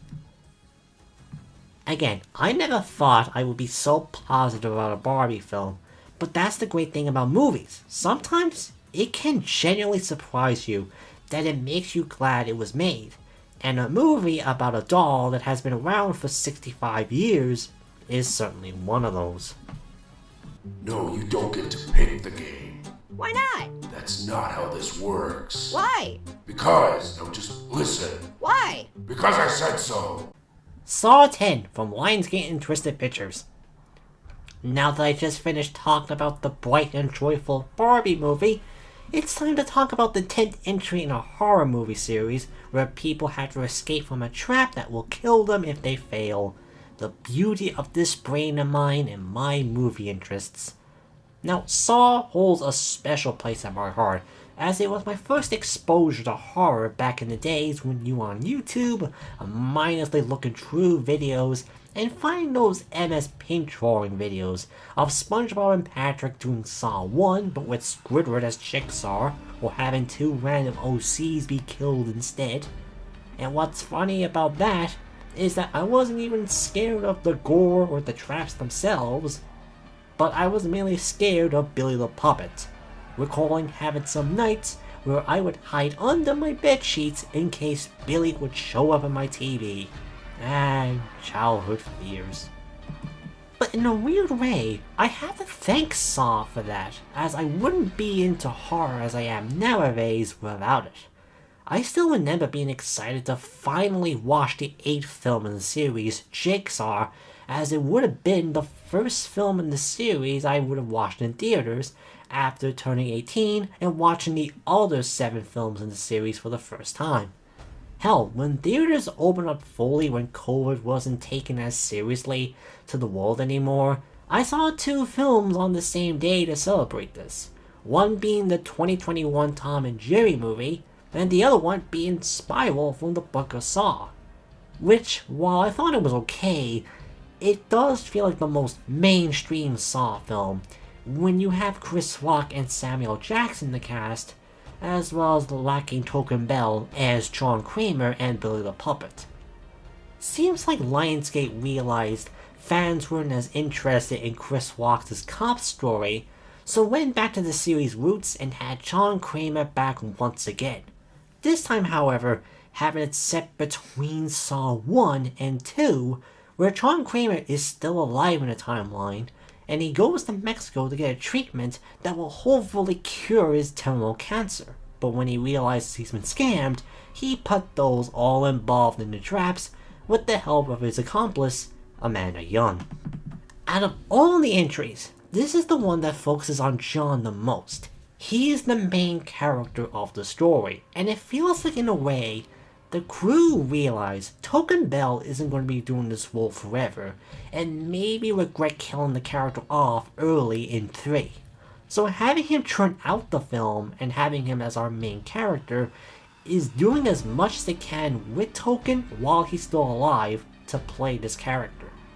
In fact, it parallels with Spiral with how they approach the 2 parts about Saw we have seen from the other films in the past. Spiral focused more on the cop storyline than the traps, whereas this is all about John and the game he plays with these people with no cop storyline to switch back with. And to be honest, this is probably my favorite sequel in the series, maybe possibly even being my favorite entry in the entire franchise. After how tame the traps were in Jigsaw and how little there was in Spiral, this makes up for that by having the traps be as gory as ever. I mean, we have a woman who has to cut her leg off and put a tube to fill in we have a woman who has to cut off her leg and put a tube in it to suck the blood out of her leg before getting her head sliced off, or a guy performing surgery on his own skull. Pure gore, which is standard for Saw. But really enough, the writing is super strong with some moments where it gets emotional, where John thinks he's cured, has a new outlook on life, that he even thinks of stop being Jigsaw. Helps that this is Token Bell's greatest performance as John Kramer in the entire franchise. I mean, sure, both John and Amanda certainly aged 20 years if you're following this after Saw 1 and before Saw 2, but in this day and age with the de-aging technology that looks so off-putting, I'm glad that they have such a trust towards John. Okay, hang on. I'm glad that they have such trust towards Token and Seminti Smith, who returns to the series after 6, that no matter what age they are, they can perform these characters just as well as they did 20 years ago at the time of writing this review. Also, this might be the best score that Charlie Coulson has made for the series too. No matter how many films that come from this series, hearing Hello Sep in theaters is always going to give me goosebumps every time. At this point, Lionsgate can make 50 sequels to the series and I'll still be here. I just love this weird and gory series so much, and to me, this may be the best film in the series, or at least if nothing else, this is definitely the best sequel in the franchise, and I'm definitely excited to see what's to come with Saw 11 in 2025. Hey! Hey, what was that for? I don't need a reason. But if you do, you're ugly. How's that? I know I am, but what am I? Unicorn Wars from Baton Films. I can't recall how I discovered this film beyond, I think it was on YouTube or Twitter, but much like other non-US animated films, I wanted to watch it, especially since this is adult animated, and just seeing from what was shown in the trailer or whatever thing I saw, it was very apparent it would go hard with the violence and its themes about war. And yet, even with that thought in mind, I was seriously not expecting it to go as hard as it did. That this is not for the light of heart. That's for sure. Like, just because this is animated doesn't mean it doesn't hold back on what these characters do to each other, especially our main character, which the film at first makes you think, oh, he's going to be one of the nice characters who's got forced into war, only to break it within minutes when he mocks his brother for his weight, and it only gets worse from there, which I am not going to spoil, but all I will say is, Jesus Christ. While it does go into war between the bears and the unicorns, it also has moments about religion and fascism, mainly about the bears thinking there will be a chosen one who drinks the blood out of the last unicorn to bring back a godlike creature to them, while the fascism part comes within the military and how their culture affects the war to begin with. This is such a dark film, and yet I was able to enjoy it with it having some great animation even in the most messed up moments that works well with the strong storytelling. If you can handle its animated gore, this is a film that you won't forget about anytime soon. And let this day be cursed by we who ready to wait. The Kraken! Ruby Gillian, Teenage Kraken from Universal and DreamWorks. Everyone is bound to have a hot take when talking about movies. It's something that is going to happen if you love watching and talking about films. And as much as I hate saying this nowadays, when you have a studio like DreamWorks who varies in terms of quality, I bet there will be some people who have some different opinions about their films. There could be some out there who like Trolls, The Boss Baby, and Home, while others could dislike Shrek, How to Train a Dragon, and Kung Fu Panda. Well, suppose it's time for me to open my can of hot takes, as I not only like Ruby Gillian, I love it. If placing it 7th on my top 10 films of the year didn't give that away. I've seen some people simply calling it mid or awful when putting it with the other films coming out of DreamWorks, but I feel like some of that is coming out when The Love of Puss in Boots: The Last Wish was kinda still relevant, which probably made some have some high expectations for Ruby Gillian, which personally for me, I always judge whatever new film to come out of a studio on its own than thinking it's going to be like the most recent film at the time. Though Universal didn't help matters when the trailers basically gave away the entire film and quickly dropping it into digital stores 2 weeks later, which is something they have been doing in both 2023 and 2024. Now, is this the best film to come out of DreamWorks? No. I still prefer Shrek, Kung Fu Panda 2, Puss in Boots: Last Wish, Bad Guys, and most recently, The Wild Robot over this. But I don't know, there was something about this film that clicked with me, and I was able to really enjoy it without being weird about it. Yeah, Ruby Gillian does have some of those fans there, so best to avoid those ones. Now, the story is rather simple. I can understand that not working for some, but I still found it to be effective in what it wants to do. Helps that I find Ruby to be an extremely likable and adorable main character, and what powers she does get once she awakens the Kraken within her to be very entertaining to watch. How they animate her is so amazing too, which also means the animation for the movie is gorgeous to watch. The other characters are also great, even if some of them don't have much screen time like Ruby's brother or her friends, but most of them do have their moments in the plot and their jokes that do land, especially thanks to the strong voice cast. Again, I know some may not agree with me about this film, but hey, that's the thing about movies and how some view them. Making your own opinion and being able to enjoy some films that others may not be able to is a thing. And as long as you don't act like an ass about it, towards others, it's okay to have. Run! It's Godzilla! It looks like Godzilla, but due to international copyright laws, it's not. Still, we should run like it is Godzilla! Though it isn't. Godzilla -1 from Toho. I always like watching giant monsters causing mayhem and destruction towards the city, but for some reason, I never really got into Godzilla. Not sure if it's because Ireland was late to the Godzilla love compared to other regions, much like with anime, for example. Guess Ireland wasn't into Japan's media until the internet came around and showed us what they had. The most I was familiar with Godzilla is through the US made films in the series, mainly the ones made by Legendary Pictures and Warner Brothers with the Monsterverse series, that also puts him against King Kong in 2 films while having 2 solo films within the series. And there's that one with Matthew Broderick with a lot of fish, which both Sony and Toho probably don't want to talk about anymore, but the main point is, I'm only familiar with the US side of Godzilla's 60 years of films. That's what got me interested in -1, as much like some other films I talked about, this film had a lot of hype and love given from critics and fans when it came out in Japan, and luckily for me, it did in fact released onto Irish cinemas.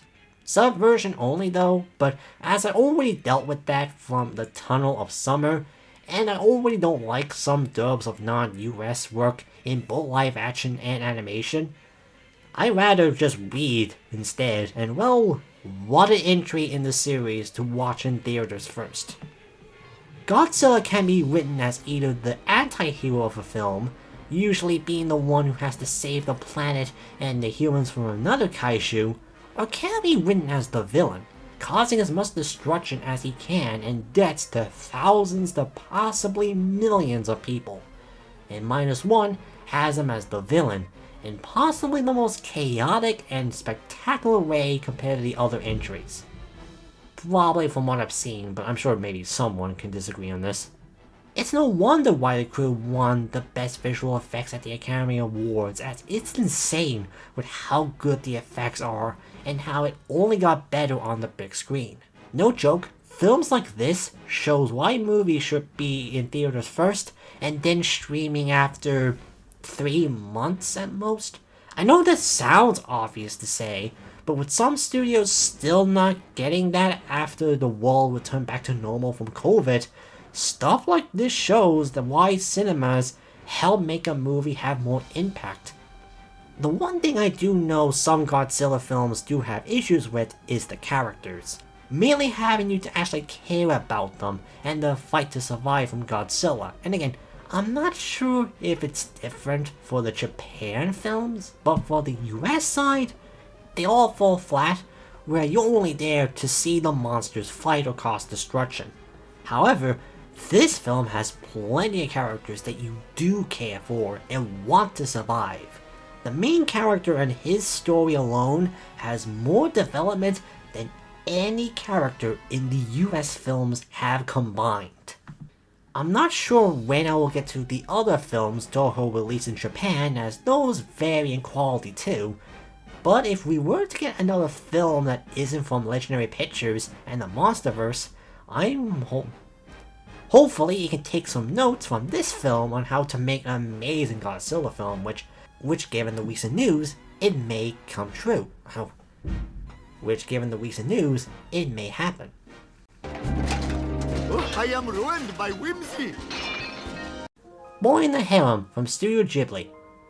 I have said this plenty of times over these reviews over the years that I haven't been as into anime compared to others that I'm starting to sound like a broken record. That being said, there is one film studio that does only anime that not only am I aware of, but I've seen a few films and love from what I've seen. Of course, I'm talking about Studio Ghibli. If you're into movies or animation, you are bound to come across one of their films at some point, as for the most part, their work has remained to be as loved for its writing, animation, themes, music, and characters that other animated shows and movies would reference them. If nothing else, their films remain to be used for all those Studio Ghibli food looks so good memes you would see on Twitter once every couple of months. While I haven't seen all of their films, I have seen some of the most known films, such as Spirited Away, Ponyo, Kimi's Delivery Service, and My Neighbor Totoro, which are all directed and written by Hakeo Makasari.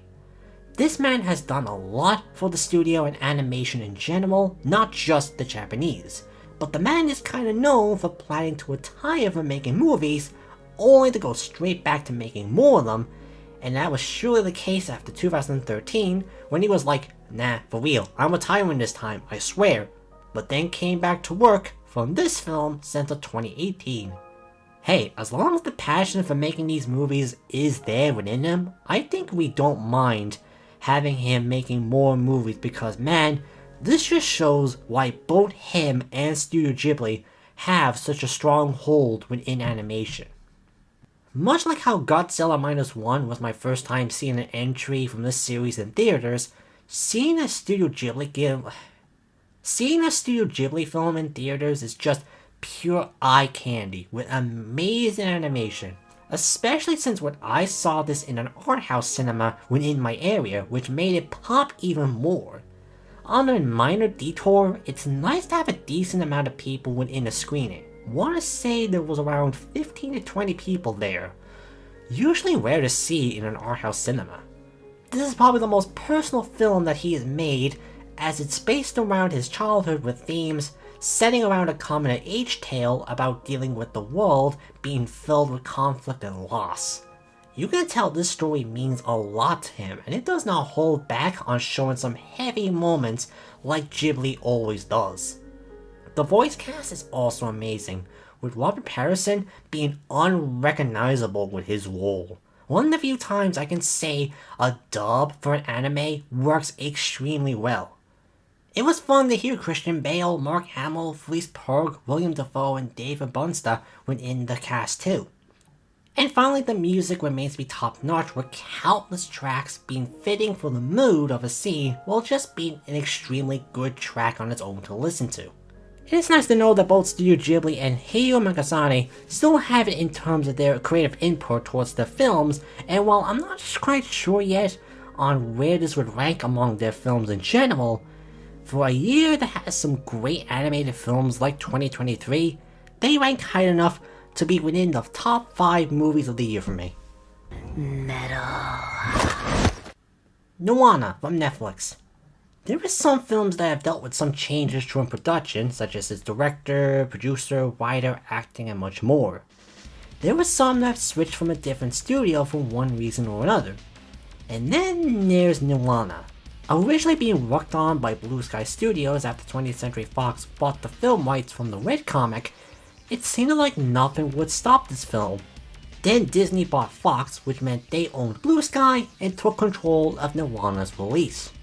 For a few years, it seemed like Disney was still going to release it after giving it a 2-year delay, but then suddenly in 2021, they announced they'd be closing Blue Sky down, therefore killing Moana in the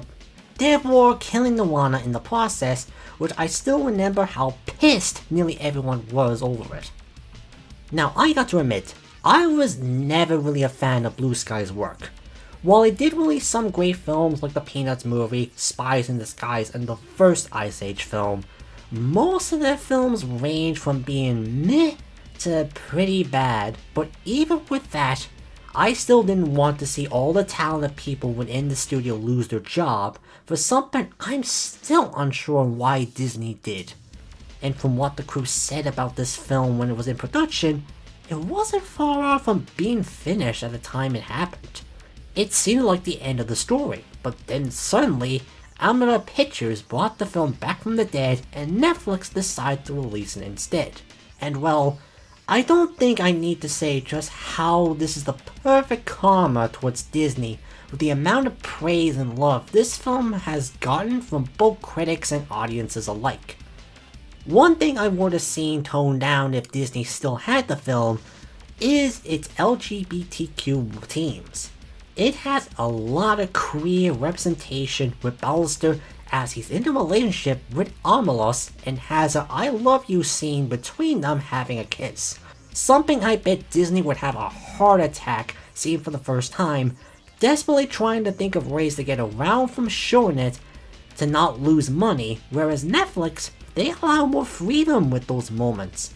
Hell, Fox would have been more willing to do it, as I don't think they need to be worried about upsetting those regions that can't handle 2 people of the same gender together and losing money from those regions, unlike Disney. Moana herself also touches upon fluid identity with her shape-shifting powers.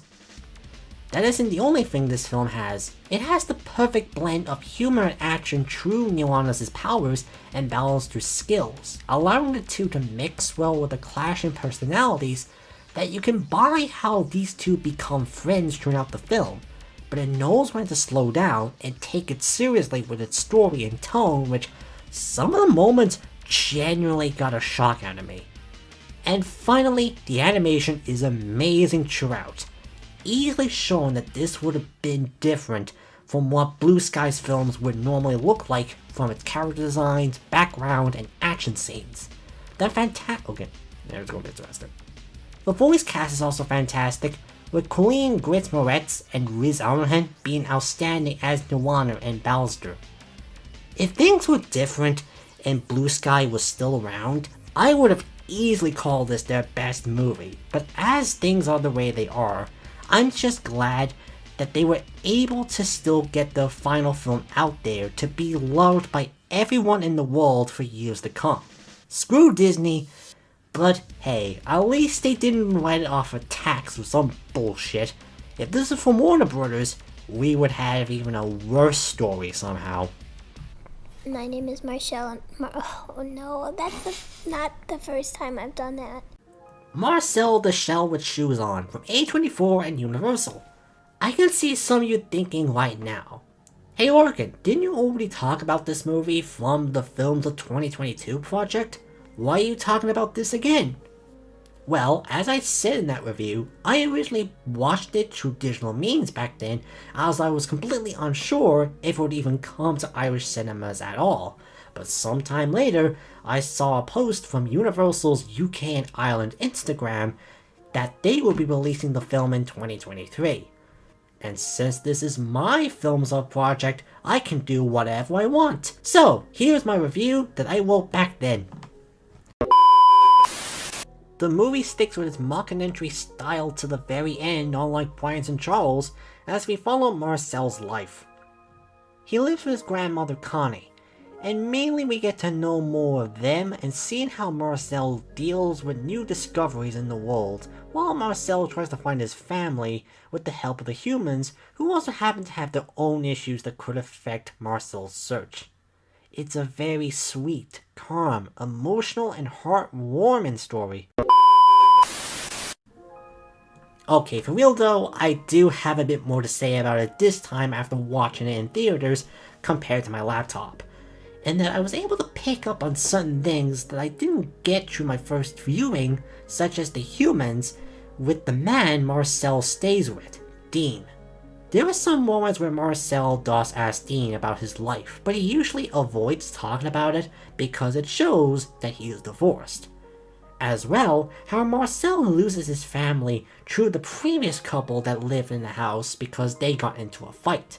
It shows that divorce is kind of a theme in the movie, which kind of hits harder when you discover the fact that the actor who plays Dean is also the director of the film, used to be married to Jenny State, the voice of Marcel.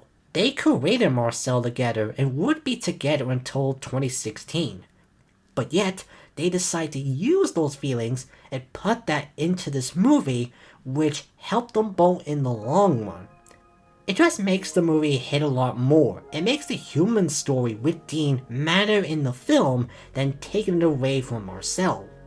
I can't recommend this movie enough, so I don't care if some people will call this cheating for putting this in 2 films off list.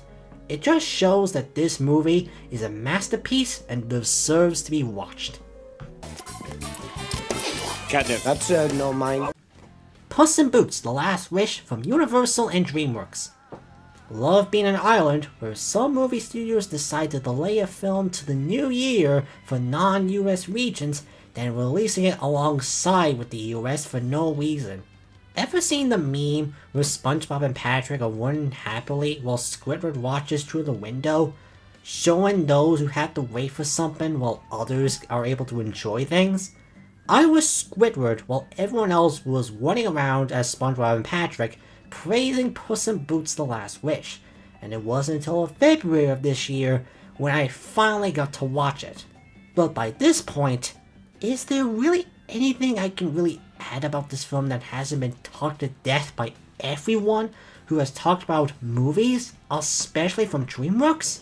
I mean, I couldn't go on Twitter for 1 second without seeing someone saying the movie was peak and one of DreamWorks' best films in the lineup. It was everywhere. So all I can do was wait until February when I can finally join in within the crowd if the hype didn't die by then. Or if I wasn't spoiled by it because Universal released the film digitally after 16 days of release, which I still don't get as mentioned back with Ruby Gillian. But hey, I waited for it nevertheless, and yep, it was worth the wait in theaters. The story for this is excellent. I sometimes think it's too good for a sequel to a spin-off of the Shrek series, but hey, that's the beauty of writing animated films. Puss and his whole story about his lives, dealing with the fact he's going to die after this for good, and he begins to accept it, enjoying whatever time he has with Kitty and Petro, is legit fantastic. Helps the voice cast is just as amazing when Antonio Banderas is just as great with Puss after all these years later. And I'm sorry to say, this version of Death is legit the best villain DreamWorks ever has. Goldilocks and the Bears have their moments of being good villains, while having a strong story on why they are this way and why they want the wish, while Jack Hornet is just an evil bastard, and I love that about him. Once in a while, just having a villain be a villain like Jack is enough to bring out some good laughs. But whenever Death showed up, I felt the same way Puss did when he heard the whistle. Which leads to the animation. Sweet Jesus! The animation. When I say Spider-Verse has left an impact towards animation, I mean it because this shows just how every other studio is learning and using that to great effect. Every action scene is just pure eye candy, with the framing, the storyboarding, the movement of the characters, and just so much more that I can't even begin to explain. It's insane to think how brilliant this film is, and while I do think some people may expect DreamWorks to make more films like this, which, again, as mentioned with Ruby Gillian, may be setting themselves up with high expectations, it does show a good sign on how DreamWorks is willing to change things up with their films once in a while, and I'm hopeful to see more of it. Guess we'll see how Shrek 5 goes in 2 years as well. What an interesting time to be alive when now there's going to be a 5th Shrek movie. How dare you point at me? You were pointing first. Rude to point. You're being very rude. Spider-Man Across the Spider-Verse from Sony and Marvel. And here we are, my favorite film of 2023. And is it a shock to anyone that it's Across the Spider-Verse? I feel like this is the most obvious choice I could have made through now all 190 films I've talked about throughout the year. Much like with Puss in Boots' Last Wish, I can't really say anything that hasn't been said already by countless people across social media. Which I cannot tell if that's impressive for a movie or not. It feels like this should be the example on how to make a great sequel that not only matches the quality of the previous film, but manages to expand on it. Not only going deeper with its use of the multiverse with the other Spider-Men, which only does a small bit of references and cameos from the entirety of Spider-Man's history, but mainly uses it to expand on both Miles and Gwen's story with their lives as Spider-Man in dealing with it, but also their relationship after it showed that there was some interest between the two. While I think the Kingpin may be a slightly stronger villain compared to the Spot, they still managed to make him both a really good villain with his powers and what his goals are. They have some good moments with comedy with him too at first, before making him more of a threat as the film goes on. And all the other characters from Miles' family to the other Spider-Men across the universe have their moments within the plot that makes you care about them while having some moments that do make you laugh. Of course, the writing and animation remains to be as amazing as ever. The writing again shows that doing a multiverse story can work if you give it a lot of love and attention that gives the character a story to go through, and isn't there for the sake of cameos like other Marvel and DC films do. And the animation, I mean, you've already seen it by now. It's no wonder why this style of animation has become so influential within the industry. The beginning alone through Gwen's dimension just shows that this was going to be amazing and so worth seeing in theaters. It's no wonder why people consider it to be not only the best Spider-Man film, the best Sony animated pictures movie, the best Marvel film, but the best film of 2023 in general, when nearly everything about it works. Now that being said, I really do hope that with Beyond the Spider-Verse, whenever it does come out before the world ends, that the animation crew is treated a lot better than this.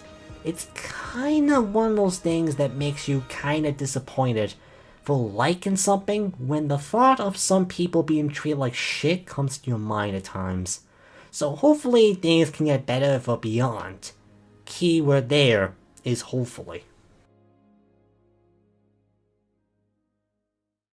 And with that, another year done with. Another long project that has taken a lot of time to make because my life keeps getting in the way. It's insane on just how many films I watched during 2023. To think, I thought 50, back in 2021 was a lot, and then 130 for 2022. And spoiler alert, I think the Films 2024 project will have even more films throughout the year than 2023's. But at least doing a two-parter from now on will make it a bit easier for me. Keyword there is a bit, as I gotta admit, life did get in the way, and working on other videos, which is why these videos usually take a long time to be made. Not to mention dealing with YouTube's copyright system. I don't mind if they take the money from my channel, since it's mostly cents compared to other channels, but if they do block a video worldwide, that's where I gotta figure out what to do, such as with part 1, when it was suddenly blocked worldwide because of Winnie the Pooh, Blood and Honey, and more likely, if I kept some copyright clips going like for South Park, and now I gotta take like a random guess with all the other 95 films on this thing, you know, it'd be a nightmare to figure out. So, just another part of the struggle of being a YouTube content maker, I guess. But hey, whatever helps, because I do legit like making these videos in the long run, and it gives me something to do every year. And of course, I want to thank all of you for watching this video, but I also want to thank everyone lately, as this channel has now, at the time I wrote this thinking I would get nearly up to 50k subscribers, but now I'm officially on 50k subscribers. I never thought I'd get that far. And the funny thing is, that's only taken off within this year, when it was only at like 10k, so I got a good like 40k boost within the year. It's insane to think about, especially when I'm doing this for 10 years. So, I don't know, I gotta thank you all for that. I really have to thank you all for that. So, let's just hope that the Films of 2024 video won't take as long to make, especially with the amount of films I watched during the year. Oh god, help me for that. But until then, see you all until then, peace.